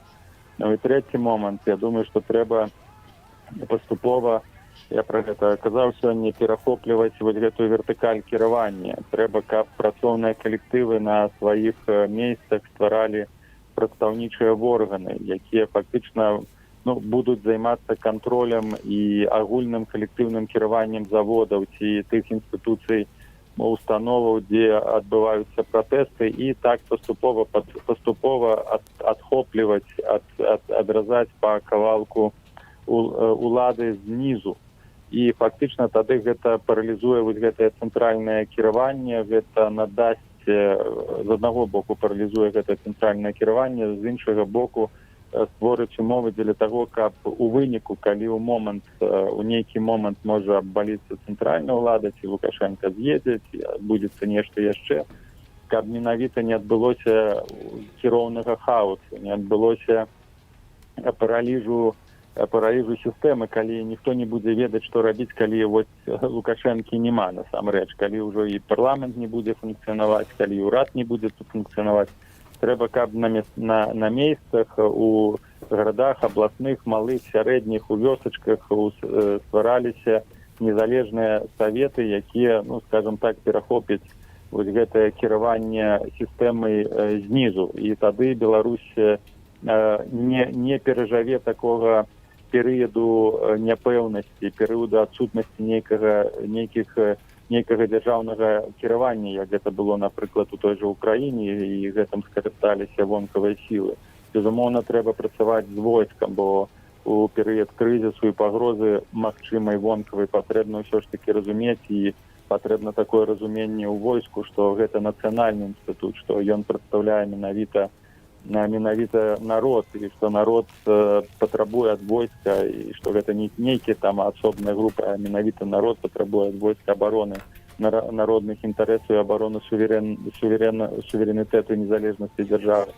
То бок гэта ўжо зараз трэба рабіць, і гэта не трэба чакаць там 2, 3, 4 дні. Вось гэтая конкретная, скажем так, декларация, план дзеяння уже повинен быть огучен. Ну и проблема, конечно, у нас такая, что до таких критичных нечаканностей и чудов политичных, я лечу, что сегодня отбылся агульно чуд политичный, коли обудился народ, як звычайно, вось и интеллектуальная, и политичная элита Беларуси, контрэліта, яна до гэтага не готова, яна гэтага не чакае, а час гуляе на карысць Лукашенко. Чым даўжэй будуць зацягвацца гэтыя перамовы, чым даўжэй будзе Лукашенко захоўваць магчымасць контроля над адміністрацыяй, над сілавымі структурамі, тым цяжэй будзе потым нейкім чынам і змабілізаваць грамадства ізноў і прымусіць улады да саступак. Таму чаканне гуляе не на нашу карысць. Гэта, я думаю, што і беларусы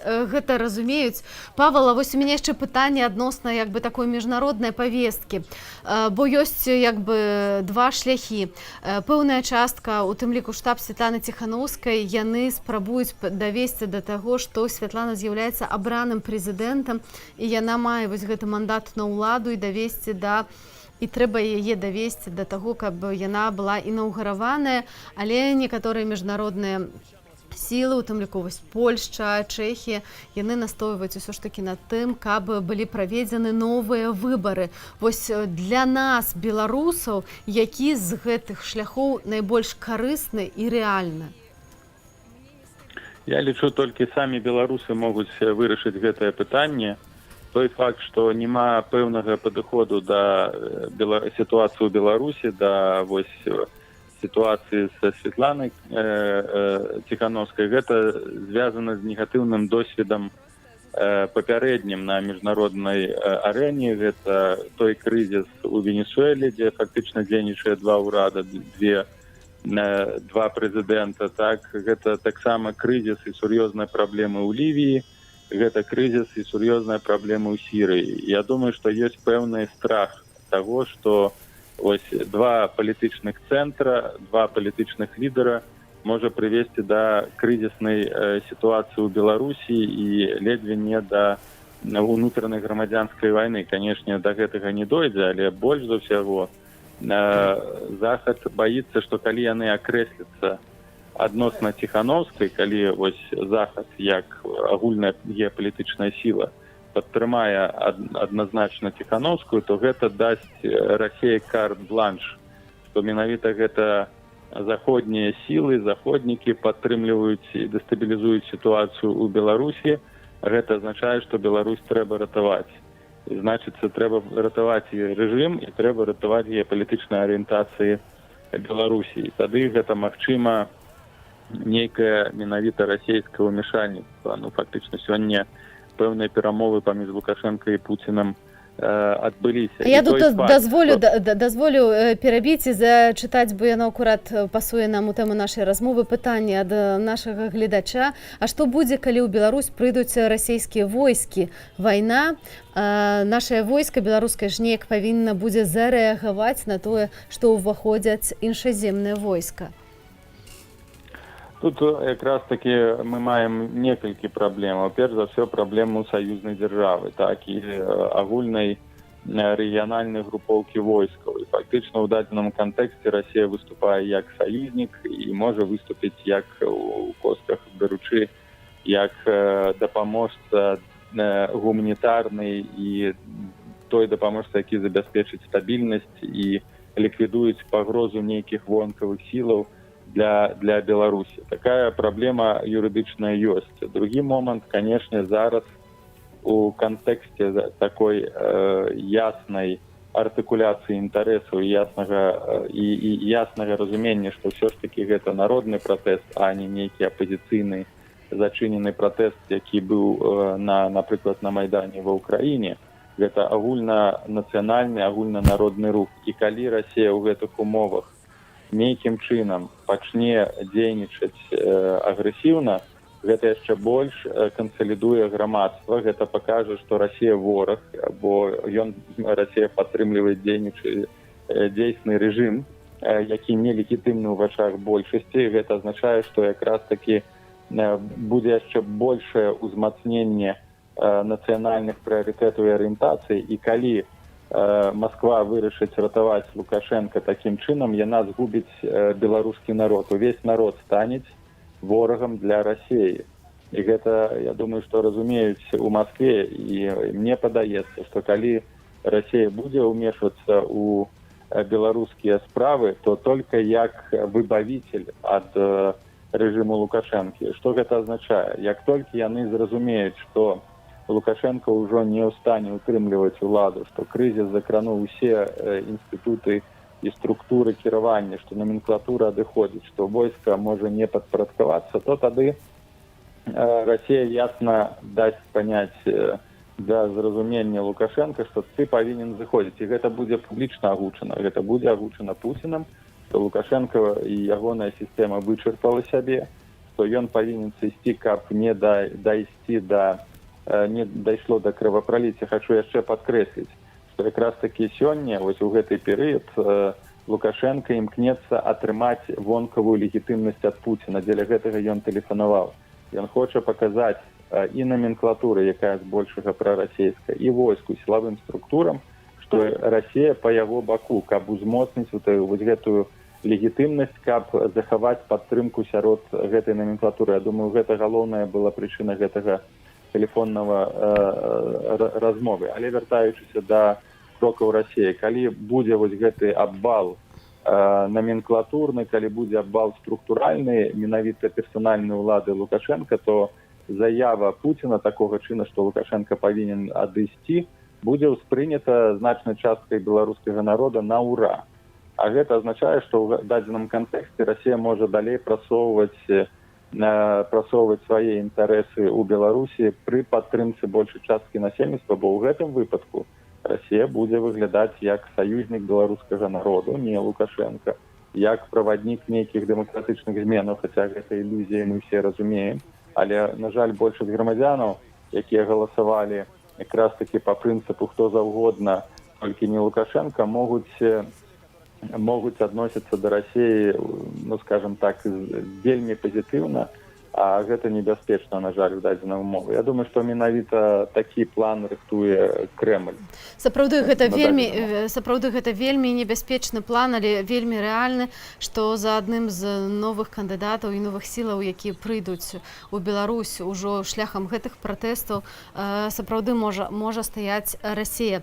Дзякуй вялікі за все твае думкі, Павел. І нагадаю, што з намі на сувязі быў палітолог Павел Усаў, а мы працягваем трансляцыю студыі Белсат. Зараз праверым, што самае свежае адбываецца ў Беларусі. Вось як мы бачым, наш калега напісаў, што машыністу метро зрабіў абвестку «Жыве Беларусь». І гэта таксама да пытання таго, што будзе рабіць нават Расія, ці яна ўвогуле зможа змяшацца, і якім чынам паўплываць на сітуацыю ў Беларусі, калі ўвесь народ, як мы бачым, ва ўсіх населеных пунктах уздымае нашыя нацыянальныя сцягі, гучыць лозунг «Жыве Беларусь», адназначна ўсіх хочуць нармальнай, незалежнай, дэмакратычнай краіны, і менавіта ўся асноўная сіла цяпер у нас, у беларускім народзе, які з'яўляецца галоўным гарантам суверэнітэту. Так, і я заўважыла таксама тое, што зараз нашмат больш людзей пачало размаўляць таксама па-беларуску, і гэтая наша нацыянальная свядомасць, яна проста неймаверна хутка абудзілася, знайшліся чырвона-белыя сцягі ад бабуляў, ад нейкіх старых у вёсках.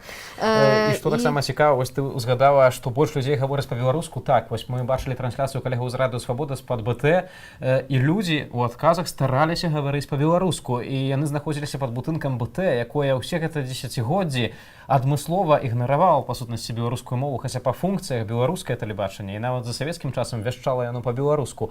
Між тым, зноў-такі, вяртаючыся да сітуацыі на дзяржаўных медыях, вось зноў-такі чытаю, што пішуць сябры ў Фейсбуку, якія ўжо паглядзелі першы сюжэт ОНТ, кажуць, што калі глядзець без гуку, то нармальна, але з гукам усё ж такі яшчэ прапаганда ёсць. Тым не менш, карцінку ўжо не скрываюць, паказваюць людзей з беларускімі сцягамі, паказваюць, што прыйшлі. І цікавы каментар Вольгі Быкоўскай, зараз акурат Віта зачыніў. Гэта значна больш акуратна, чым раней, амаль прыстойная прапаганда. То бок мы бачым, што змены ёсць, а мы бы хацелі вам паказаць яшчэ відэаматэрыял, які мы маем. А менавіта Наталью Качанову, якая сёння выступала перад працаўнікамі Белтэлерадыёкампаніі, і вось што яна казала ім на гэтым закрытым сабранні. Так а что сказать? А что сказать? Следующее, что новое нам. А что? Ну что, Саша, что сказать? Что вы хотите от нее? Что сказать? Да, что сказать? Что завтра, вы завтра, вот, подождите, вот вы сейчас предлагаете, мы не хотим, мы хотим, вот знаете, чем больше, подождите, вы хотите, все, давайте, милиция плохая, все плохо, уйти с улиц, давайте уйдем, но вы посмотрите, за этим и страна, и экономика. Вы же взрослые люди уже, вы же прекрасно понимаете, что завтра, если не будут работать предприятия, не будет ни бюджета, ничего, развалится все. И это точно выверенные политтехнологии, которые приведут к тому, что Беларуси просто не будет. Вы это прекрасно понимаете. А к этому все идет. Потому что правильно вы говорите. Сначала вышли на незаконные митинги, хотя людей предупреждали. Президент трижды по телевизору говорил. Как не вы это знаете лучше всех? Вы показывали. Незаконно ночью гулять или что? Вы это лично показывали, когда президент на выборах сказал: скажите своим детям, пусть не ходят на эти выборы. Ну вот это, может быть, парень попал, потому что он там работал, наверное. Ну так, вы работали? Я тут пришел. Нет, я работаю здесь. Я же сюда не попался. Поэтому вы понимаете, что сегодня вот так раскачивая, я просто говорю еще раз, надо одуматься, надо остановиться, прекратить эмоции, разберемся, расставим все на свои места. Но если сегодня каждый из вас будет раскачивать эту ситуацию, то завтра из нее так просто не выйдешь. Не выйдешь, поверьте мне. Это будет не одна... Ну што ж, Качанова там ужывае такія штампы, якія звычайна ўжывалі самыя журналісты БТ з тэлеэкранаў, але як бачна, нават яны, нават вось гэты персанал, які працуе на дзяржаўным тэлебачанні, нават ён ужо бунтуецца, нават яны не вытрымліваюць гэтай Неверагодны хлусні, калі льецца з экранаў. Асабліва мне спадабаўся аргумент, ну вы же взрослыя людзі. Ой, ну и так само, як там Качанова казала, што прэзідэнт жа прадупрэждаў там не хадзіць дзецям на вуліцы. Ну, па-першае, гэта ўжо не прэзідэнт, а па-другое, увогуле гэта ўсё вельмі выглядае абсурдна. Кажа Качанова, што вось заводы стануць, эканоміка абваліцца, дык гаспадарства ўсё яшчэ, якія утрымліваюць чамусьці ўладу.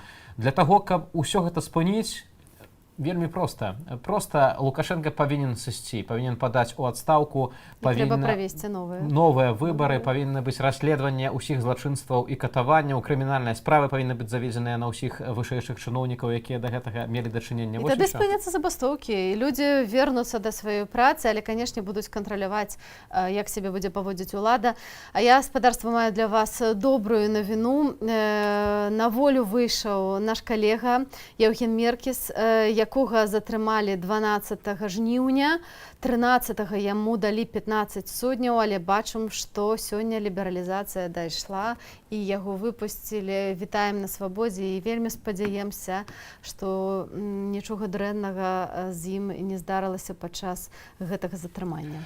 А ўжо зараз, гаспадарства, пераносімся зноў пад сцены БТ, дзе ўсё ж такі яшчэ ёсць нейкія падзеі.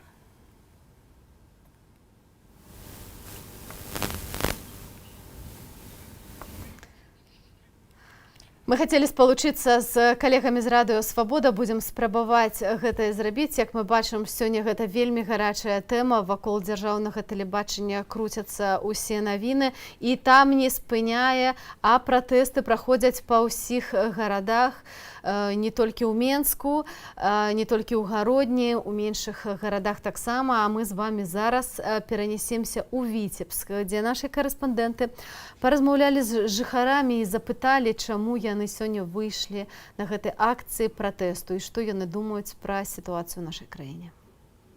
Я хочу, чтобы мой голос был услышан, чтобы мой выбор заметили наконец-таки и восторжествовала справедливость.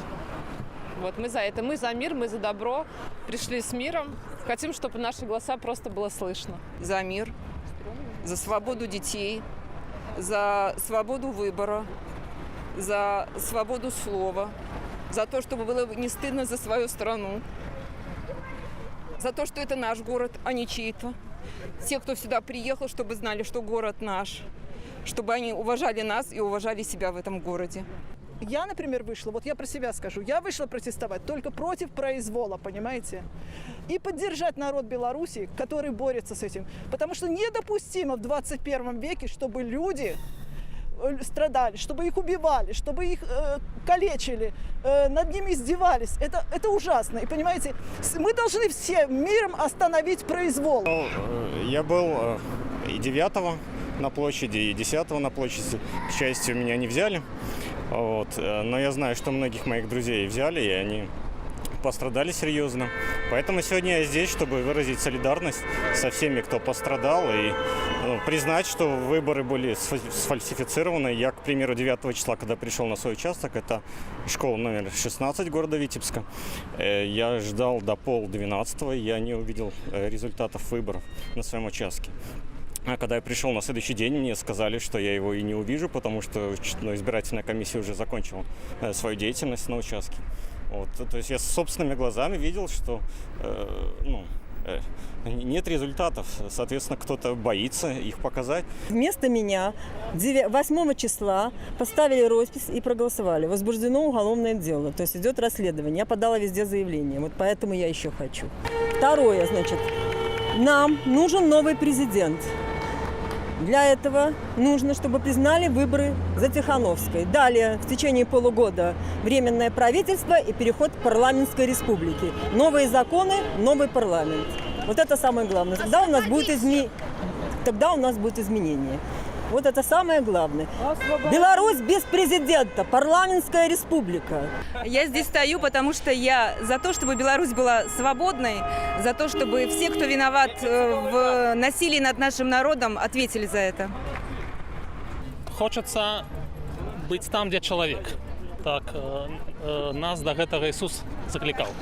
За перевыборы, разумеется, за честные выборы, за то, чтобы не крали наши голоса, за то, чтобы люди, которые нарушили закон, Конституцию нашей страны, за то, чтобы они ответили. И, естественно, другие люди должны заниматься выборами нашими. И я надеюсь, что мы этого добьемся. Не страшно? Когда столько народу много, разве страшно? Давайте честно проведем выборы, но только без тех, кто отдал приказы на массовые разгоны, жесточайшие разгоны Как батька. людей. Однозначно должны быть выдвинуты требования о уходе бывшего уже президента. Это однозначно.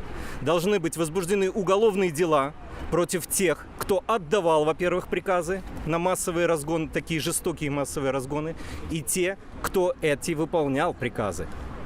Мы не принимаем извинений Караева. Мы не принимаем. Если он честный офицер, он должен был как минимум положить заявление об отставке. Это не извинение. Он извиняется за то, что под раздачу якобы попали кто-то там. И при этом нам рассказывает, как несчастных бедных ОМОНовцев били. Кто? Пацаны 18-летние, девчонки. Посмотрите, девчонки молодые стоят с цветами. Это они их там били? Я все время ждал, когда закончится коммунизм, чтобы получить свободу. Я дождался, начал свое дело. Вот, и отработал уже под этим новым гнетом до пенсии. Вот. Сейчас я уже 10 лет на пенсии и вижу, как страдает и мучается народ, как он издевается над ним, как обзывает, унижает, оскорбляет. В суды вообще беспредел полнейший. Менты беспредельщики. Я не хочу сказать, что все, правда, есть и ничего. Вот. Но это последнее показало, это последняя капля. И врать, так врать, кричит, 80% за него. Где 80%? Тракторный завод вчера показывают. Все 80%. Где за него? Поэтому я против этой власти, против этого режима. Я за молодежь. Я люблю эту молодежь. Она талантливая, умная, грамотная. А он их тоже гнобит. Они молодые, они ничего не понимают. Хоть эти 3 девочки, которые подняли все. Вот. Это молодцы. Я им кланяюсь, многие этим девочкам. Я люблю, я хожу каждый день здесь. У ОМОНовцев отбиваю, даже мужиков хватают ни за что. Ну что это такое? Вот. Живи Беларусь! Ну, мы хотим выразить свое несогласие с насилием, с несправедливостью по отношению к политзаключенным. Хотим высказать свое недовольство подтасовкой результатов на выборах. Ну, это лично я. Мы хотим показать то, что мы за мир, то, что мы безоружны, и мы просто высказываем свое несогласие с текущим режимом, и мы против насилия, и просто искренняя любовь и свобода, и не более того. Белорусский народ не заслуживает такого отношения к себе, такого насилия и такого неуважения со стороны государства. Я недоволен подтасовкой голосов. Я недоволен действующей властью, я недоволен тем, что проливаются реки крови в Минске сейчас за нас люди, за нашу незалежность, можно так сказать. Они борются, они восстали, и к ним относятся с особой жестокостью. То есть я против этого. У меня огромная благодарность в первую очередь к журналистам нашей страны. В особенности к таким журналистам, как журналисты Белсата, Тутбая, нашей Нивы и всем тем людям, которые в это сложное время, рискуя своей жизнью, здоровьем, в первую очередь, выполняют свой профессиональный долг. Ну, не только профессиональный, но и гражданский. Я могу сказать, что надо еще больше сплотиться, чтобы мы были свободные люди, чтобы президент поменялся, ушел. Если он уйдет, президент, да, вот сейчас мирно, останется все на месте. Производство, банки, все останется, а иначе все разрушится. И надо будет начинать очень тяжело сначала. Вот. И сказать то, что творится в Беларуси, конечно, это не есть хорошее. Вот, надо нам идти до конца. Надо договариваться с силовиками и делать какой-то переворот в стране. Просто этого гада вытаскивать за яйца з Белого дома свайго. Вот і все. Моцнае слово, але хіба што сапраўды неабходнае, бо я не ведаю, як Лукашенко адхіліць ад улады, хіба толькі гэты чалавек разумее толькі сілу. Гэта быў голас жыхароў Віцебску. Я бы хацела зачытаць яшчэ і галасы нашых чытачоў. Мы атрымалі паведамленне, што ў Любані ў СІЗА памірае моцна збіты амапам Мікалай Зімін, лідар гарнікоў Салігорска. Не ведаю, можа, варта звязацца з адвакатамі і паспрабаваць нейкім чынам дапамагчы. А таксама адна з апошніх інфармацый, вось я вам зачытвала тое, што выпусцілі нашага калегу Евгена Меркіса, і вось літаральна з апошніх хвілін інфармацыя, што і Аліну Скрабунову таксама выпусцілі. Мы вельмі цешымся, бо Аліна атрымала, здаецца, 8 ці 15 сотняў. Дакладна не буду казаць, за сваю працу ў Магілёве, так што наша магілёўская каманда пакрысе вяртаецца ў строй. Спадзяюся, што яны сябе адчуваюць добра. Мы, напэўна, яшчэ з імі звяжемся і паразмаўляем. Што ж, напэўна, сапраўды, як казалі, напрыклад, людзі, якія прайшлі і катаванне на Крэсціна, і ўсе гэтыя здзекі, яны выходзілі з турмы, з ізалятара, і яны думалі, што ўсё, канец, разгром, і мы прайгралі. Але праехаліся па горадзе і пабачылі, што ўсё толькі пачынаецца, здаецца, і ёсць такая эмоцыя перамогі. Яны казалі, што, маўляў, увогуле было пачуццё, што вось мы выйшлі з ізалятара, праехаліся па горадзе, здаецца, што мы перамаглі. Цікава будзе потым з Алінай паразмаўляць. Яна адсутнічала гэтыя дні на волі. Як яна ці адчувае змену атмасферы ў краіне? Тым не менш, пратэсты сёння ідуць літаральна па ўсёй Беларусі. Зараз я прапаную вам перанесціся ў наш родны Гродна, у якім сёння праходзіў страйк больш за 3000 паводле некаторых, а па некаторых дадзеных нават 10 000 гарадзенцаў сабраліся на плошчы Леніна і страйкавалі, гудзелі. Страйкавалі таксама самыя вялікія прадпрыемствы, гэта Азот і Хімвалакно. Выйшлі прадпрымальнікі на вуліцу з рынкаў Паўднёвы, Цэнтральнай, таксама Карона. Выйшлі працаўнікі культуры і настаўнікі. Да іх выйшаў старшыня гарвыканкаму Мечыслаў Гой. Але гарадзенцы адзначыліся і таксама тым, што хіба што утварылі сшылі самы вялікі бел-чырвона-белы сцяг, 70-метровы. І гэтыя карцінкі сапраўды выглядалі неверагодна. Але і гарадзенцы выставілі уладам Беларусі 10 патрабаванняў, якія пра гэта ў нашым матэрыяле. Первое. Мы требуем незамедлительной отставки президента Лукашенко Александра Григорьевича.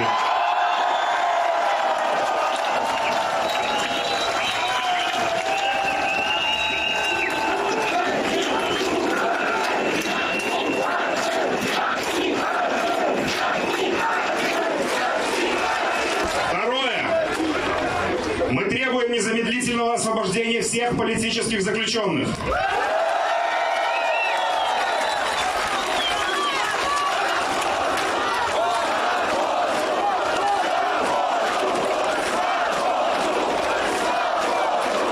Третье.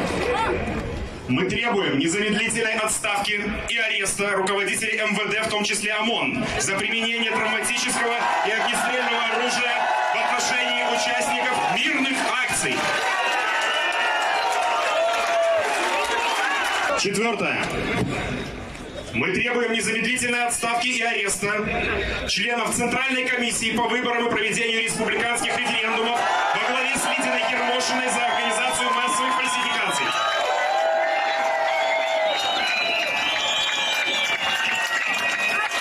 Далее мы изложили требования, которые мы предъявляем к органам местного управления города Гродно. В Республике Беларусь имеются факты преступлений в отношении жизни и здоровья граждан, а также реализации своего законного права на выборы. Учитывая механизм функционирования государства, требуем от гродненских органов власти с целью преодоления политического кризиса в Беларуси незамедлительно осуществить шаги, которые продемонстрируют общественное согласие. А именно, первое. Создать Совет народного доверия города Гродно с включением в него в том числе представителей органов власти.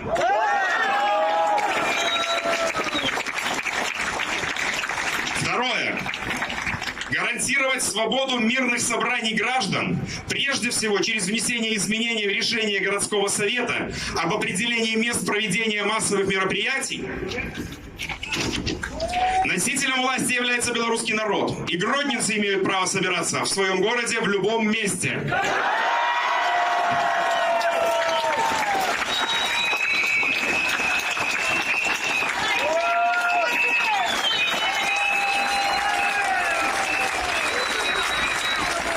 Третье.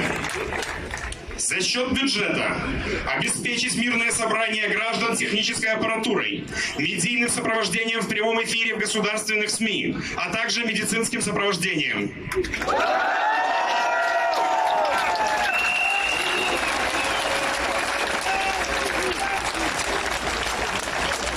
Четвертое.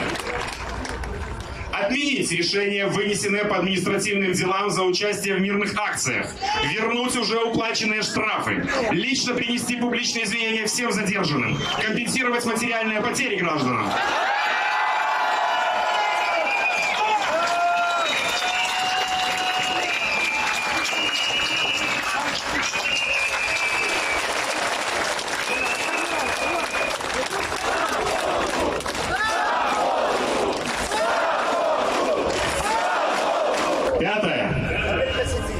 Придать гласности результаты проведенной проверки по фактам злоупотребления, применения силы со стороны сотрудников МВД, привлечь к уголовной ответственности виновных лиц. Шестое. Мы требуем присутствия депутатов Национального собрания Республики Беларусь по Гродненской области в понедельник, 17 августа 2020 года в 19:00 на мирной акции, проводимой на площади Ленина в городе Гродно. Седьмое. Гарантировать закрепленное законодательно право каждого на забастовку. Восьмое. Исключить преследование и запугивание в любой форме работников, принявших решение присоединиться к забастовке, в том числе в виде листовок, которые уже распространили на предприятии Гродно-Промстрой.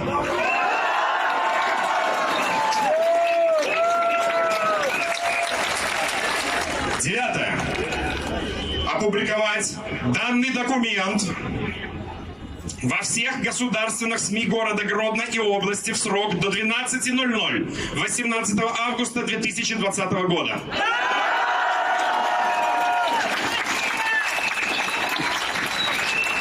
Десятое.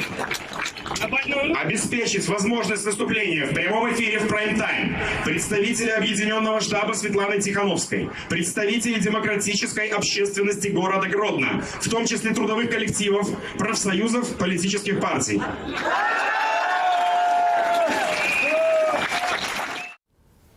Гэта быў гарадзенскі мітынг і 10 пастулатаў, 10 патрабаванняў да ўладаў. Шаноўнае спадарства, можаце пісаць нам смс, ці вы згодныя з такім наборам патрабаванняў да ўладаў і ці, магчыма, у сваім горадзе вы бы хацелі правесці і зачытаць нешта падобнае.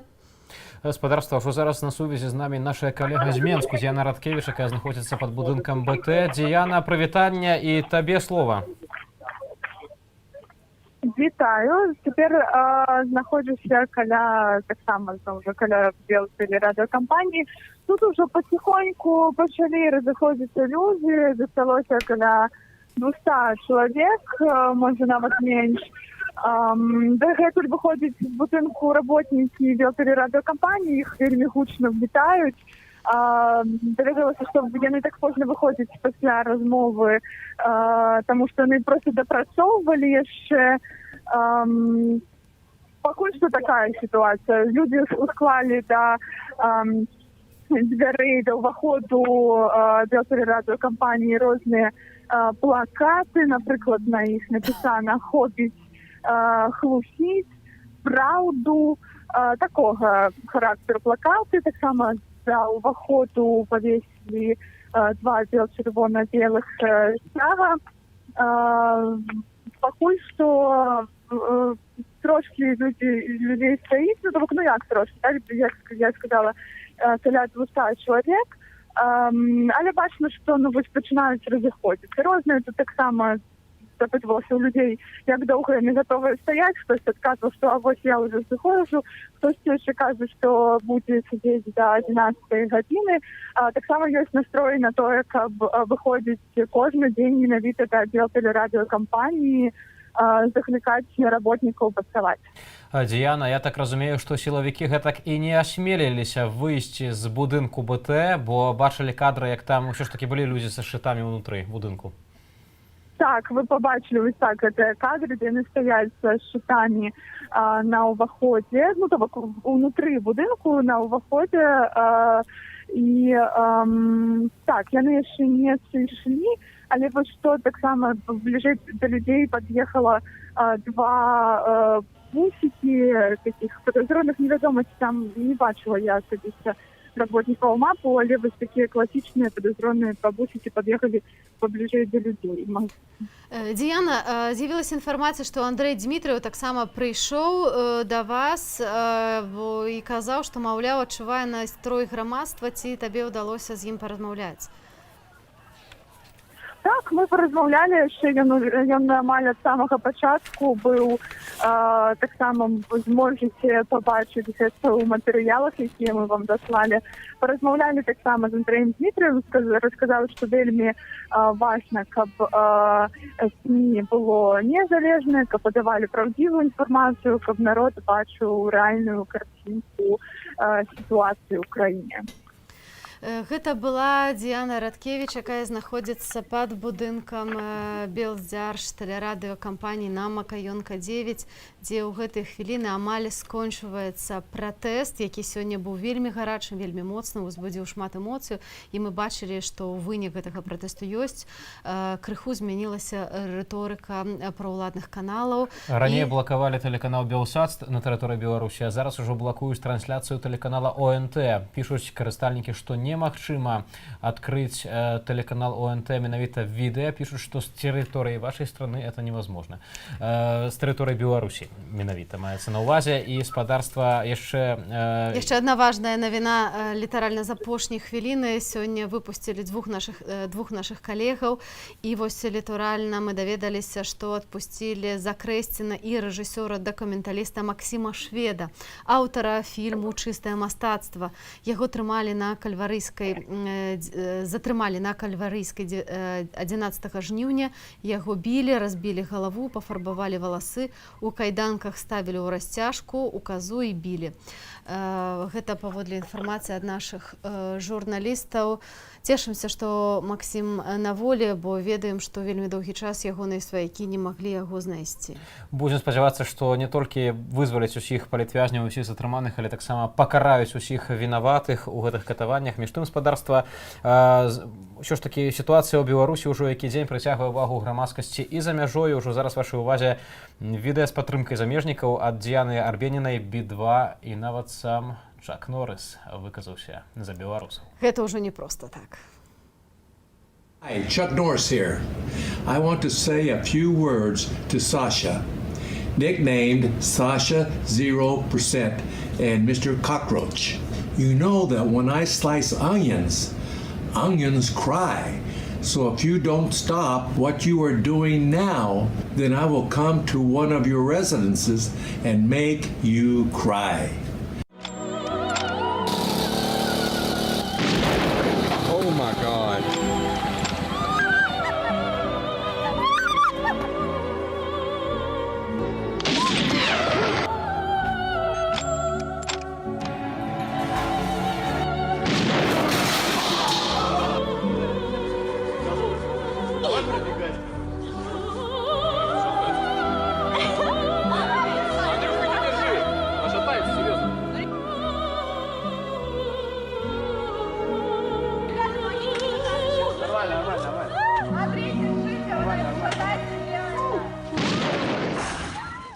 Я Лёва Би-2. Я родился в городе Минске. Я Шура Би-2. Я родился в городе Бобруйске. Мы не можем смотреть без боли на то, что сейчас происходит на улицах городов. Мы искренне поддерживаем Беларусь в ее борьбе за свободу. Я хочу обратиться ко всем силовым структурам от ОМОНа до милиции. Парни, перестаньте избивать собственный народ и воевать с собственным народом. Перестаньте поддерживать агрессивный режим. Ведь на улицу выходят дети, старики и женщины. Подумайте об этом. Я хотел бы обратиться и долю поддержки выразить белорусским девушкам. Мы всегда знали, что в Беларуси есть самые красивые девушки, но они еще самые бескомпромиссные и самые смелые. Силы вам, удачи и добра. Мы вместе. Доброе утро, страна. Я считаю неэтичным. Более того, я считаю, я не имею права вмешиваться в дела другого государства, не являясь его гражданином, но как человек, рожденный в 1974 году в городе Воложен, Минской области, человек, любимый отец которого живет в Минске, любимая сестра, тетя, племянница, внучки живут в Жодино, человек, детство которого прошло в Борисове, я считаю своим долгом, как белоруска, поддержать белорусский народ. И хочу сказать самое главное. Самое главное, ребята, останьтесь в живых. Физическую смерть не исправить. Горе, которое приносит смерть, время не лечит. Мы, белорусы, добрые, щедрый, интеллигентный и, самое главное, мягкий народ. Мы никогда не были захватчиками. Мы всегда созидаем. И у меня обливается сердце кровью, когда я вижу в новостях, что в Минске, в моем любимом городе Минск, на улицах тела погибших. Я верю в справедливость. Я верю в Бога, и Бог не оставит белорусскую землю, не оставит белорусский народ. Будьте аккуратны, берегите друг друга, берегите себя в эти дни. И я с вами. Вітаю спадарства яшчэ раз. Гэта стрым тэлеканалу Белсат пра падзеі паслявыбарчыя ў Беларусі. У студыі Юлія Лабанова. Кірыл Смяглікаў, добры вечар. Толькі што ў вашай увазе быў зварот выканаўцаў, артыстаў, якія падтрымліваюць людзей, якія выходзяць з пратэстам супраць улады, якія робяць такія непрадказальныя і абсалютна недапушчальныя рэчы падчас выбараў. Ну і акурат у гэтай хвіліны пад Белтэлерадыёкампаніяй праходзіць маштабная акцыя. Сотні людзей прыйшлі туды з патрабаваннем паказваць акрэсціна, паказваць праўду, якая цяпер адбываецца, паказваць тых збітых людзей, якія апынуліся ў СІЗА і ў ізалятары пасля выхаду на мірныя пратэсты. Таксама вядома пра тое, што да пратэстоўцаў і да працаўнікоў Белтэлерадыёкампаніі, якія збіраюцца таксама далучыцца да страйку, прыехала Наталья Качанова, але плёну гэта нейкага не дало. Наталья Качанова прыехала, і нават з'явіўся такі запіс, што яна там кулуарна пытае і пра што распавядае супрацоўнікам БТ. Мы да яго яшчэ вернемся, і ён быў не так даўно ў нашым эфіры. Але давайте зараз папросту паглядзім, як гэта ўсё адбывалася. Ужо вашай увазе.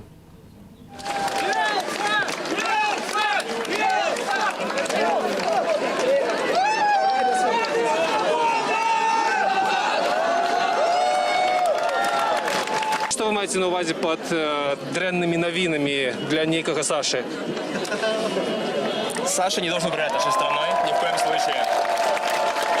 Имеет значение не то, что он думает, то, что думают люди в этой стране. В этом смысл этого плаката.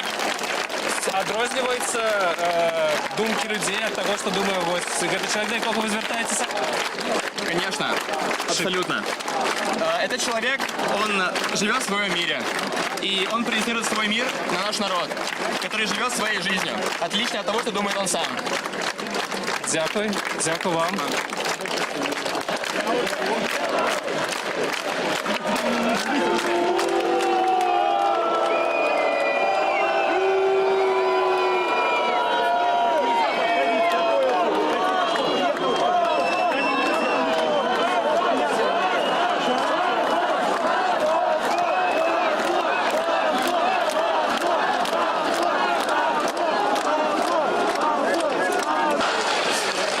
Добрый день, Радио Свобода, у нас живая трансляция.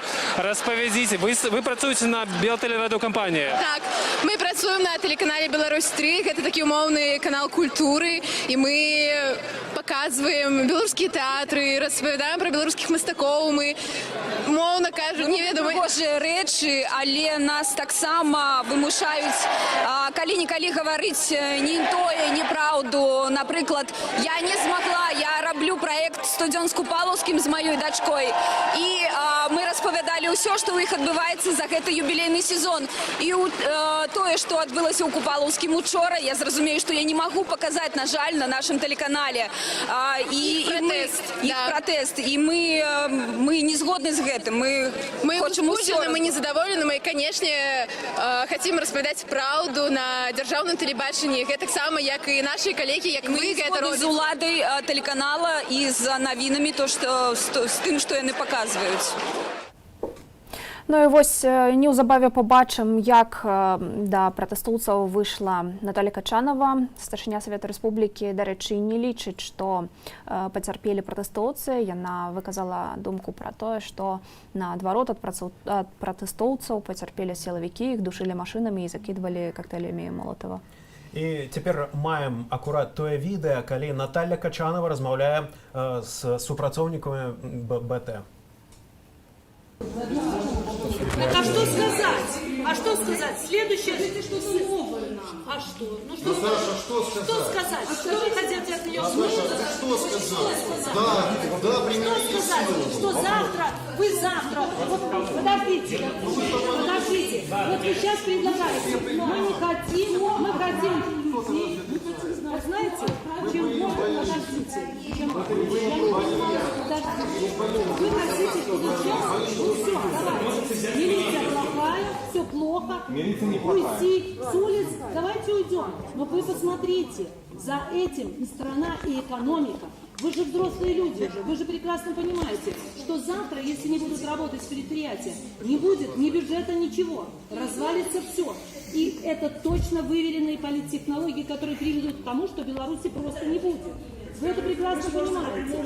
А к этому все идет. Потому что правильно вы говорите. Сначала вышли на незаконные митинги, хотя людей предупреждали. Президент трижды по телевизору говорил. Как не вы это знаете лучше всех? Вы показывали. Незаконно ночью гулять или что? Вы это лично показывали, когда президент на выборах сказал: скажите своим детям, пусть не ходят на эти выборы. Ну вот это, может быть, парень попал, потому что он там работал, наверное.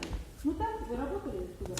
Я тут пришел. Нет, я работаю здесь, я же сюда не попался. Поэтому вы понимаете, что сегодня вот так раскачивать, я просто говорю еще раз, надо одуматься, надо остановиться, прекратить эмоции, разберемся, расставим все на свои места. Но если сегодня каждый из вас будет раскачивать эту ситуацию, то завтра из нее так просто не выйдешь. Не выйдешь, поверьте мне. Это будет не одна... Господарство, гэта было выказванне Натальи Качановой, якая прыехала ў БТ. І чуем падобна тое самае, як заўсёды. Не раскачивайте лодку, остановитесь, нічога не рабіце, давайте будзе час разобрацца, але ці сапраўды так адбудзецца. Вось відэаінжынер агентства АТН, які не назваў себе ў стрыме Радыё Свабода, што вось яго словы такія, што цяпер адбываецца акурат тое, што даўно мусіла адбыцца. Усе бачаць, чаго хочуць людзі. Мы таксама не можам рабіць тое, што рабілі раней. Таксама у нас ёсць яшчэ адно сведчанне супрацоўніка БТ. Давайте звернем.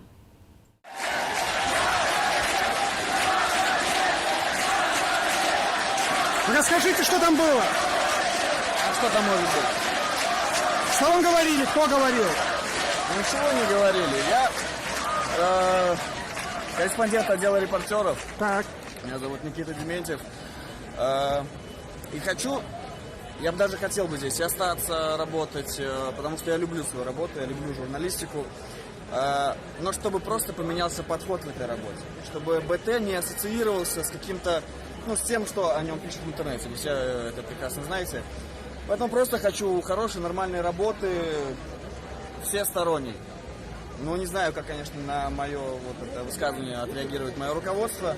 Единственное, что вы можете поддержать меня Можете поддержать меня в инстаграм-проекте «Бред Медведа».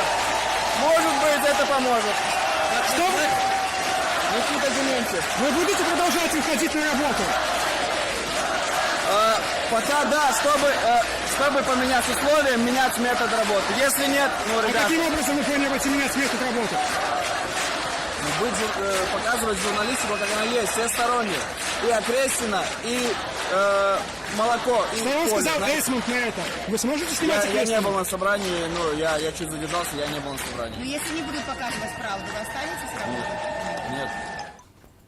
Ну і вось толькі што мы пабачылі такую незадаволенасць працаўнікоў белтэлерадыёкампаніі. Гэты корэспондэнт быў не адзіны. Выходзіла сёння і Ганна Бонд з будынку і казала, што будзе пісаць заяву на звальненне, і іншыя вядоўцы таксама дзяржаўных тэлеканалаў АНТ, СТВ таксама пісалі заявы аб сваім звальненні. Сённяшні пратэст досыць гарачы выйшаў. На будынку павесілі чырвона-белы сцяг.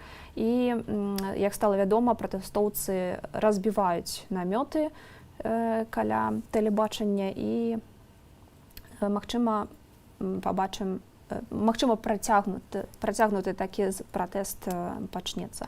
Пратэставала сёння не толькі белтэлерадыёкампанія, але пратэставалі і каля будынку тэлеканала АНТ, і маем невялікае відэа адтуль.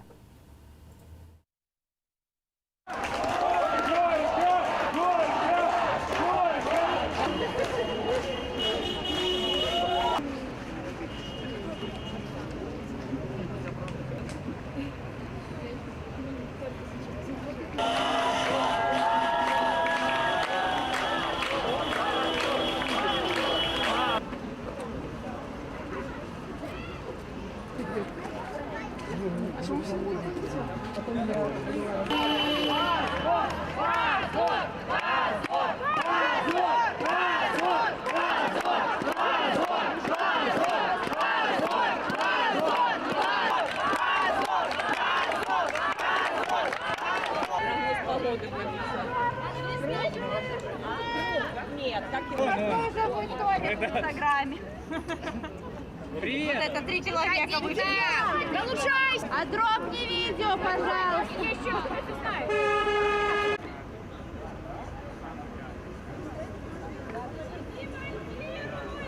У нас есть кексы! За что тебя купить можно?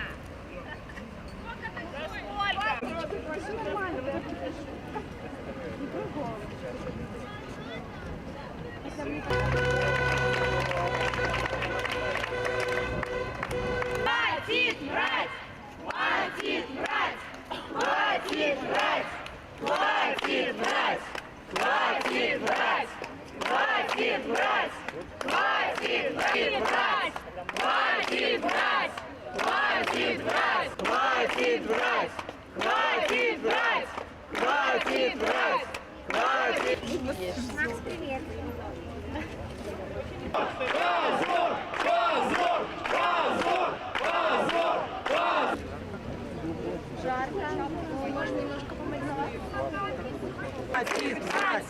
Хватит брать! Хватит брать! Хватит брать! Хватит брать! Хватит брать!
Ну, як бачым, спадарства, што ўсе пратэстоўцы і ля будынку АНТ, і ля будынку белтэлерадыёкампаніі незадаволеныя тым, што тэлебачанне дзяржаўнае не адлюстроўвае того, што цяпер адбываецца на Акрэсціна. Это цэнтр изоляцыі правапарушальнікаў, дзе утрымліваюць пратэстоўцаў, іх катуюць, іх збіваюць, і яны знаходзяцца ў сапраўды нечалавечых умовах.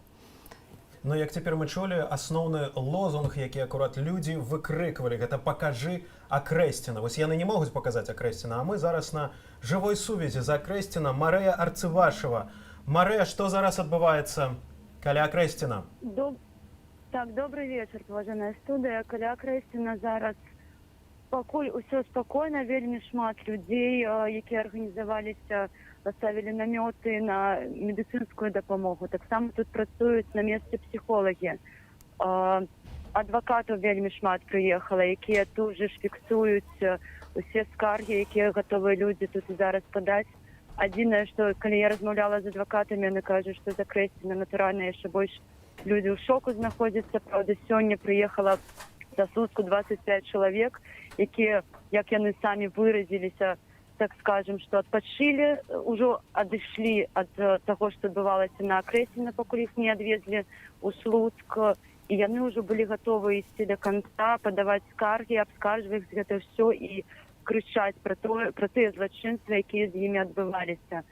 Таксама кажуць зноўку про шмат людей, над якімі здзекаваліся, якіх гвалцілі просто такими дручками міліцейскімі. Конечно, это все вельмі жахліва. Але, і таксама адзінае сказалі, што ад 6 вечара з Акрэсціна пакуль нікога яшчэ не выпускалі. Марыя, падкажы, калі ласка, мы бачым, што тут патрулююць таксама машыны хуткай дапамогі. Штосьці вядома пра стан пацярпелых?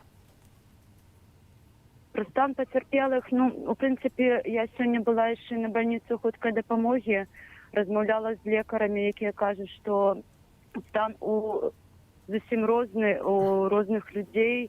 Нехта паступае просто скалечаны, збіты, з сінім целам, нехта з больш сур'ёзнымі траўмамі, кшталту зноўку гэтага гвалту.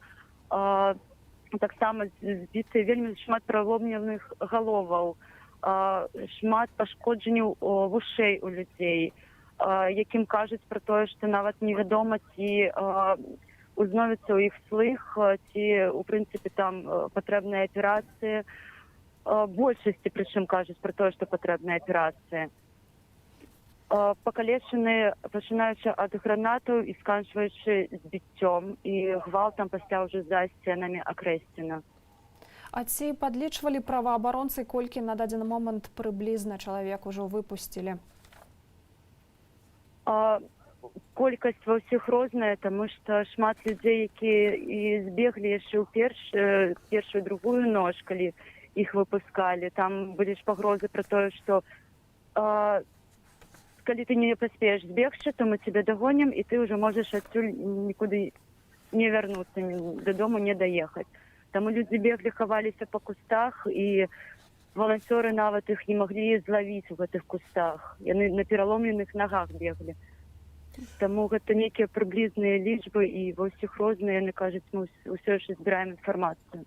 Марыя, падкажы, калі ласка, вось вакол цябе ёсць інфармацыя, што з'явіліся нейкія намёты? Ці ёсць пацвярджэнне?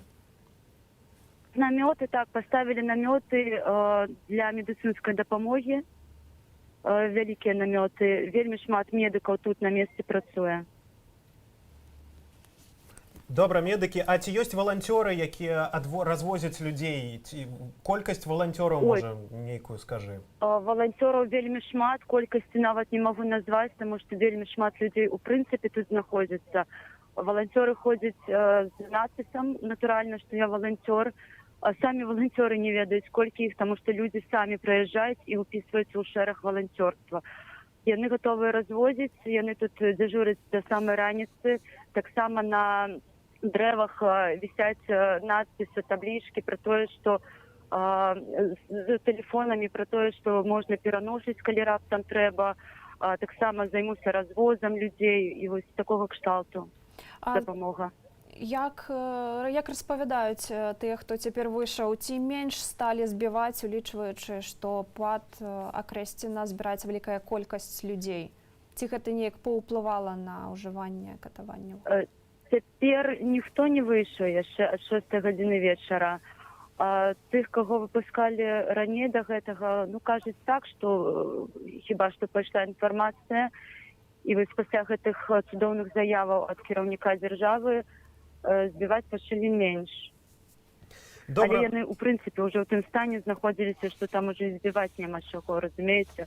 Учора я бачыла на бальніцы хуткай дапамогі матулі, якія плакалі проста ад таго, што іхнія дзеці ляжалі на акрэсціна з вельмі велізарнай колькасцю траўм, і імі ніхто не займаўся, ім нават не выклікалі хуткую дапамогу. І толькі вось цяпер, учора, сёння яны наконец дабраліся да бальніцы. Марыя, дзякуй вялікі. Гэта была наша карэспандэнтка Марыя Арцыбашева, акурат з Акрэсціна, дзе яшчэ проста, ну, наверное, не десяткі, уже сотні людзей чакаюць сцяж сваіх родных, якіх так і не выпусцілі яшчэ пасля акцыю, якія былі разагнаныя. Дарэчы, адвакаты распачалі там акцыю, і 24 гадзіны на сотні яны даюць бясплатныя кансультацыі да тых, хто да іх звяртаецца. Пакуль жа яшчэ інфармацыя, што 35 журналістаў, адзін з якіх двойчы былі затрыманы, гэта ўжо гаворка менавіта пра наш тэлеканал Белсат, людзі, якія пацярпелі. Усяго за 4 дні з 9 да 12 жніўня 8 асобам прысудзілі пазбаўлення волі нашым журналістам, і на 71 дзень правядуць камеры, зафіксавана 4 збіцця і 4 выпадкі пашкоджанняў. Так што быць журналістам Белсату у Беларусі вельмі цяжка і нашмат цяжэй, чым журналістам БТ ці АНТ. Таксама вядома, што пад вартай толькі што выпусцілі з варты рэжысёра, дакументаліста Максіма Шведа. Ну і нагадаю спадарству, што ў першыя дні затрыманняў на Акрэсціна змясцілі каля 7000 пратэстоўцаў і выпусцілі, ну, больш за 2000 пакуль. А цяпер у нас ёсць сувязь з Пушкінскай. Зараз пабачым спадарства і паслухаем, што там адбываецца. Студыя Белсат, прывітанне. Што зараз на Пушкінскай? Прывітанне, Анна. Прывітанне, студыя. Прывітанне, распавядзі, калі ласка, якая сітуацыя цяпер на Пушкінскай, што там адбываецца? На Пушкінскай дагэтуль людзі, яны прыйшлі сюда о 12 і дагэтуль не расходзяцца. Яны крычаць «Сыходзь, свабода». Машыны сігналяць. Гэта ўсё працяг той самай акцыі памяці Александра Тарайкоўскага, так, першага загінулага падчас... Человек погиб, и до сих пор никто полноценно не извинился. Так, яны прыйшлі спачатку... Спачатку так, яны прыйшлі для гэтага, але зараз яны ўжо засталіся і патрабуюць, каб Лукашенка зышоў. А што яшчэ скандуюць, чаго патрабуюць? Можа, хтосьці выходзяць з плакатамі тых самых збітых сваякоў родных? Яны кажуць, што не прабачаць. Тут вельмі шмат лозунгаў.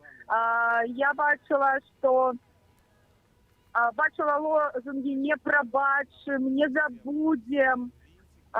Люди кричаць «Жыве Беларусь», машины сігналяць. Ганна, а ці ёсць нейкае адчуванне, што людзі застануцца на ўсю ноч і будуць там заставацца? Паўтарыце, калі ласка, пытанне. Ганна, ці ёсць, можа, адчуванне, што людзі будуць заставацца там усю ноч, ці гэта ўсё ж такі больш падобна на невялікую акцыю? Не, людзей вельмі шмат, але я не думаю, што яны будуць заставацца тут цэлую ноч, бо у поўнач людзі размаўляюць пра тое, што трэба ісці адпачываць і прыходзіць на наступны дзень. Яны разумеюць, што побач жывуць іншыя людзі, якія тут спяць, адпачываюць ноччу. Вось, таму, калі там поўнач, большасць людзей ўсё ж расходзяцца па хатах, а потым на наступны дзень вяртаюцца сюды. Як гэта было так мінулыя дні, як будзе сёння, пакуль не ведаю, але такое адчуванне, што ўсё ж яны пойдуць дадому. Але агулам настрою пераканаўчыя і выглядае так, што ніхто не збіраецца складаць рук і дамагацца перамогі, дамагацца сумленных выбараў. Паўтарыце, калі ласка, пытанне. Тут вельмі шмат людзей, вельмі шумна. Машыны сігналяць. Вельмі недобрая якасць. Мы, Ганна, добра, тады заставайцеся, калі ласка, на месцы, трымайце нас у курсе, мы будзем працягваць сачыць за сітуацыяй са студыі Белсат. Дзякуй. Дзякуй, гэта была Ганна Галёта, карэспандэнтка Белсату. Ну, а таксама спадарства з'яўляецца інфармацыя пра то, што на заўтра запланаваны мітынг, які абвесціла праўладная грамадская арганізацыя Беларусь, мітынг салідарнасці за Лукашэнку.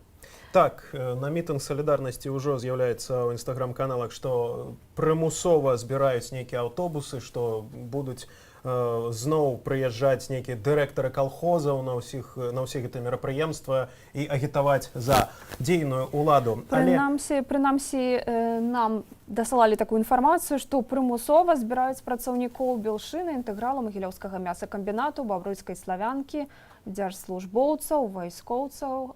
Апошніх просяць прыйсці ў цывільным настаўнікаў, педагогаў. Ну, не факт, канешне, што ўсе яны пагодзяцца падтрымаць гэты мітынг. Як пішуць арганізатары, збяруцца сілы, якія падтрымліваюць дзяржаўны курс, і на мітынгу збяруцца ўсе тыя, каму дарагая радзіма.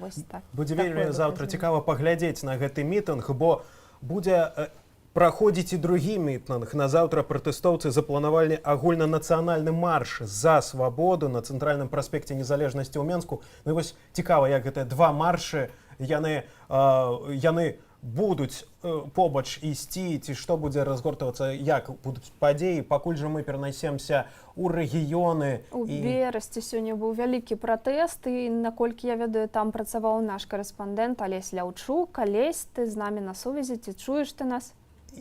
І можам хіба відэа з Берасця, зараз вось глядзім відэа.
9 жніўня, калі сталі вядомыя папярэднія вынікі галасавання на прэзідэнцкіх выбарах, не спыняюцца забастоўкі, страйкі і акцыі пратэстаў. І вось стала вядома, што да страйкаў далучаецца Беларусь-Калі. Яны абвяшчаюць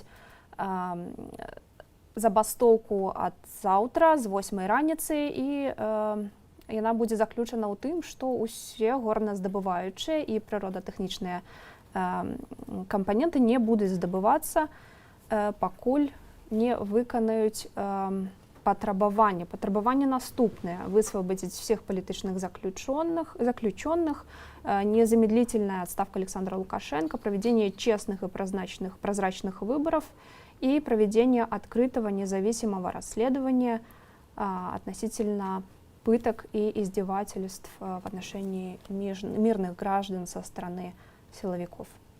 Ну а мы пакуль застаемся ў Берасці, кадры якога вы толькі што бачылі з маршамі. На сувязі наш корэспандэнт Алесь Ляўчук. Алесь, прывітанне, студыя Белсат. Чуеш нас?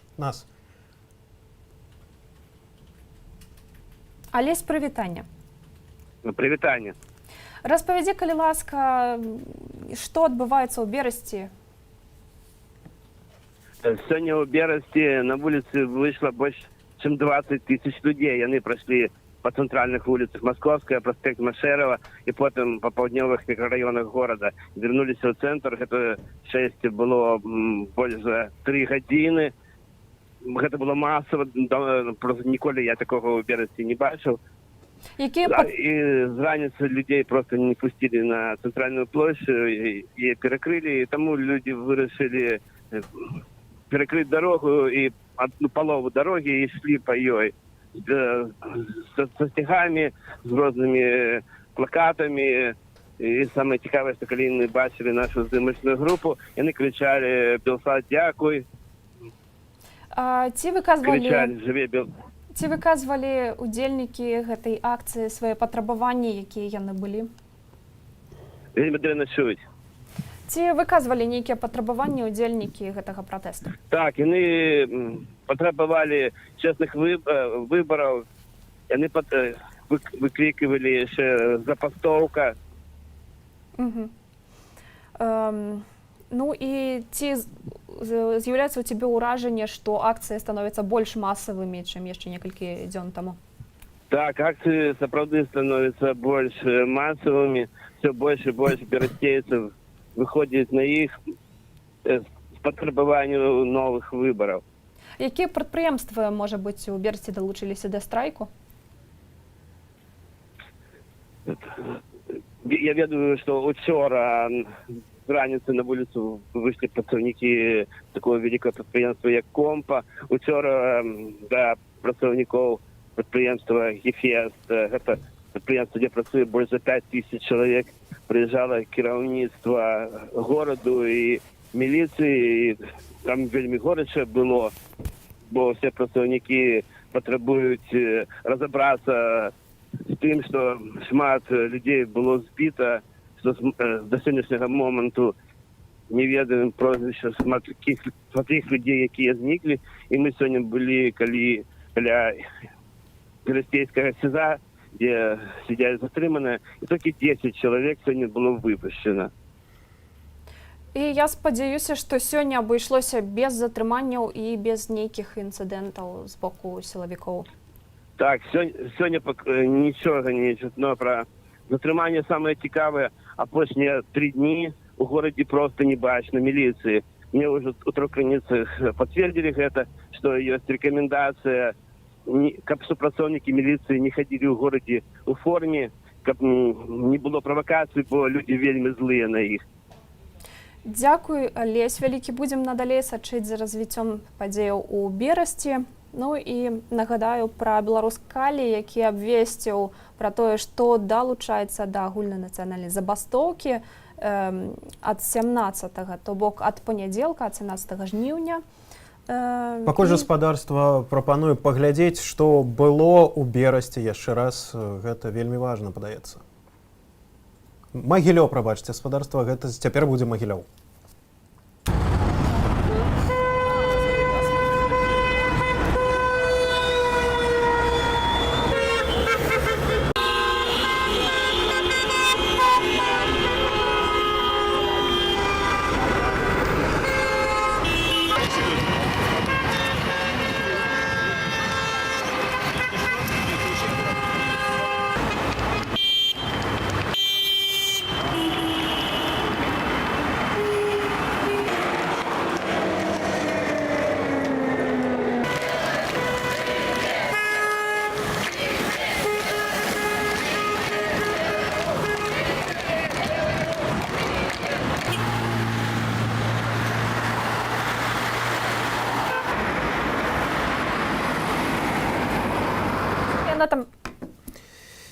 Спадарства гэта былі кадры з Магілёва, і там акурат вызвалілі нашу карэспандэнтку Аліну Скрабунову, з якой мы стараемся зараз злучыцца, але пакуль відавочна не атрымоўваецца. Мы працягваем эфір тэлеканалу Белсат. Цяпер пакуль давайте прыгадаем, чым быў гэты дзень адметны. Сёння дзесяткі тысяч мінчукоў прыйшлі развітацца з дэманстрантамі, развітацца з Александром Трайкоўскім, які быў забіты падчас пратэстаў. І маем акурат нашага карэспандэнта у Глыбокім. Спадар Лупач, ці чуваць нас?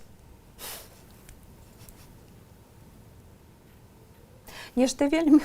Студыя Белсат, ці чуваць нас? Праблемы сёння са спалучэннем, выбачайце. О, ёсць, нешта прабіваецца. Алло, прывітанне, распавядзіце, што было сёння ў Глыбокім. Ну, сёння ў Глыбокім адбыліся дзве акцыі. У 12 гадзін людзі сабраліся у памяць хлопца, што загінуў у Мінску. Прыкладна чалавек 70. Ну, а потым пазвалі нашу актывістку Людмілу Барейку ў райвыканкам. Ну і далі ей такую паперу, што, маўляў, акцыя недазволеная і вечерняя. І калі яна адбудзецца, то яна будзе несці адказнасць. І таму яна вымушана была сысці, а людзі не разышліся, і прыкладна каля 200 чалавек 2 гадзіны правялі акцыю, сталі ў ланцуг і там сігналілі машын, сігналілі аўтамабілі праязджаючыя, так. 2 гадзіны адстаялі ў Глыбокім. Ну і заўтра збіраюцца яшчэ ў 2 гадзіны на агульнабеларускую акцыю. І таксама ведаю, што акцыя прыйшла ў паставах, там было 4 гадзіны адбывалася з 6 до 10 вечара. Там была гукаўзмацняльная апаратура і быў жывы мікрафон, там цэлая чарга была да мікрафона, таксама было жывое уключэнне. Яны уключалі тых людзей з пастаў, якія былі ў Мінску сёння, а таксама жонку палітвязня Новікова. І 2 хлопцы прыехалі, якія адбылі тэрмін на Крэсціна, і распавялі таксама, як было там. А што распавядалі гэтыя хлопцы? Якое з імі было абыходжанне? Абыходжанне я сам у паставах, на жаль, не быў, але я ведаю, што абыходжанне было вельмі жорсткае, паколькі мне казалі. І людзі былі вельмі ўражаныя, і яны хацелі, каб выйшаў кіраўнік раёна да іх, Сергей Чепік, але ён не выйшаў. Але, тым не менш, акцыя адбылася, і людзі толькі ў 10 гадзін разышліся. Дзякуй. Таксама ўсё было мірна, без затрыманняў, людзі змаглі выказаць свае патрабаванні. Без затрыманняў. І там у нас таксама без затрыманняў. Зараз я стаю непадалёк, тут сустрэў калегу, які толькі зараз вызваліўся. І яшчэ, наколькі ведаю, засталіся 2 чалавекі ў нас у ізалятары на дадзены момант. Дзякуй вялікі, Зміцер. Гэта быў Зміцер Лупач, наш карэспандэнт у Глыбокім. І, спадарства, вы таксама маглі бачыць кадры таго, як праходзіла сённяшняя акцыя ў гэтым горадзе. А мы таксама працягваем. Гэта было глыбокае. А цяпер прапаную спадарства паглядзець, як пратэставалі ў Воршы, Рагачове і нават Смалявічах. Спадарства, пакуль паглядзім, як пратэставала Глыбокае, а пасля, Кірилл, вернемся да ўсіх гэтых пералічаных гарадоў. Нас паправляюць.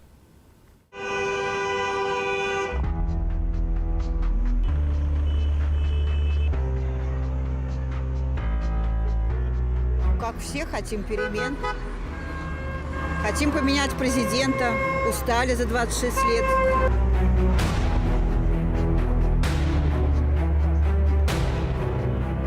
Все руководство настолько прогнило. Это, во-первых, по моей вине я тоже голосовал первый раз за Лукашенко. Но наступило время исправить, чтобы наши дети пожили в свободной демократической стране.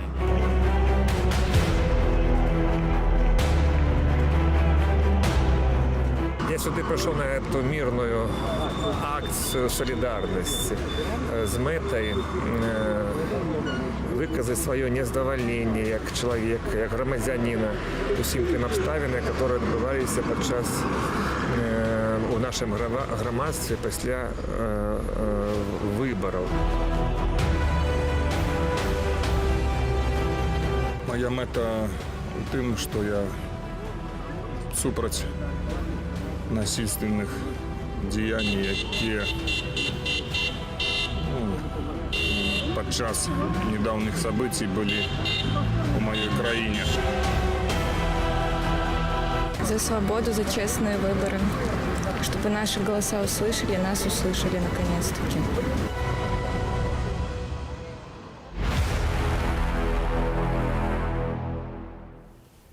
Працягваем спадарства рэгіянальную тэму. Цяпер можам паглядзець наконец Воршу, Рагачоў і Смалявічы, што там адбывалася. Вельмі актыўна людзі выходзяць у па маленькіх ўсёй гарадах. краіне, у Берасці, горадні, Віцебску, іншых гарадах сёння працягваюцца мітынгі.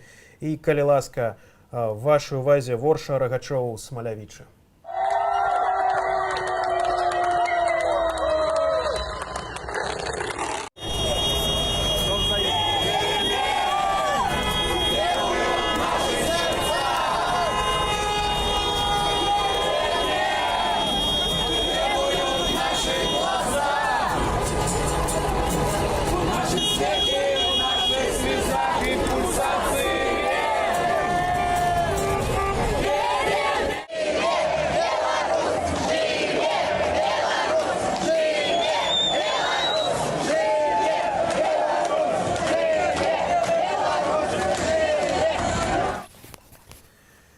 Спадарства, мы працягваем эфір. Вось так пратэставалі сёння ў Воршы, Рагачове, Смалявічах. Таксама ў Глыбокім была акцыя пратэсту. І цяпер у нас ёсць невялікі...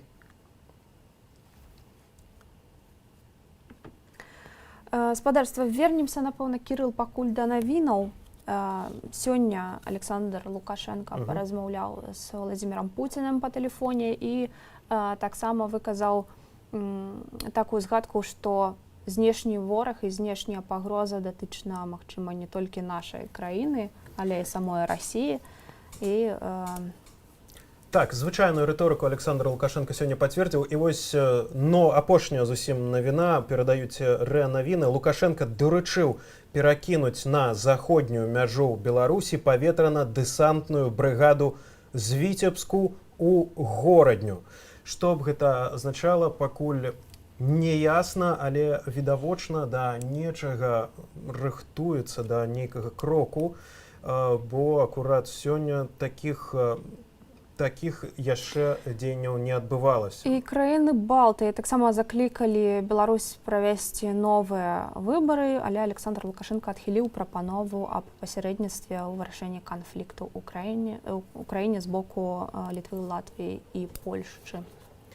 Таксама прыгадаю, што сёння апрача мітынгаў адбывалася, і он яшчэ адбываецца, магчыма, вернемся, мітынг насупраць БТ. Супрацоўнікі БТ выйшлі з патрабаваннем паказваць праўду, паказваць Акрэсціна, дзе цяпер знаходзяцца не менш за 5000 чалавек, бо, як паводле афіцыйных звестак, выпусцілі каля 2000 ужо, і тыя, хто выйшаў на волю, яны ў вялікіх ссадзінах, збітыя ногі з сатрасеннем мазгоў некаторыя з іх. Таму будзем яшчэ вяртацца да акцыі «Калям БТ». Туды прыехала сёння Наталья Качанова, каб супакойваць супрацоўнікаў, але, відавочна, у яе нічога не атрымалася. Мітынг працягнуўся, он быў не толькі каля БТ, але і каля будынку АМТ у Менску. Людзі хацелі казаць праўду. Вось адна з відэаінжынерак АТН, якая не назвалася, што, праўда, падчас стрыму на радыё «Свабода» казала, што мусіць адбывацца ўсё тое, што мусіць адбывацца, і рабіць тое, што рабілі раней, ужо немагчыма. Гаспадарства пры выкананні сваіх прафесійных абавязкаў пацярпелі і наша журналісты Алена Шчарбінская. Шмат якія нашы журналісты, але Алена Шчарбінская вось нядаўна выйшла на волю і яе моцна збілі, пасля чаго яна знаходзіцца дагэтуль у шпіталі. І ў шпіталі знаходзяцца шмат якія пратэстоўцы. 35 журналістаў нашага тэлеканалу, адзін з якіх двойчы былі затрыманыя усяго за 4 дні з 9 до 12 жніўня. Так што быць журналістам у Беларусі гэта сапраўдны выклік. Ну і зірнем, да, пакуль як абставіны выглядаюць у шпіталях.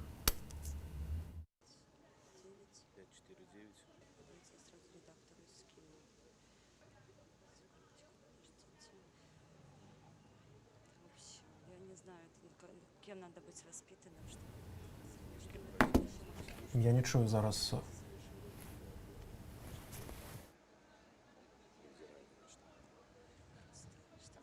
Мы бачым пацярпелых, з якімі траўмамі яны выходзяць з шпіталяў пасля Крэсціна, пасля затрыманняў, пасля таго, як былі збітыя АМАПам і міліцыяй. Перадусім траўмы ног, збівалі хлопцаў, дзяўчын менш. Ну і таксама ёсць траўмы ад ашкепкаў, святлогукавых гранатаў. Так. Пратэстоўцаў стралялі таксама гумовымі кулямі. І бясконца збівалі. Збівалі так моцна, што шматлікія трацілі прытомнасць. Былі паламаны, як бачым, рукі, ногі, пальцы. Вельмі шмат людзей зараз знаходзіцца ў рэанімацыях. Падаецца лічба там у некалькі дзесяткаў, стан якіх сапраўды вельмі цяжкі, і яны рэальна выжываюць. Машыны хуткай дапамогі таксама бесперапынна ездзяць у ізалятар на вуліцы Крэсціна, і літаральна праз некалькі хвілін мы вам пакажам якія выпісаліся са шпіталю, яны распавядуць пра свой стан. І калі ласка, вось ужо можам паслухаць людзей, якія апынуліся ў гэтай сапраўднай мясарубцы. Это было 9 числа. Время я уже не помню, когда меня привезли в реанимацию. На мне было написано 23:50. Это, походу, когда вообще взорвалась граната возле лица, оглушила, ослепила. Как дальше, куда я бежал, куда-то пробовал бежать, не помню. Потом уже слышал голоса, скоро очнулся уже в реанимации. В итоге повреждено было сильно обожженное лицо, рука обожженная, правая рука, дырка в руке, видно, осколком разорвала.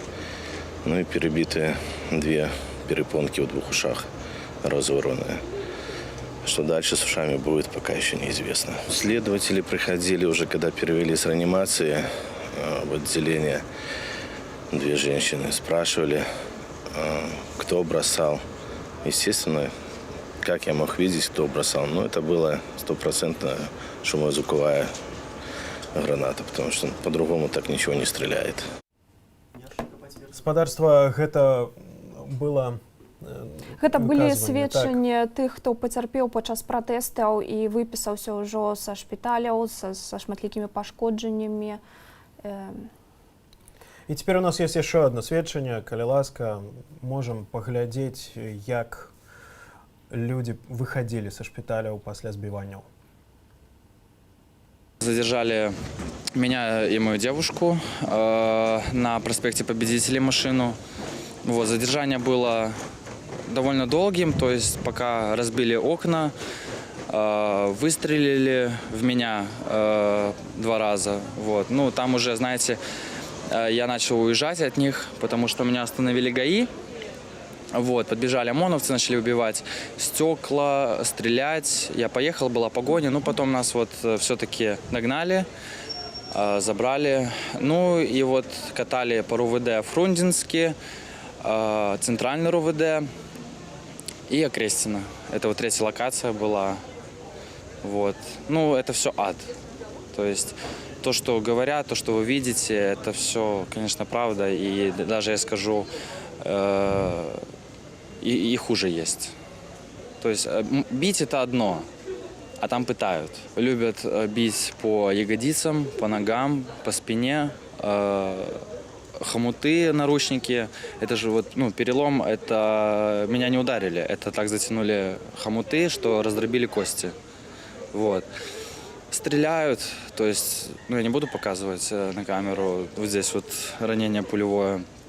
И любят, когда ты лежишь на земле, руки за голову, надо ж ноги раздвигать. Если им не нравится, как ты раздвинул ноги, тебе бьют в пах так, что ты их больше не сдвигаешь. Вот. Поэтому вот у нас тут ребята лежат с катетерами, которые не могут сами ни покушать, ни в туалет сходить. Это вот так отбивают все. Вот. Ну, про голод, жажду я уже так молчу, как бы в такой ситуации ты уже там 2 дня не ел, ничего страшного, что ты не поел. Но пить хочется, конечно, пить хочется. Там люди с ума сходят. То есть нас в автозаке держали 4 часа просто в этой вот комнатке.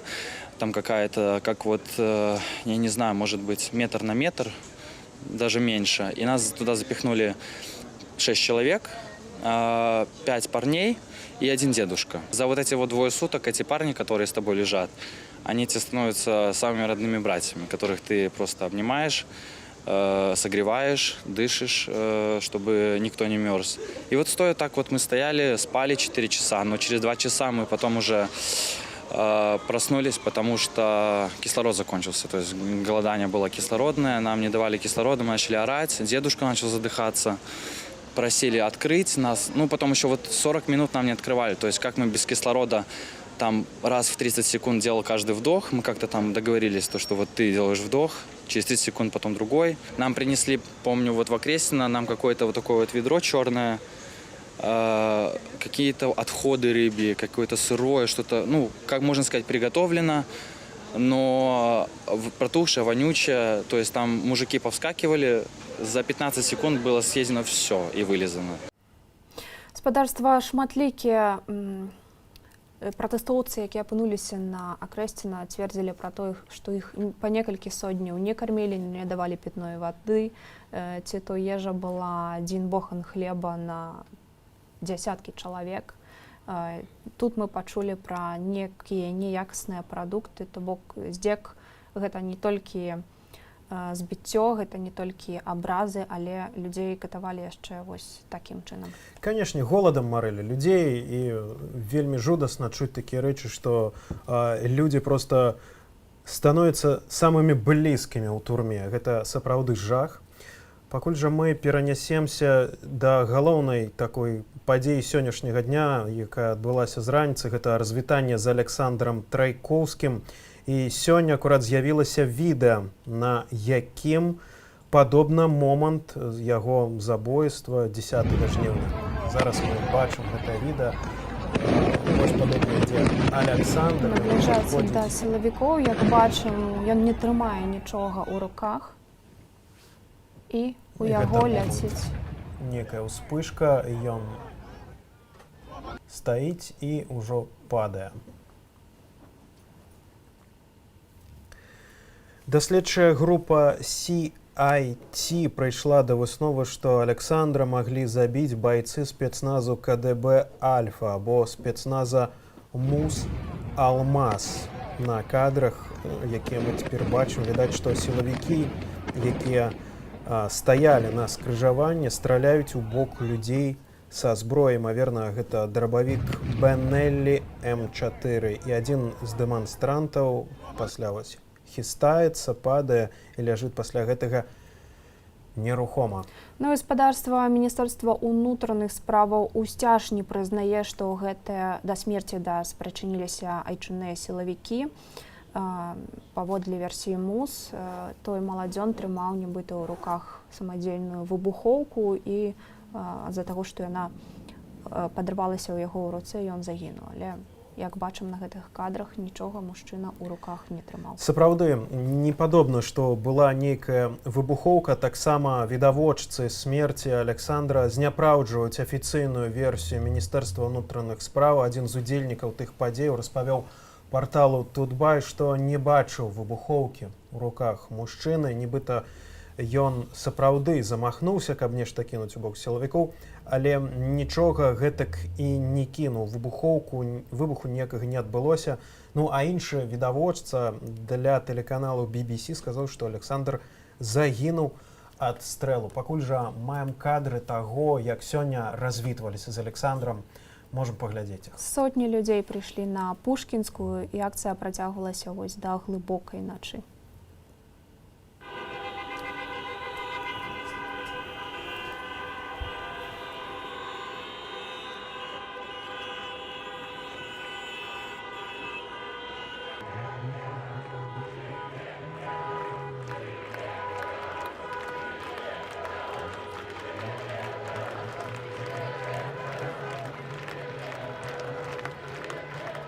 Человек погиб, и до сих пор никто полноценно не извинился. Милиция, все на коленях должны стоять у людей, просить прощения.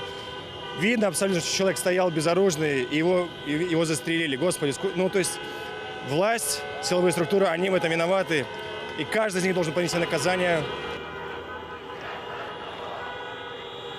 Их обязаны наказать за то, что они сделали.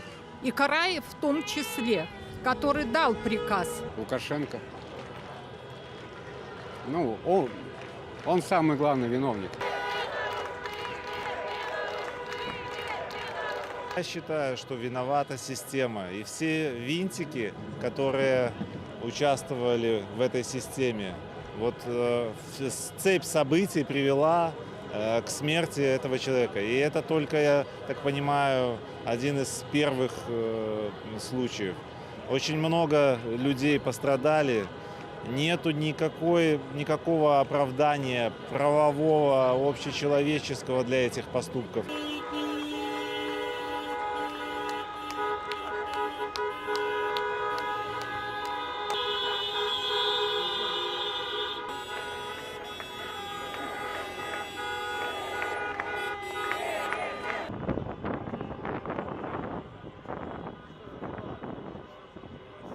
Мы вчера очень много слышали официальных лиц, которые пытаются, как обычно, говорить, наверное, как привыкли, как их учили. Нам всем страшно, да, и мне сейчас страшно, я сейчас говорю и тоже буду бояться. И завтра, и послезавтра, скорее всего. Я видела видео, слава богу, меня здесь не было. Я не могу сказать, что я видела это своими глазами, но на видео отчетливо видно, что ничего в руке у парня не взрывалось. Отчетливо видно, что он стоял. Отчетливо видно, что он упал. И ничего в его руке не взрывалось. Поэтому я не верю тому, что говорят официальные СМИ. Я лично, я сравниваю то, что говорят в телевизоре, и то, что я вижу в более свободной сети, да, в интернете, где нет цензуры, где нет страха быть уволенным. И сравнивая это, я человек образованный, взрослый, мы не дети уже, мы не дети, нам по 30 лет. Хватит думать, что мы дети. Мы взрослые люди, у нас есть свое мнение, мы можем думать, мы можем сравнивать, самое главное. И те дети, возможно, да, которые здесь были, пострадали. Но мы, кто вышел сегодня, мы уже не дети, мы взрослые люди. И хватит делать вид, что нам по 12, по 15 и что нам кто-то платит. Хватит. Кто понесет, кто здесь виноват? Ну, прежде всего он, конечно. И силовые, естественно, подведомственные все ему власти. Все силовые структуры, которые позволяли этому насилию в тот момент происходить. И сейчас это везде еще, наверное, к сожалению, в тюрьмах происходит, потому что еще далеко не все. Вот у нас соседа задержали, с работы человек ехал 10 числа ночью, так как он не мог с тракторного добраться в Зеленый Луг, он шел пешком. Его еще до сих пор не отпустили, там неизвестно, что с человеком и как человек. И сплошь и рядом эти страшные истории. А понесет ответственность кто? Хотелось бы, чтобы понес. И прежде всего он, пусть уходит, люди ему уже прощали сколько. Мирно, спокойно уходит, передает теперешнему президенту, за которого мы голосовали, спокойно власть свою. Отдает. Он уже не президент, он нелегитимный. Яны мусяць павесці пакаранне, і я спадзяюся, што што нас хопіць дзеля таго, каб гэта адбылося. Асабіста сам я не заўсёды разумею, што я магу зрабіць, но раблю тое, што магу, і заклікаю ўсіх, каб гэта ўсе рабілі, хто што можа. Я насамрэч думаю, что тут адказных нашмат болей, чым мы гэта бачым. Гэта не толькі там Лукашенко ці Караеў, гэта ўся сістэма. І ўся сістэма павінна быць пакарана, на маё ўласнае перакананне. Ці будзе гэта, залежыць выключна ад нас, ад беларусаў, ад нацыі, ад таго, як мы адрэагуем на ўсё гэта. Пакуль мне падаецца, што ўсё ідзе туды, куды патрэбна, але ўсё яшчэ не скончана.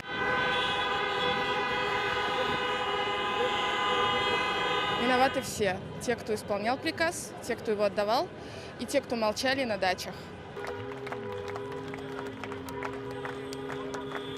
Калі мы кажам пра тое, хто ў гэтым вінаваты, то асабіста я зараз разумею, што, мабыць, трошачкі нават і я. Тым, што я сёння здесь, а 5 год назад не быў. Вінаваты так, але пры гэтым і рады, што сёння я тут. Учора быў тут, заўтра буду тут. І зраблю тое, што я магу, каб тут былі ўсе, і каб у нас все атрымалася.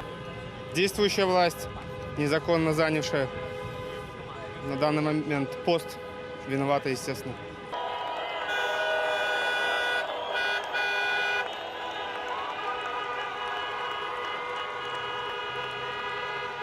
Верим в то, что они понесут свою ответственность за свои бесправные действия, за свое жестокое обращение, за все эти ужасы, которые они подарили этому народу.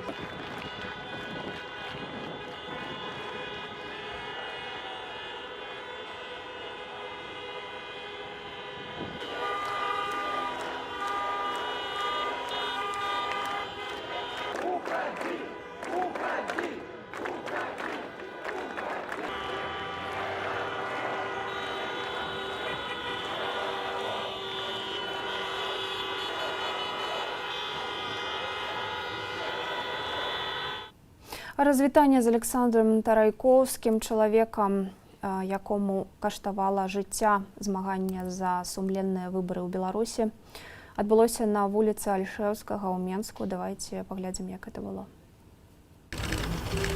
На колени. Вверх, вверх, вверх.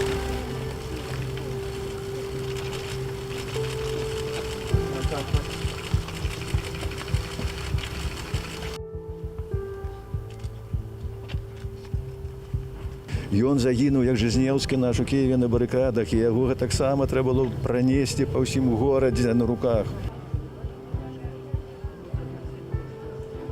Он был очень хорошим человеком, очень. Он добрый был.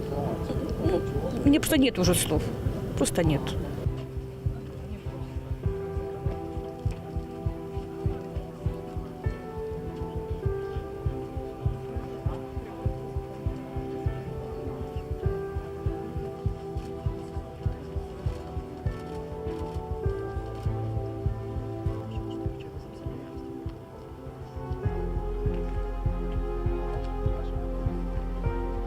Нигде никакой информации нет. Да не может быть, если 10-го сразу уже была эта информация известна. Они обязаны были сообщить. Почему не сообщили ничего? Ничего никто не сказал.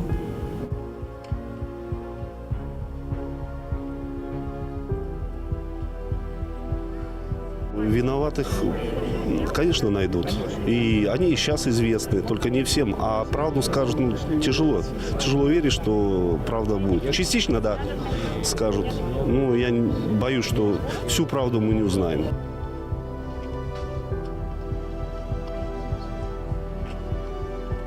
За убийство надо отвечать. Сроков давности убийства не имеет. Привлечение к ответственности возможно только при смене власти.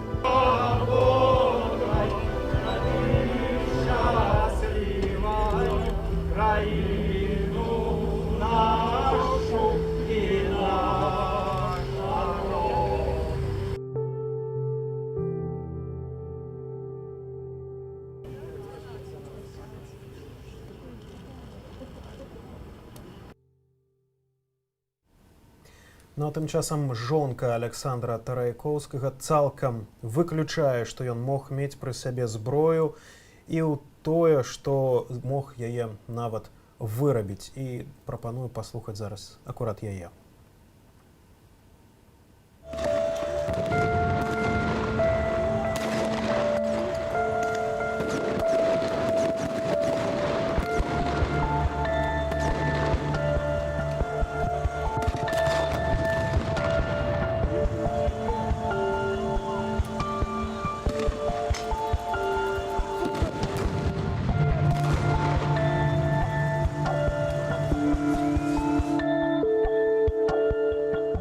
У него в руке ничего нету. Вот выстрел, стреляют. Он хватается за грудь, кровь, он падает. В районе груди было вскрытие, шов, как раз вот когда зашивали, я так понимаю, что это отверстие зашили, но там виден синяк, такой прям черный синяк, он маленький, но вот мы заметили. Руки, ноги, так все цело, нету даже вот синяков.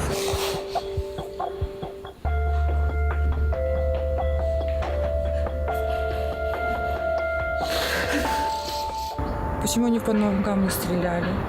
Почему в руку не выстрелили? Он был без оружия. Они что, не могут отличить террориста от человека, который не представляет угрозы?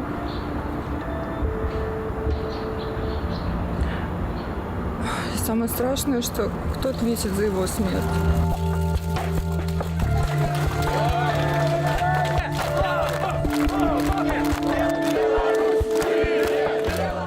На самом деле мне очень страшно. И я осталась одна без поддержки.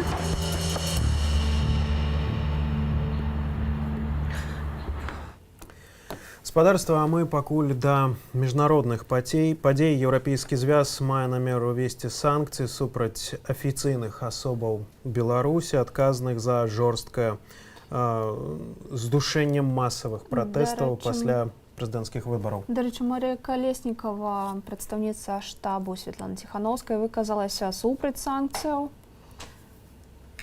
Але Еўразвяз відавочна будзе вырашаць гэта ў сваім парадку. І вось дакладна, што яны паведамляюць. Усё, што адбылося ў Беларусі цягам апошніх дзён, непрымальна і змушае Еўразвяз даць выразны адказ, заявіў 14 жніўня міністр замежных спраў Нямецчыны Гайка Мас пасля пазачарговага паседжання кіраўнікоў МЗС краінаў Еўразвязу. Паводле яго, Еўразвяз плануе ўвесці штрафныя захады ў дачыненні да канкрэтных асобаў, якія вядомыя і якія ўчынілі злачынствы супраць мірных дэманстрантаў. Таксама адзначаецца, што ў спіс трапяць тыя, хто нясе адказнасць за фальсіфікацыі на прэзідэнцкіх выбарах. Паводле звестак Reuters, Еўразвяз 6 краінаў выступаюць з такімі рашучымі дзеяннямі да беларускіх уладаў. Гэта ў першую чаргу Аўстрыя, Нямецчына, Швецыя, Польша, Чэхія і краіны Балтыі. Краіны Балтыі, таксама Літва і Польшча прапанавалі сваю дапамогу ў вырашэнні канфлікту ў нашай краіне, але Александр Лукашенко, як заўжды, пракаментаваў гэта ў стылі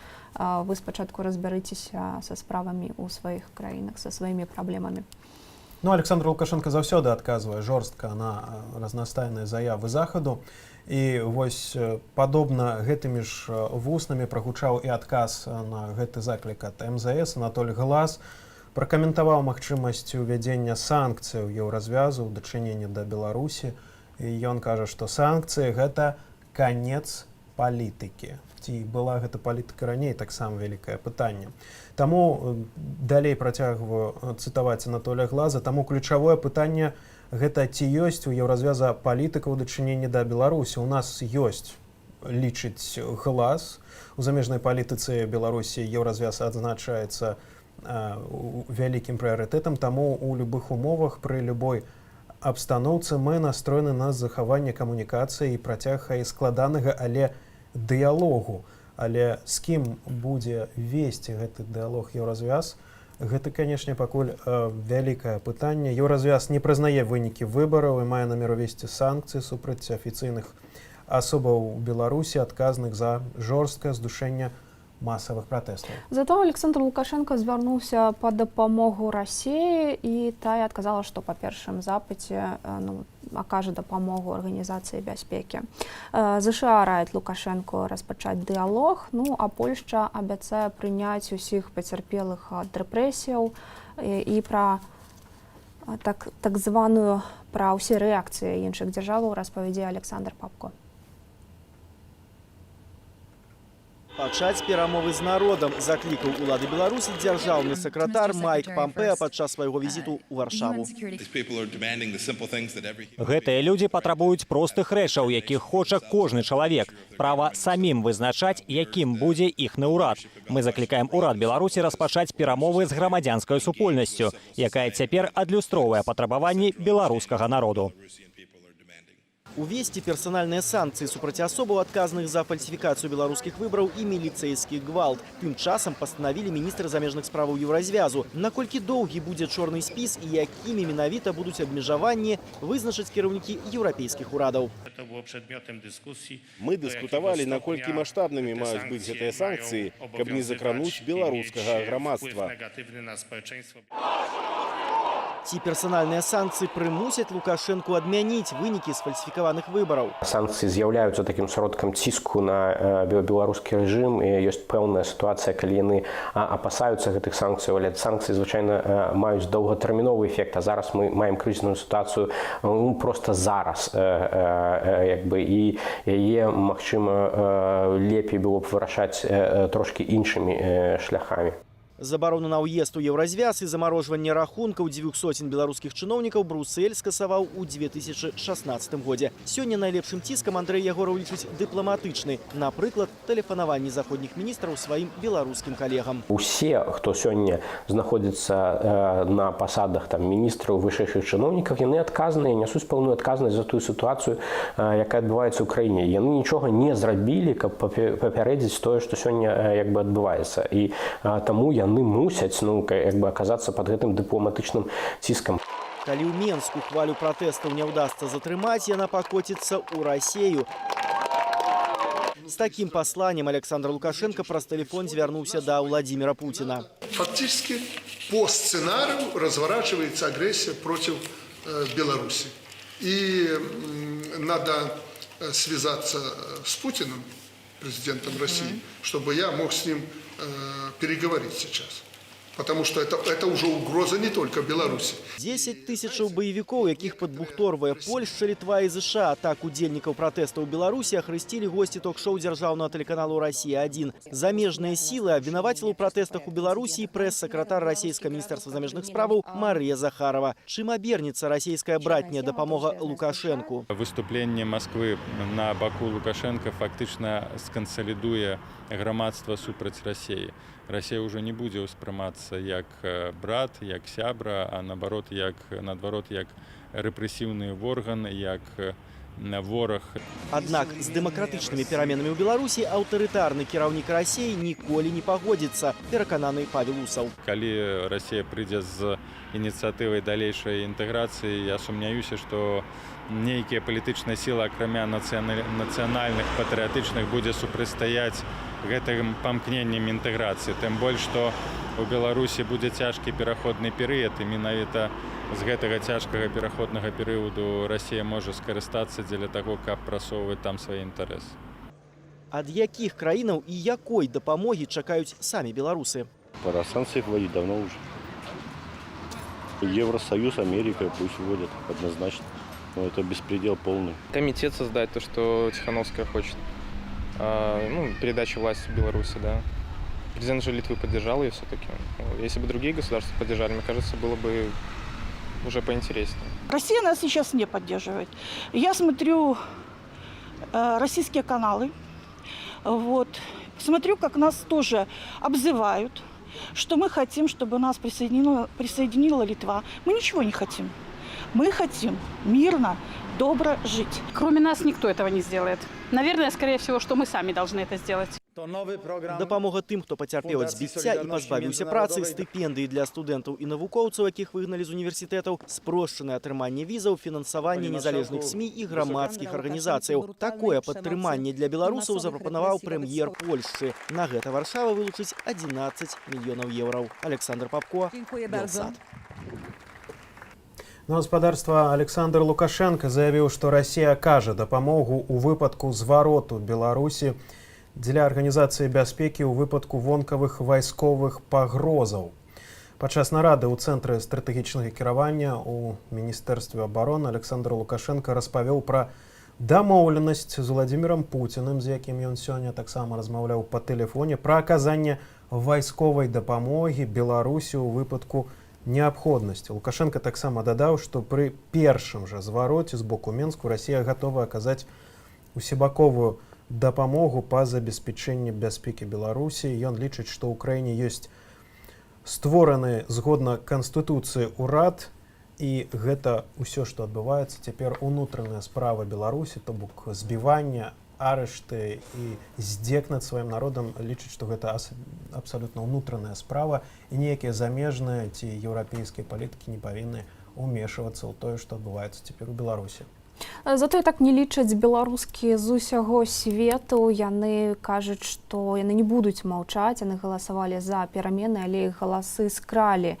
І яны запісалі відэазварот да міжнароднай супольнасці з заклікам не прызнаваць прэзідэнцкія выбары ў Беларусі і выказаць салідарнасць з нашым народам, які змагаецца за свабоду і за праўду.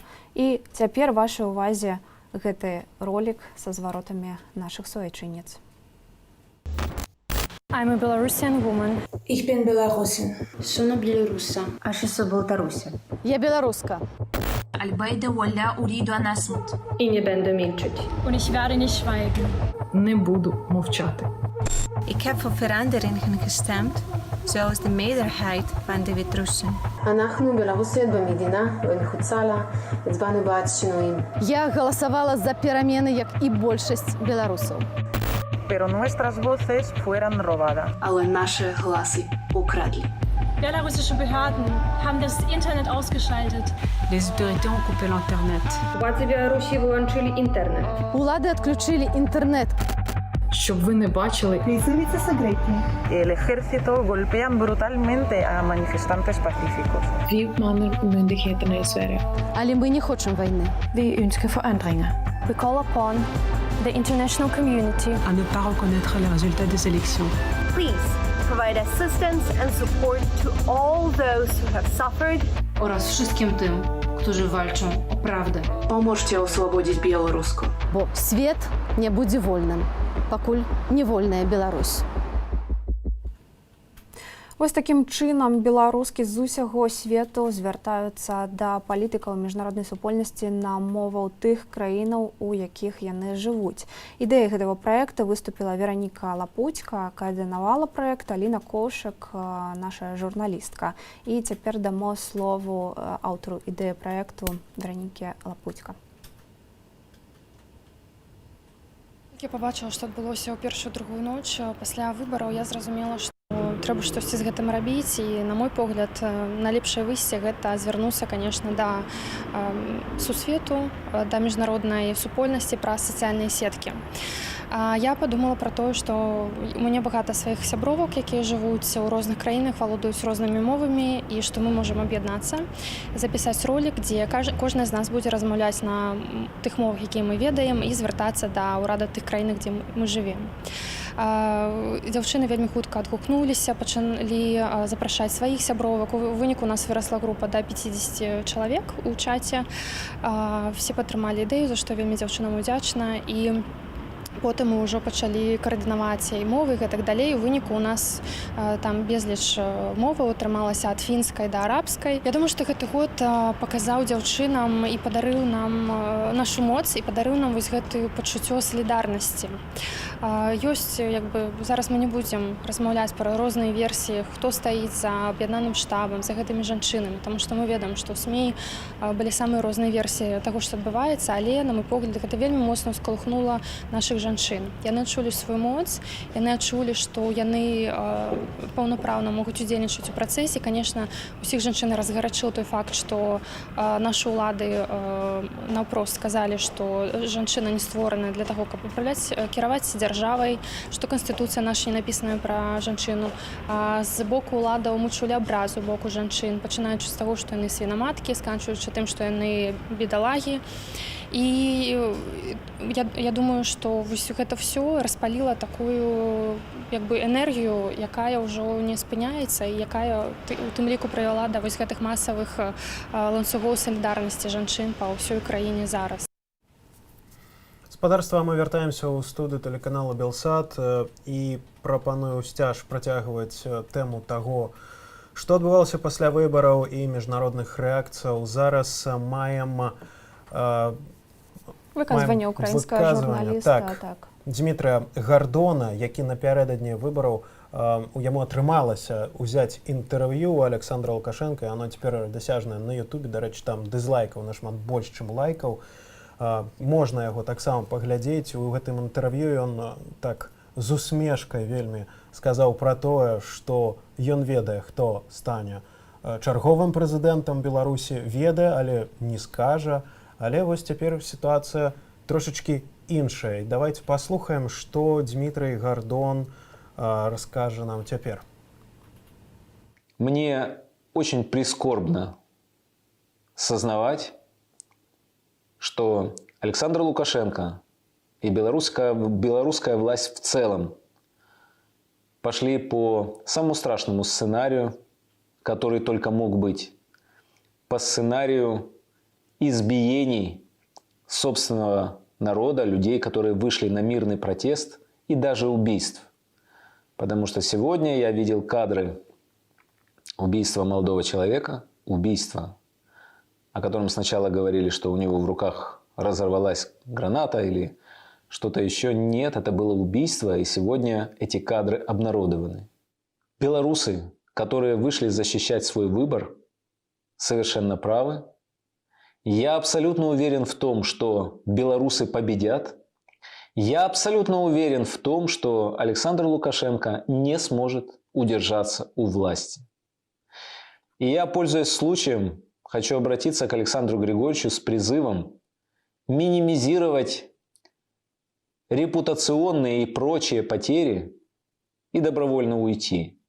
Добровольный уход сейчас сможет помочь ему в будущем остаться человеком и не повторить ошибки Януковича.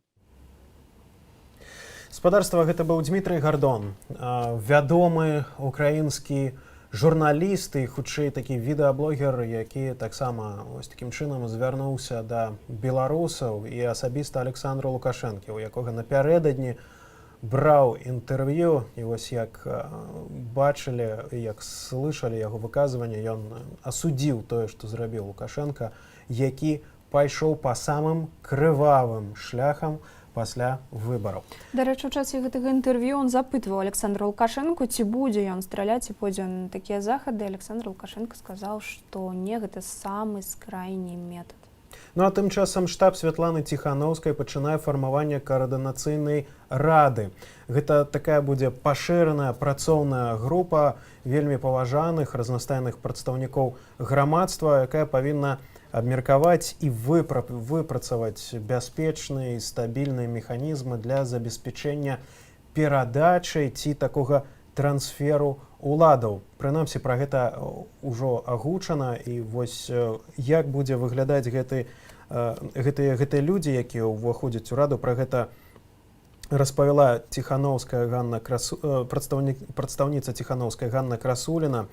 Цяпер прымаюцца заяўкі ад патэнцыйных чальцоў, некай строгай працэдуры пакуль і формы ўступлення няма, можна проста заявіць пра сваё жаданне і пацвердзіць аўтарытэтным прадстаўнікоў якой сітуацыі групы або прафесіі гэты чалавек з'яўляецца. Будуць сфармаваная рада, рабочыя групы і прэзідыум для прыняцця гэтых разнастайных важных рашэнняў, звязаных з трансферам улады. Але, канешне, ці вялікае пытанне ёсць, ці хтосьці з беларускіх уладаў, калі іх цяпер ужо так можна называць, пагодзіцца на размову з гэткім вось механізмам, конечно, пакуль вялікае пытанне. Ну і таксама ёсць пытанне да таго, хто ж увойдзе ў склад гэтага каардынацыйнага савету, таму што палітыкі, якія ўдзельнічалі ў выбарчай кампаніі, большасць з іх апынулася цяпер пад арыштам. Мы ведаем, што таксама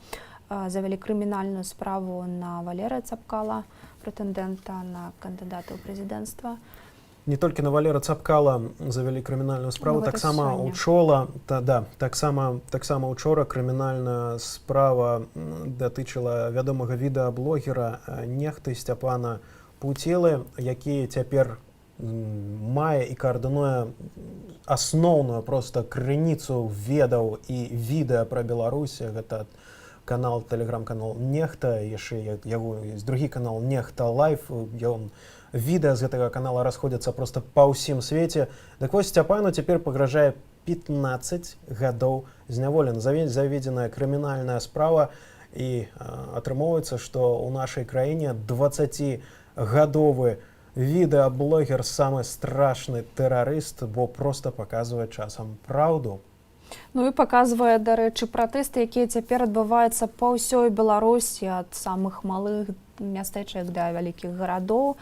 Сёння прайшоў адзін з такіх пратэстаў пікетаў у Віцебску, і з намі на сувязі Алена Шабуня, наша карэспандэнтка з Віцебска. Вітаю, Алена, ці ты нас чуеш? Прывітанне, чую зараз. Распавядзі, калі ласка, пра той мітынг, які адбыўся ў тваім горадзе сёння. Як гэта выглядала, ці шмат людзей прыйшло? Сёння мітынг пачаўся ў 14 гадзін для ратушы. Спачатку было так і не шмат людна, пакуль збіраліся, пад'язджалі з іншых бакоў, з іншых куткоў горада. Пэўны час пастаялі, пачакалі, пакуль больш сабралася людзей, і потым з кветкамі, са знічкамі людзі пайшлі, падняліся да царквы праваслаўнай. І там маліліся і успаміналі і як бы аддавалі даніну павагі загінуламу ў Мінску Александру Райкоўскаму, якога сёння хавалі. Да мітынгоўцаў выйшлі два святары праваслаўнай царквы, яны таксама маліліся і прайшліся з мітынгоўцамі. Потым ад царквы людзі пайшлі па вуліцы Леніна да плошчы Перамогі, да помніка Тры штыкі, які у нас называецца помнік вечнага агню або Тры штыкі. Там таксама было сабраліся, ўжо было нашмат больш людзей. Я думаю, што больш за 500 чалавек дакладна было, а можа нават і больш. Уже к таму моманту сабралася. Это ўжо было каля 3 гадзін прыблізна. І сказалі прамову, успомнілі тыя заслугі перамогі ў вялікай айчыннай вайне. Жанчына прыгадала, што вось нашы там дзяды, бацькі, яны ваявалі за тое, каб мы сёння жылі ціха і спакойна. І што сёння адбываецца, што фашызм Украіну нашу вярнуўся зноў, але не ад чужых людзей, а ад сваіх, якія катуюць на Крэсціна, катуюць людзей у Ічу, здзекуюцца ў Раусах. І таму яны таксама памаўчалі, мінута, хвіліна маўчання была, і такім чынам яны выказалі сваю нязгоду з тым, што сёння адбываецца ў краіне. І ўжо ад плошчы Перамогі людзі пайшлі па Чарняхоўскай вуліцы і на вуліцу Будаўнікоў.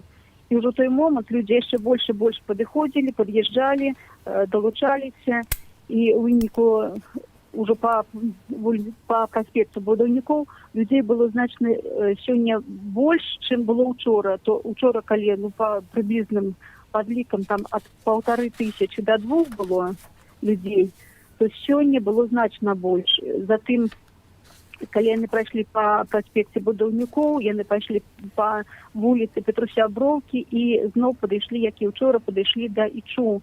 І таксама на працягу ўсяго гэтага часу, як яны ішлі, яны крычалі «Сыходзь», крычалі «Жыве Беларусь», крычалі «Віцебск, выходзь».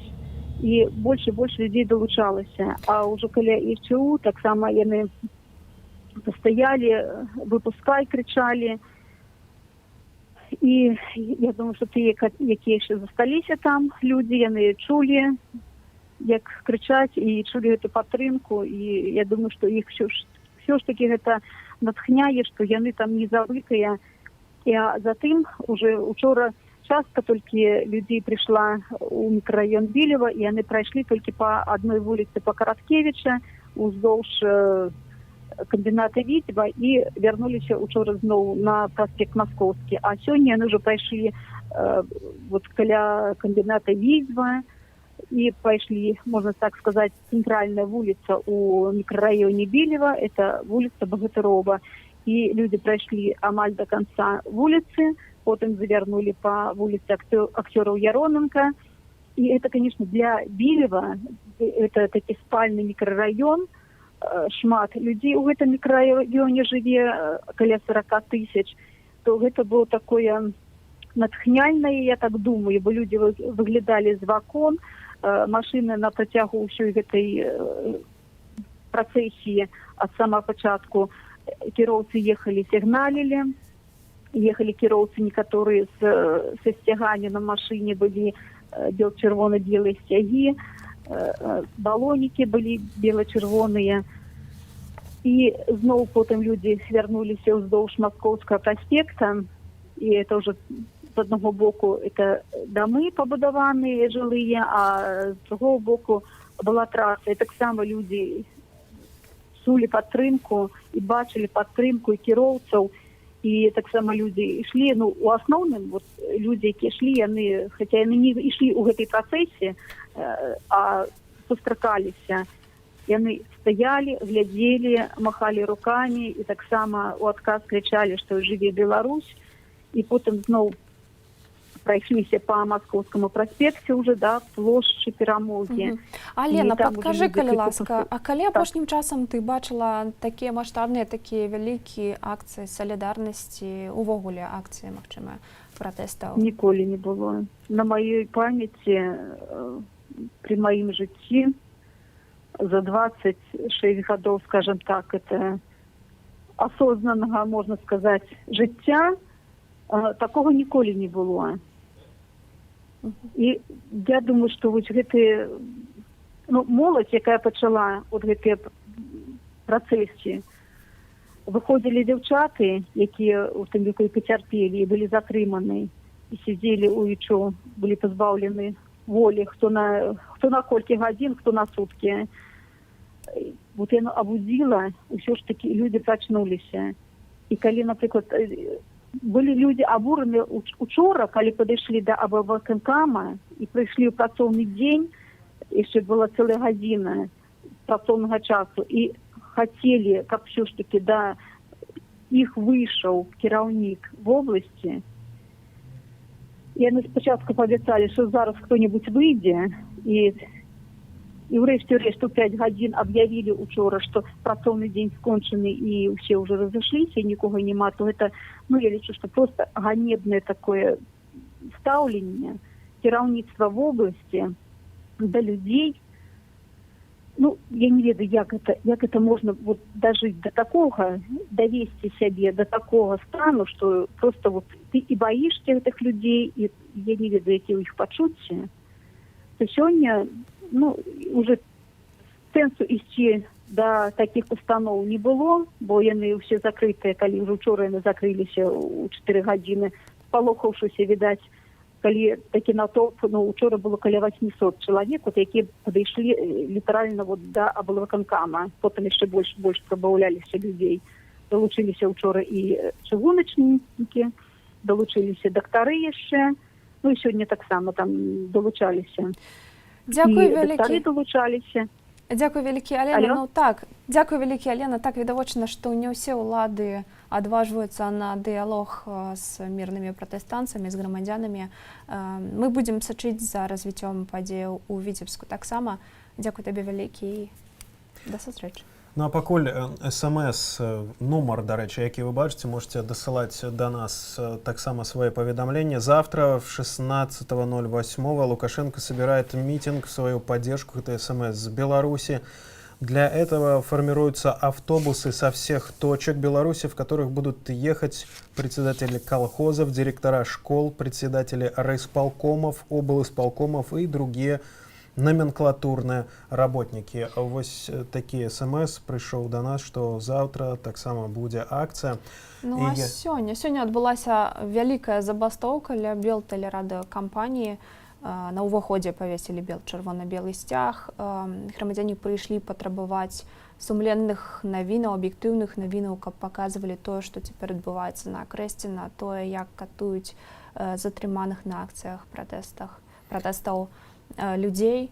І все. Прыехала ў будынак БТ сёння Наталья Качанова, каб супакойваць працаўнікоў, каб супакойваць журналістаў і кіраўніцтва, якое больш не жадае паказваць неправду. Там адзін з галоўных лозунгаў людзей, якія прыйшлі і скандавалі: «Пакажыце Акрэсціна», бо Акрэсціна сапраўды на БТ ніколі не з'яўляецца там столькі людзей зараз. І пакажыце праўду. Але словы старшыні Савета Міністраў не былі пераканаўчымі для працаўнікоў. Шмат хто напісаў заяўленне на звальненне, і БТ збіраюць. Працаўнікі БТ ўжо гатовы абвесціць страйк, прынамсі так сёння гаварылася. Так казалася, і давайте можам нават паслухаць. У нас ёсць выказванне спадарні Качанавай, як яна прыехала супакойваць БТшнікаў, і там, як заўсёды, гучыць вось гэтая рыторыка: «Не раскачивайте лодку, давайте будем спокойны, давайте почакаем». Калі ласка, вашей увазе тое, што знялі супрацоўнікі БТ. Так а что сказать? А что сказать? Следующее, что новое. А что? Ну что сказать? Что сказать? Что вы хотите от нее? Что сказать? Да, что сказать? Что завтра, вы завтра, вот, подождите, вот вы сейчас предлагаете, мы не хотим, мы хотим людей, вот знаете, чем больше, вы хотите, чтобы сейчас, все, давайте, милиция плохая, все плохо, уйти с улиц, давайте уйдем, но вы посмотрите, за этим и страна, и экономика. Вы же взрослые люди уже, вы же прекрасно понимаете, что завтра, если не будут работать предприятия, не будет ни бюджета, ничего, развалится все. И это точно выверенные политтехнологии, которые приведут к тому, что Беларуси просто не будет. Вы это прекрасно понимаете.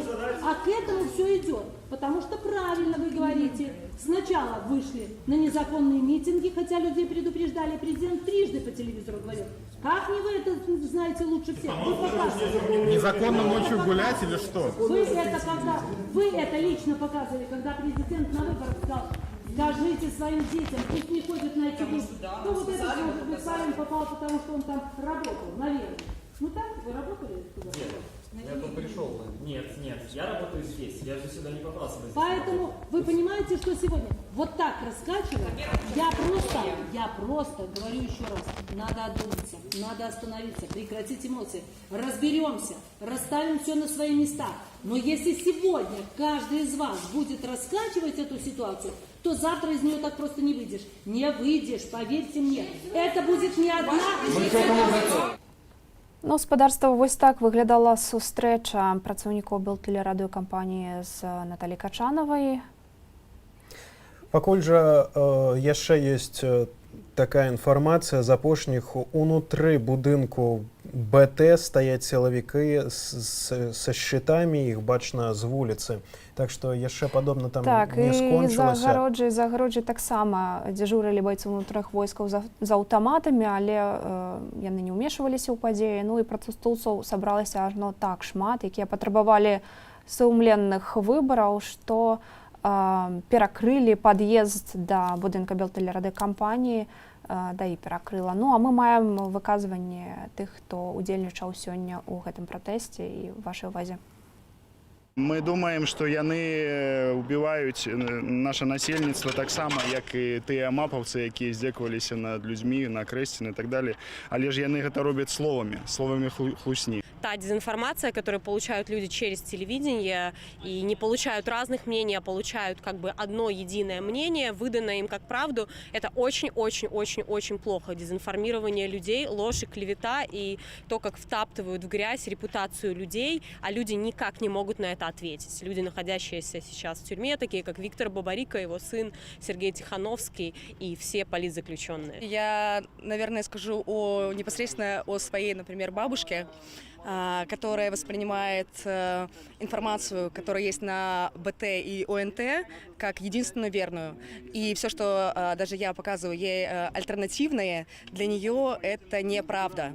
Для нее единственный верный источник – это телеканалы. И мне пришлось очень долго ее убеждать, показывать, рассказывать. И только когда беда пришла в нашу семью, человек прозрел, что это неправда. Появилась новость, что сюда приедет Качанова с Эйсмонт. Наконец-то мы их увидим за эти дни. А то вчера как-то на площади Ленина мы звали кого-то. Никто не пришел. Ну а тут шанс. Может, они все-таки выйдут, и мы сможем им сказать. Я хочу задать им один вопрос. Вам не стыдно? Совсем?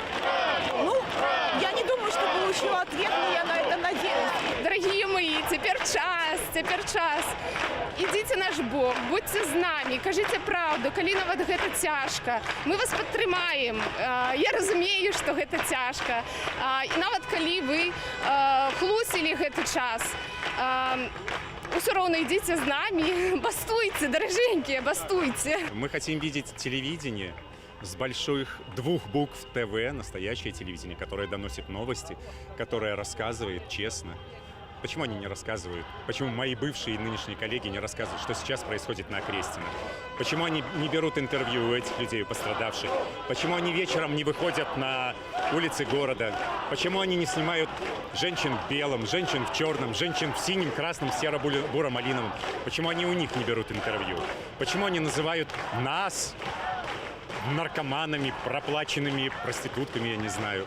Это обидно, это нечестно, это несправедливо. Телевидение все-таки должно быть телевидением. От слова «видеть». Там Эйсмонт и Качанов. Эйсмонт и Качанов разговаривают. А Да. какое настроение в коллективе? Коллектив возмущен, и они пытаются добиться того, чтобы канал начал работать правильно и говорить правду.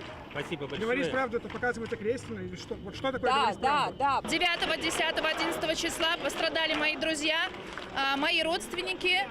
И, конечно, здесь нельзя быть равнодушным в этой ситуации. И когда на улице выходят уже не тысячи, а десятки тысяч людей, время присоединяться всем.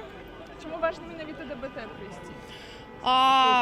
Мне хочется, чтобы говорили правду, чтобы начали говорить правду, показывать правду, отображать вообще настоящую ситуацию, которая сегодня есть в стране, потому что, на мой взгляд, кто-то недооценивает сегодня большой, великий народ маленькой страны. Будет голосование, кто хочет, тот уйдет, кто не хочет, тот не уйдет. Уйдет, в смысле, уволится? Нет, на забастовку. На забастовку. Что значит забастовка в техническом плане? Раз вы технический работник, это значит, что по БТ будут показывать «Лебединое озеро»? Я не знаю, ребят, чем тут все будет. Ну, в общем, ждите понедельника, что-то узнаем. Мы требуем уважения к себе, мы требуем отсутствия цензуры и свободного телевидения. Я выражаю солидарность всем людям, которые сейчас, возможно, предстоит сделать сложный выбор. Говорить правду несложно. Люди, которые работают в телевидении, говорите правду, это несложно.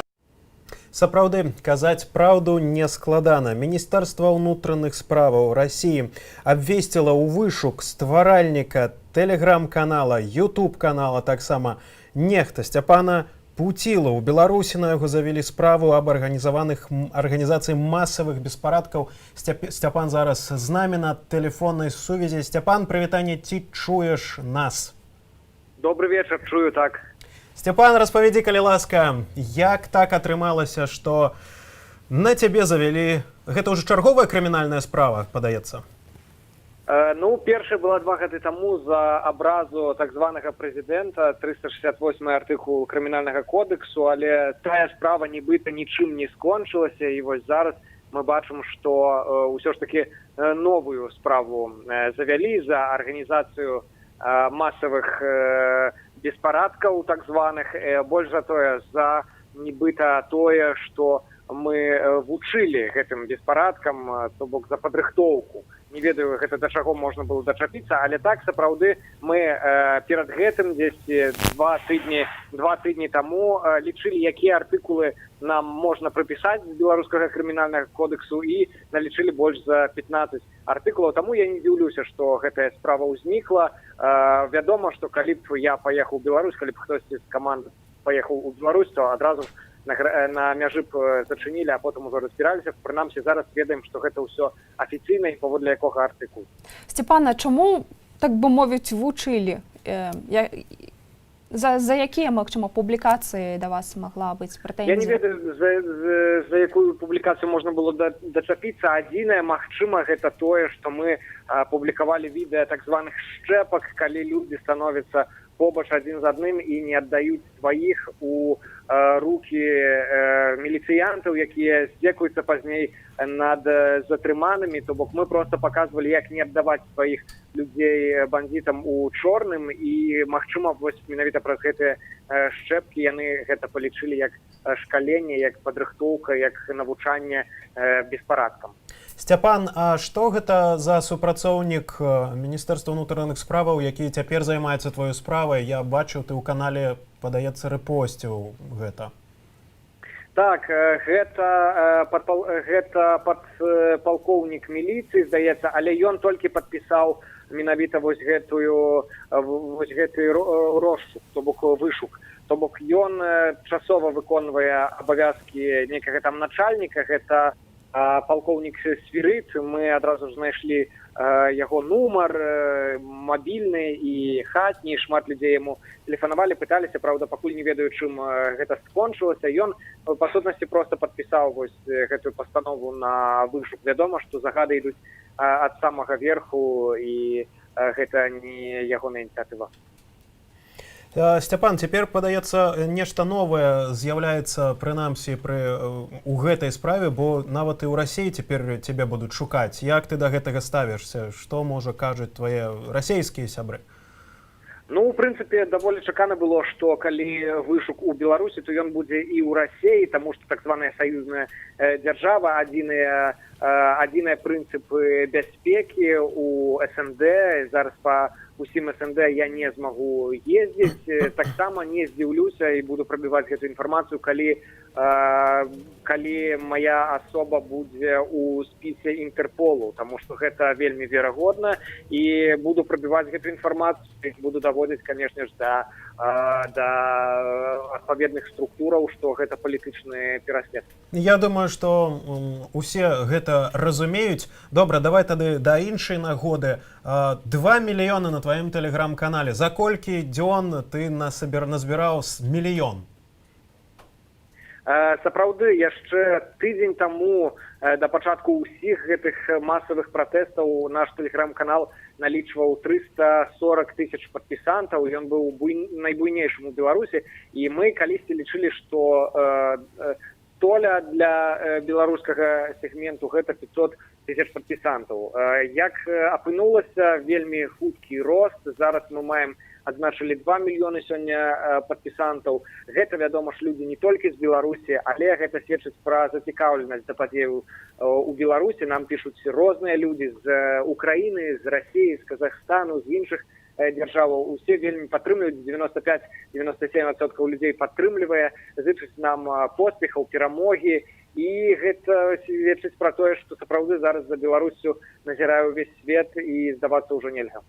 Сцяпан, раскажы, калі ласка, можа, унутранай кухні свайго тэлеграм-каналу, як адбываецца так, што вось гэтыя відэа з пратэстаў з'яўляліся ў цябе вельмі хутка, то бок людзі дасылаюць наўпрост табе, як гэта ўсё, вось механіка гэта выглядае?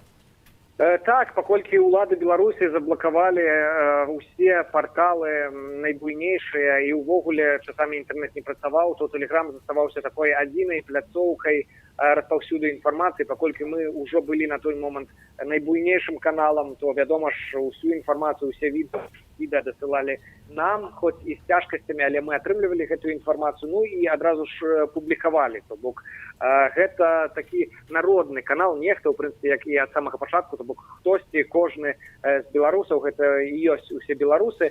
Вось. І сапраўды яны дасылалі інфармацыю, мы яе апрацоўвалі і публікавалі. Зараз у нас 6 чалавек часова працуе, а так склад гэта 4 чалавекі, мы будем пашырацца, таму што зараз вельмі вялікі наплыў інфармацыі, мы атрымліваем па 200 паведамленняў на хвіліну, то бок у дзень атрымліваецца больш за 100 тысячаў, на жаль, штосьці губляецца, але ўсё ж таки мы спрабуем максімальна сачыць за гэтай інфармацыяй і ўсе самыя важныя, самыя цікавыя відэа публікаваць на каналах. Да таго ж зараз не выходзіць рэклама ў нашых каналах, таму што мы лічым, што зараз адбываюцца гістарычныя падзеі і яны перадусім мы абвяшчалі збор на дапамогу каналу, і таксама вельмі шмат людзей у ім паўдзельнічала. Гэта сапраўды гістарычная падзея, і коротка, вельмі коротка, маем хвіліну. А што з тваім YouTube-каналам, Сцёпа? Калі будзем глядзець цябе ўжо ў Ютубе? На жаль, не было часу зусім займацца YouTube-каналам, але зараз я гэтую недарэчнасць выпраўляю, ужо дамовіўся з людзьмі, якія дапамогуць нам гэта зрабіць, таму што, на жаль, не было зусім часу ім займацца, таму што былі вельмі вялізныя наплывы інфармацыі, трэба было мантаваць відэа для тэлеграму. Все, ясна, вялікі дзякуй. Сцяпан Дякую. Нехта Пуціла быў толькі што з намі на сувязі. Ну, я хацела падзначыць, што ў ноч з 9 на 10 жніўня менавіта ягоныя тэлеграм-каналы «Нехта» і «Нехта Лайф» былі фактычна адзінымі крыніцамі інфармацыі, відэаінфармацыі пра тое, што адбываецца, бо тэлебачанне, навінныя сайты блакаваліся. Ну, а мы вернемся да падзеі, адной з самых гучных падзеяў нашага сённяшняга дня, да пратэсту каля белтэлерадыёкампаніі. І вось паведамляюць ужо ўдзельнікі акцыі пра факты вандалізму. Алена Куракевіч напісала на сваёй старонцы ў Фейсбуку, што ейны муж быў на акцыі на Макаёнка і паведаміў, што ягоныя аўтары сцарапалі, на ім напісалі «Жыве Беларусь» і таксама пракалолі ўсе 4 колы. Ну, але нават гэты факт вандалізму ніяк не адлюструецца на тым жаданні змагацца за сумленныя выбары, адзначыла Алена. Ну, як бачыце, «Жыве Беларусь» напісана праз расейскую літару «І». Так, і напісана яна цвіком, як бачым, адразу па аўце. Відавочна унутры бела-чырвоныя балонікі і балонікі і сцяг, канешне, выклікаюць у злачынцы шмат пытанняў і розных такіх рэчаў. Ну, вось так выглядаў гаспадарства падобна сённяшні дзень. Заўтра ён будзе таксама насычаны. Гэта тэлеканал «Белсат», усе гэтыя 2 апошнія гадзіны.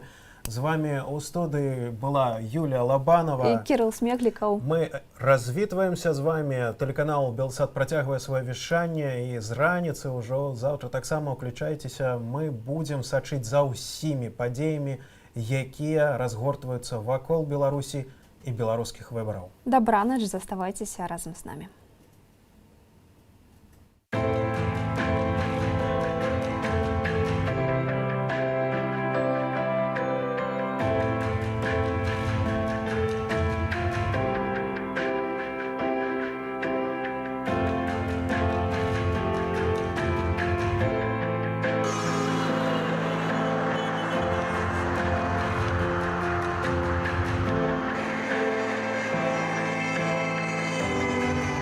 У нас цель у всех одна. Это справедливость, соблюдение законов Республики Беларусь и отсутствие насилия против граждан нашей страны. Мы выходим ради своих коллег, ради граждан Республики Беларусь, которые незаконно страдают. Мы видим то насилие, которое к ним применяется. Повторюсь, нам не нужно читать никакие СМИ, телеграм-каналы и прочее, в чем нас обвиняют власти. Мы все сами видим своими глазами. Мы хотим видеть Беларусь свободной, где каждый может высказать свое мнение и при этом не быть избитым за свои слова. Чтобы освободили всех политических заключенных, выплатили им компенсации и какие-то мирные протесты, чтобы это решилось все хорошим образом, и чтобы в стране наконец-то наступила независимость. Для людей страна была. Россию против насилия, то в Россию хотят перемен, в том числе, как и все остальные граждане Республики Беларусь. Мы хотим честных выборов, мы хотим честного подсчета голосов.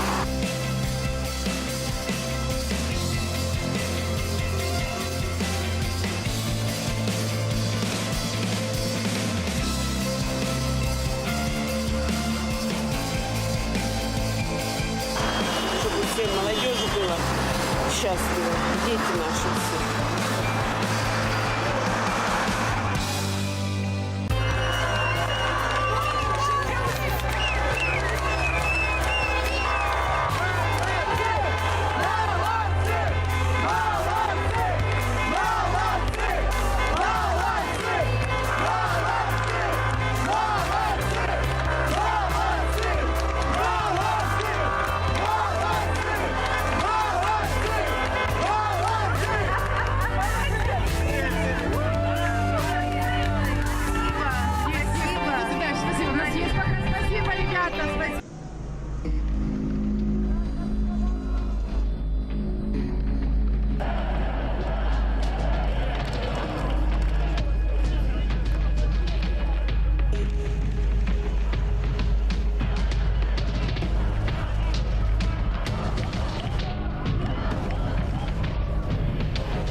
Я пришел сюда сказать свое «нет» и свое неуважение тем результатам, которые мы получили. И мне очень горько и обидно, что мои коллеги по цеху позволяют себе такое. И не знаю, чего они боятся, но очень горько и обидно было видеть, как люди выходят под охраной из школ. И очень больно было видеть, когда человек спускался по лестнице с непонятной пачкой бюллетеней. Я хочу, чтобы все знали, что педагоги честные люди, они не воровали ничьи голоса. Поэтому я здесь. Потому что мне хочется смотреть в глаза своим родителям, которые придут ко мне 1 сентября.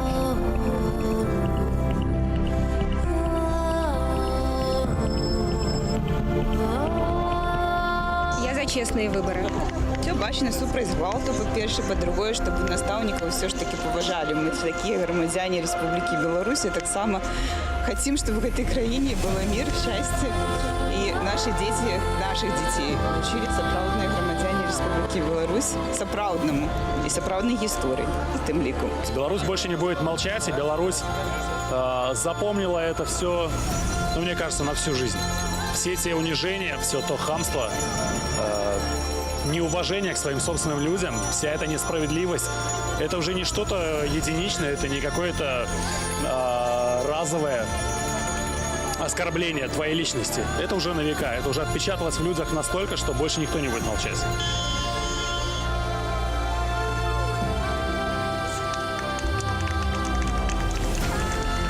Очень легко оставаться честным человеком, если ты честный человек.